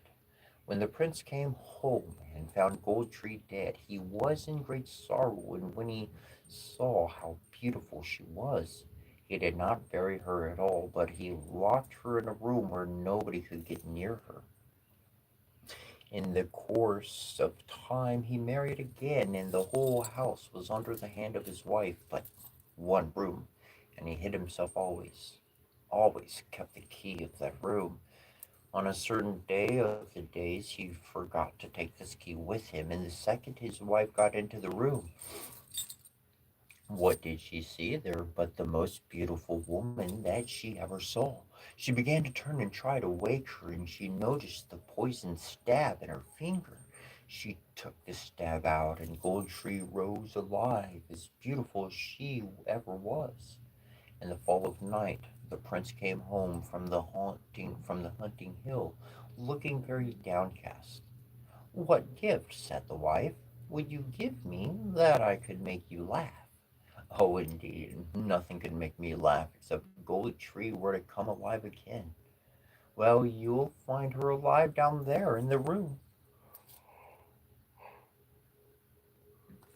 When the prince saw Gold Tree alive, he made great rejoicings, and he began to kiss her, and kiss her, and kiss her. Said the second wife, since she is the first one you had, it is better for you to stick to her, and I will go away. Oh, indeed, you shall not go away, but I shall have both of you. At the end of the year, Silver Tree went to the glen where there was the well, in which there was the trout. Trouty, bonny little fellow, said she, am not I the most beautiful queen in the world? Oh, indeed you are not. Who then? Why, Gold Tree, your daughter. Oh, well, she is not alive. It is a year since I put the poisoned stab into her finger. Oh, indeed, she is not dead at all, at all. Silvertree went home and begged the king to put the longship in order, for that she was going to see her dear Gold Tree, as it was so long since she saw her. The longship was put in order, and they put away. It was Silvertree herself that was at the helm, and she steered the ship so well that they were not long at all before they arrived. The prince was out hunting on the hills. Gold Tree knew her father's ship coming. Oh, said she, my mother is coming and she will kill me. Not at all, said the second wife. We will go down to meet her. Silver Tree came ashore. Come down, Gold Tree, love, she said, for your own mother is come to you with a precious drink. It is a custom in this country, said the second wife, that the person who offers a drink takes a draught out of it first. Silvertree put her mouth to it, and the second wife went and struck it so that some of it went down her throat, and she fell dead. They had only to carry her home, a dead corpse, and bury her. The prince and his two wives were long alive after this, pleased and peaceful. I left them there.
The King of the Golden Mountain.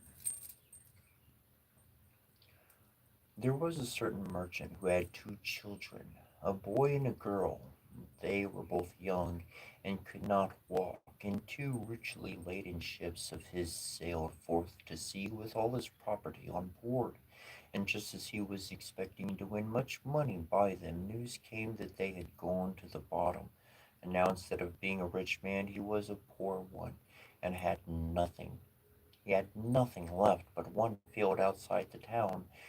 In order to drive his misfortune a little out of his thoughts, he went out to this field, As he was walking forwards and backwards in it, a little black mannikin stood suddenly by his side and asked why he was so sad, and what was the taking so much to heart.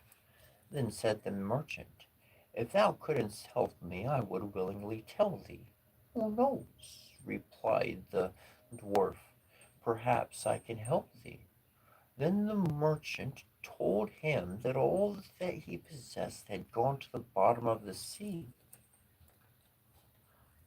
and that he had nothing left but his field. "Do not trouble thyself," said the dwarf. "If thou wilt promise to give me the first thing that rubs itself against thy leg when thou art at home again, and to bring it here to this place in 12 years' time, thou shalt have as much money as thou wilt." The merchant thought, "What can that be but my dog?" and did not remember his little boy, so he said yes, gave the man a written and sealed promise, and went home. When he reached home, his little boy was so delighted that held by a bench, tottered up to him and seized him fast by the legs. The father was shocked, for he remembered his promise and now knew that he had pledged himself to do. As, however, he still found no money in his chest, he thought the dwarf had only been jesting. A month afterwards he went up to the garret, intending to gather together some old tin and to sell it, and saw a great heap of money lying. Then he was happy again, made purchases, became a greater merchant than before, and felt that this world was well governed. In the meantime the boy grew tall and at the same time sharp and clever. But the nearer the 20th year approached, the more anxious grew the merchant, so that his distress might be seen in his face. One day his son asked what ailed him, but the father would not say. The boy, however, persisted so long that at last he told him that without being aware of what he was doing, he had promised him to the dwarf, and had received much money for doing so. He said likewise that he had set his hands and seal to this, and that now, when 12 years had gone by, he would have to give him up.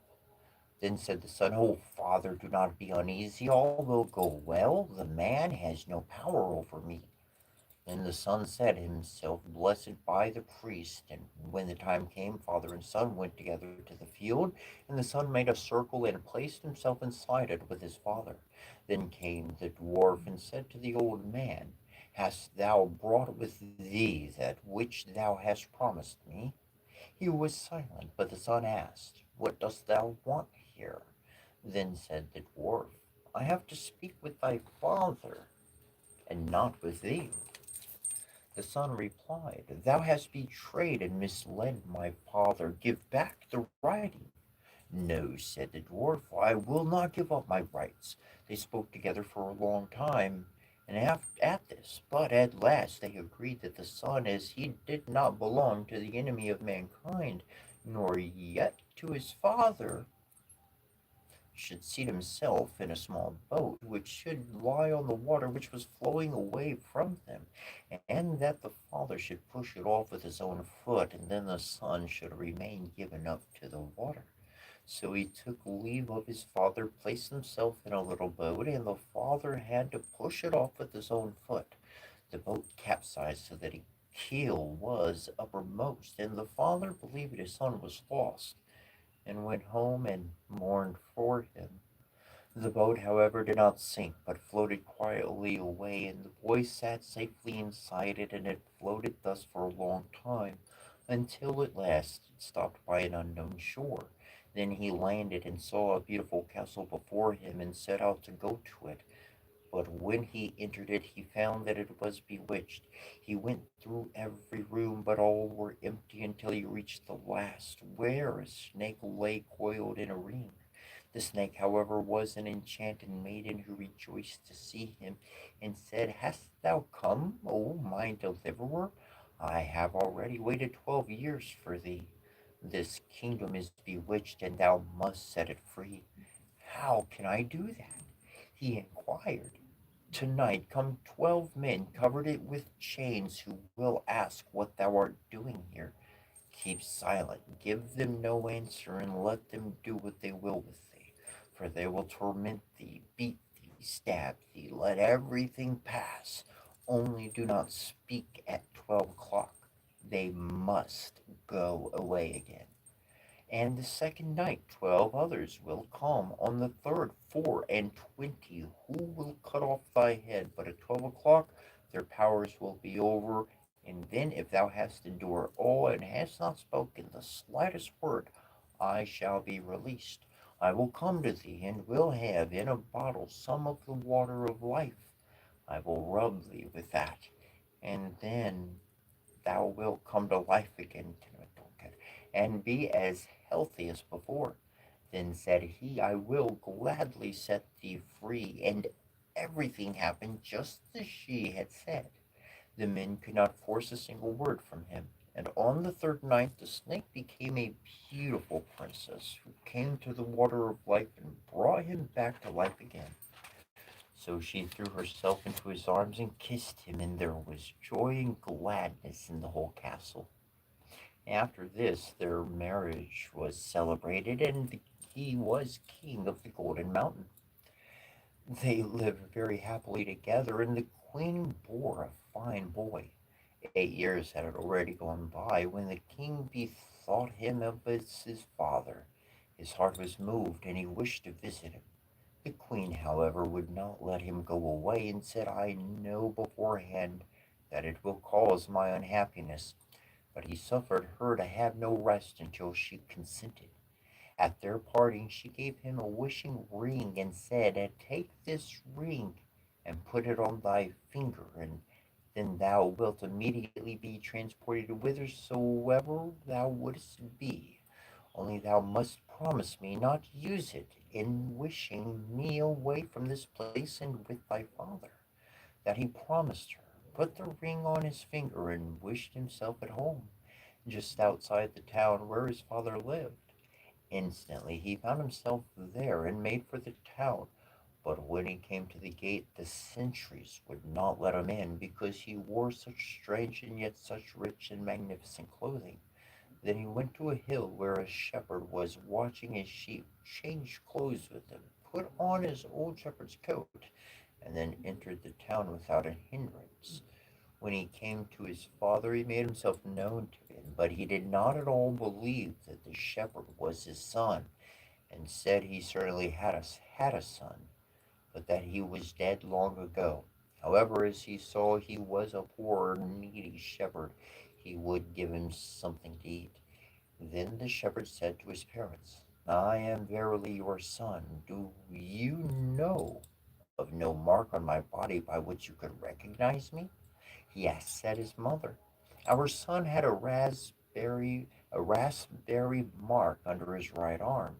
He slipped back his shirt, and then they saw the raspberry under his arm, and he no longer doubted that he was their son. Then he told them that he was king of the Golden Mountain, and a king's daughter was his wife, and that he had a fine son of 7 years old. Then said the father, that this is certainly not true. It is a fine kind of a king who goes about in a ragged shepherd's coat. On this the son fell in a passion, and without thinking of his promise, turned his ring round and wished both his wife and child with him. They were there in a second, but the queen wept and reproached him, and said that he had broken his word and had brought misfortune upon her. He said, I've done it thoughtlessly and not with evil intention, and tried to calm her. And she pretended to believe this, but she had mischief in her mind. Then he led her out of the town into the field, and showed her the stream where the little boat had been pushed off. And then he said, I am tired. Sit down. I will sleep a while on thy lap. And he laid his head on her lap and fell asleep.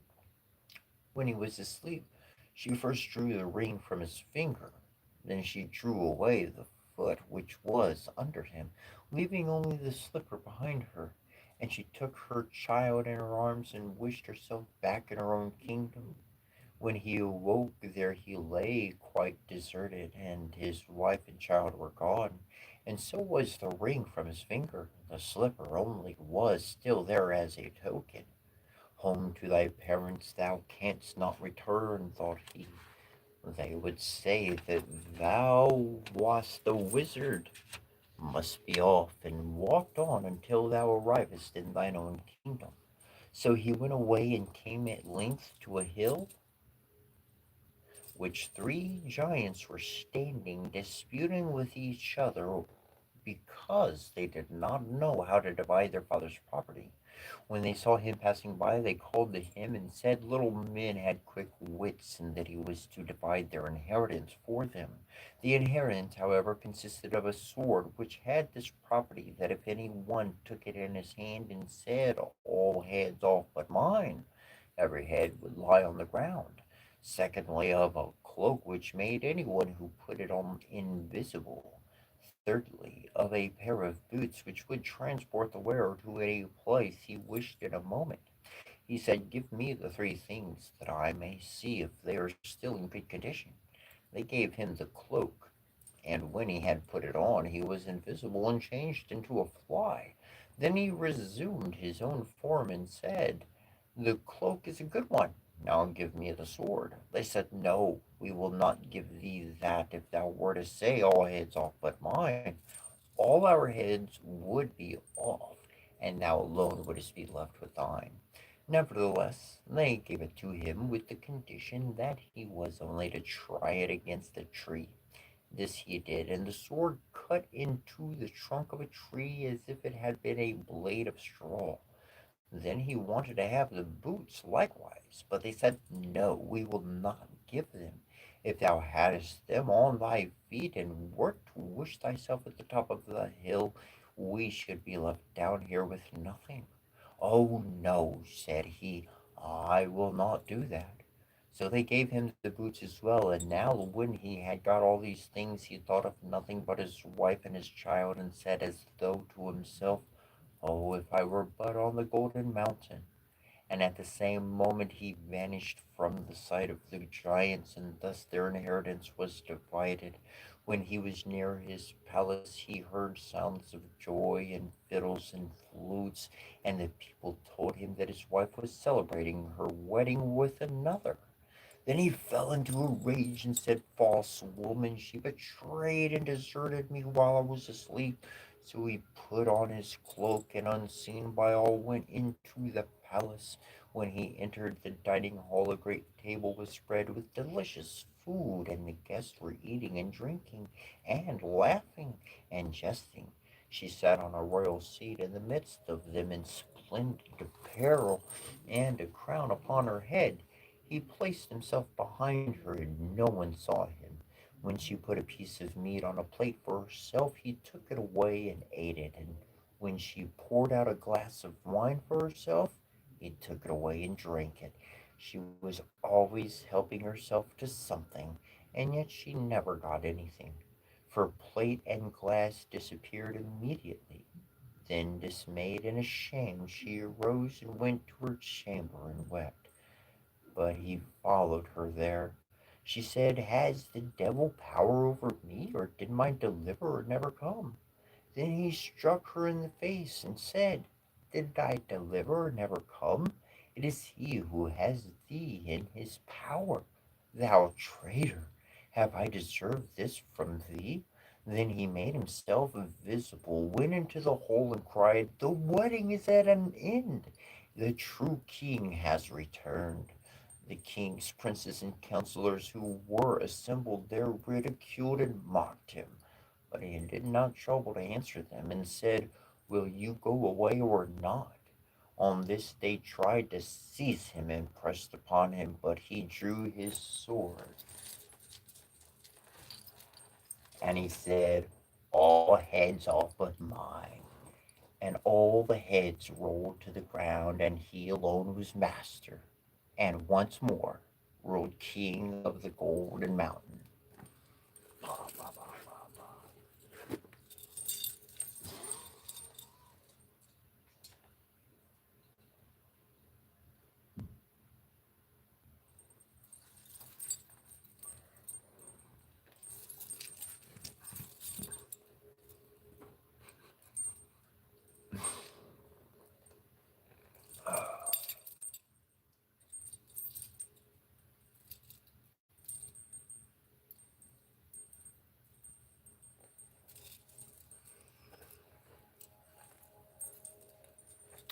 Pretty cunning individual, tell you what.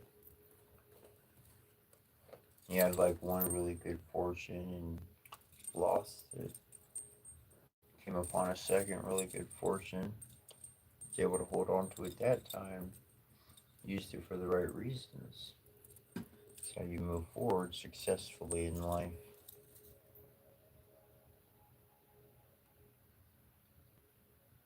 Alright, let's see. Let's check this one maybe.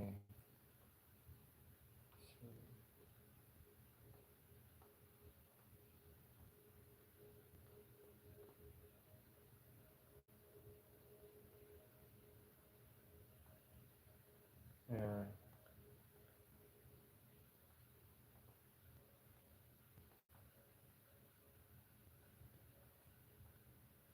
About one more story for Friday. Hope you're having a good day. This one is a Celtic tale entitled King O'Toole and His Goose.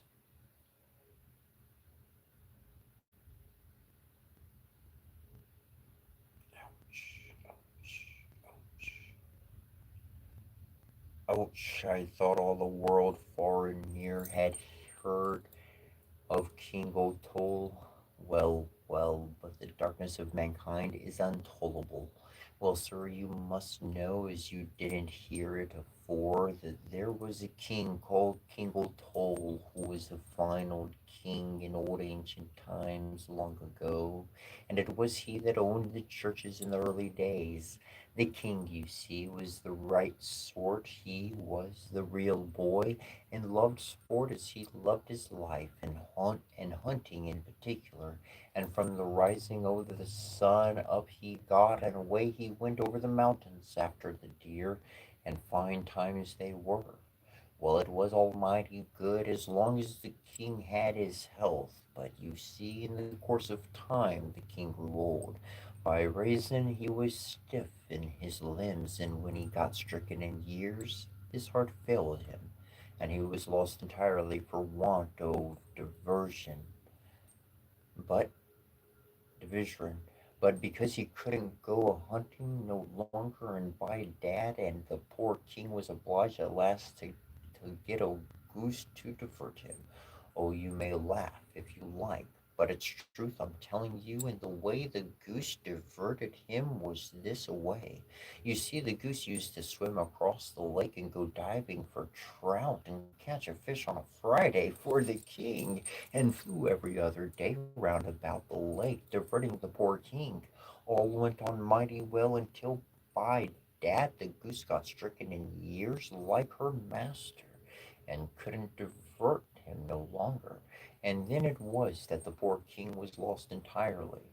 The king was walking one morning by the edge of the lake, lamenting his cruel fate and thinking of drowning himself, that could get no diversion in life, when all of a sudden, turning round the corner, whom should he meet but a mighty decent young man coming up to him. "God save you," says the king to the young man. "God save you kindly, King Toll," says the young man. "True for you," says the king. "I am King Toll," says he, "prince and plenty penitentiary of these parts," says he. "But how came ye to know that?" says he. "Oh, never mind," says Saint Kavin. "You see, it was Saint Kavin, sure enough, the saint himself in disguise, and nobody else." "Oh, never mind," says he, "I know more than that. May I make bold to ask, how is your goose, King O'Toole?" says he. "Blur angers, how came ye to know about my goose?" says the king. "Oh, no matter, I was given to understand it," says Saint Kevin.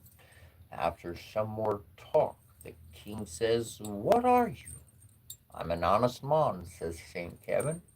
"Well, honest man," says the king, "and how is it you make your money so easy?" "By making old things as good as new," says Saint Kevin. "Is it a tinker you are?" says the king. "No," says the saint, "I'm no tinker by trade."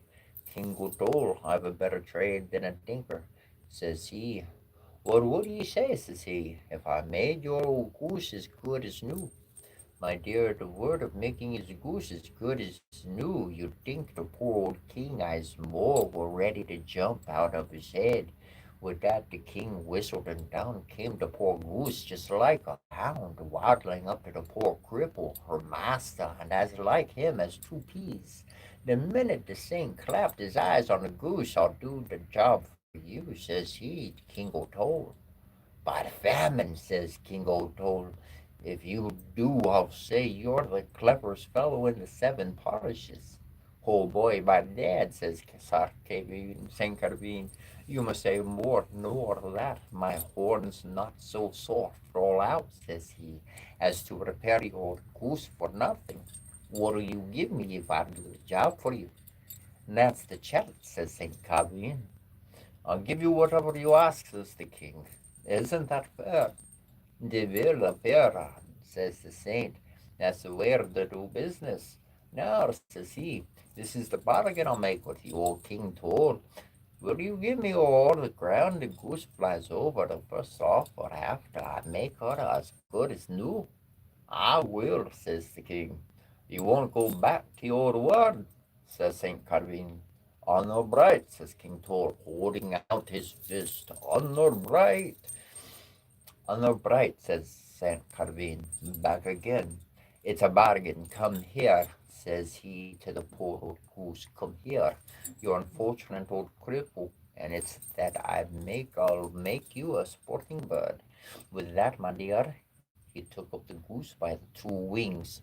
Chris o'er my cross and you, says he, mark your heart grace with the blessed sign at the same minute, and throwing her up in the air, woo, says he, just giving her a blast to help her. And with that, my jewel, she took her heels, flying like one to the old eagles themselves, and cutting as many caterpillars as to swallow before a shower of rain. Well, my dear, it was a beautiful sight to see the king standing with his mouth open, looking at this poor goose flying as light as a lark and better than ever she was. And when she looked at his feet, patted her on her head, and ma vornin, says he, but you are the darling of the world. And what do you say to me, says St. Carvine, for making her like that? By Jabber, says the king, I say nothing beats the art of man, barring the bees. And do you say no more nor that, says St. Carvine. And I'm beholden to you, says the king. But will you give me o'er the ground the goose flew over? I will, says King Gothol, and you're welcome to it, says he, though it's the last acre I have to give. But you keep your word true, says the saint. As true as the sun, says the king. It is well for you, O King O'Toole, that you said that word, says he, for if you didn't say that word, the devil, the bit of your goose, would ever fly again. When the king was as good as his word, St. Carvine was pleased with him, and then it was that he made himself known to the king. And, says he, King O'Toole, you are a decent man, for I only came here to try you. You don't know me, says he, because I'm disguised. Musha, then, says the king, who are you? I'm Saint Carvine, said the saint, blessing himself. O Queen of Heaven, says the king, making it a sign of the cross before his eyes and falling down on his knees before the saint. Is it the great Saint Carvine, says he, that I've been discoursing all this time without knowing it, says he. All is one as if he was a lump of a goosum. And so you are a saint, says the king. I am, says St. Carvine. By Jadbers, I thought I was only talking to a decent boy, says the king. Well, you know the difference now, says the saint. I'm St. Carvine, says he, greatest of all saints. And so the king and his goose, as good as new, to divert him as long as he lived, and the saints supported him after he came into his property, as I told you, until the day of his death, and that was soon after. For the poor goose thought he was catching a trout one Friday, but my jewel, it was a mistake he made, and instead of a trout, it was a thieving horse eel. And instead of the goose killing a trout for a king's supper, by dad, the eel killed the king's goose. And small blame to him, but he didn't eat her because he daren't ate what Saint Convene had laid his blessed hands on.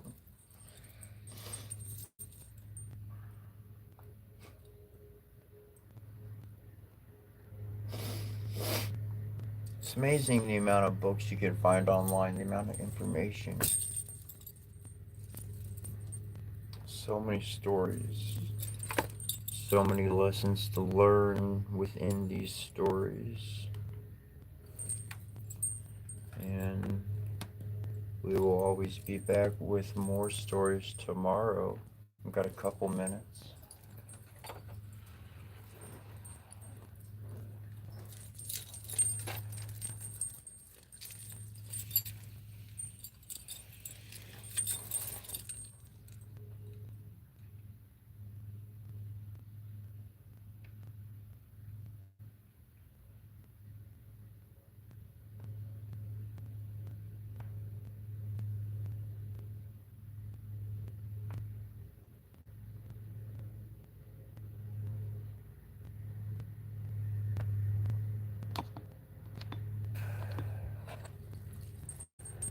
Thank you for being here. Thank you for hanging out. It's certainly been a joy today, as in every day. Um, it's interesting when I do get into those singing rhythms. I'll tell you what, like I wind up reading for a while, and the singing it just winds up happening. It's kind of a trance state, and sometimes it's why I wind up reading and reading because number one, the information is definitely enlightening and solid, and I can feel somebody's connected and listening. So, but at the same time, at that same moment, I wind up getting into my own kind of trance state, that own kind of rhythm, and it's pretty interesting how sometimes that rhythm that gets so fluid that it does become a bit of song. And I've certainly done that a couple of times here and there. You know, I've kind of wound up doing that sometimes, and that's always pretty fun to get into. And that's life. Life is a journey. It's something interesting and fun to embrace. And when it gets all too complicated, that's when it's time to just throw out all those hard, information, all those hard facts, and just enjoy life and just simplify things. Um, when it's too complicated,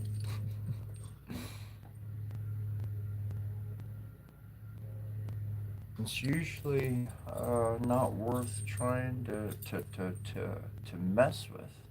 You know, sometimes being able to unravel a knot is good because you could save the string or rope or twine or whatever. Then again, there's other moments in life where shoot, you just gotta cut that thing in half. Like we just gotta get what's tangled up, and we don't have time to save anything. We just gotta move forward, and so there's always the aspects of life. Much love, many blessings. Thank you for being here. Thank you for sharing your comments. And Donna Dekwai, until we see you next time, much love, many blessings.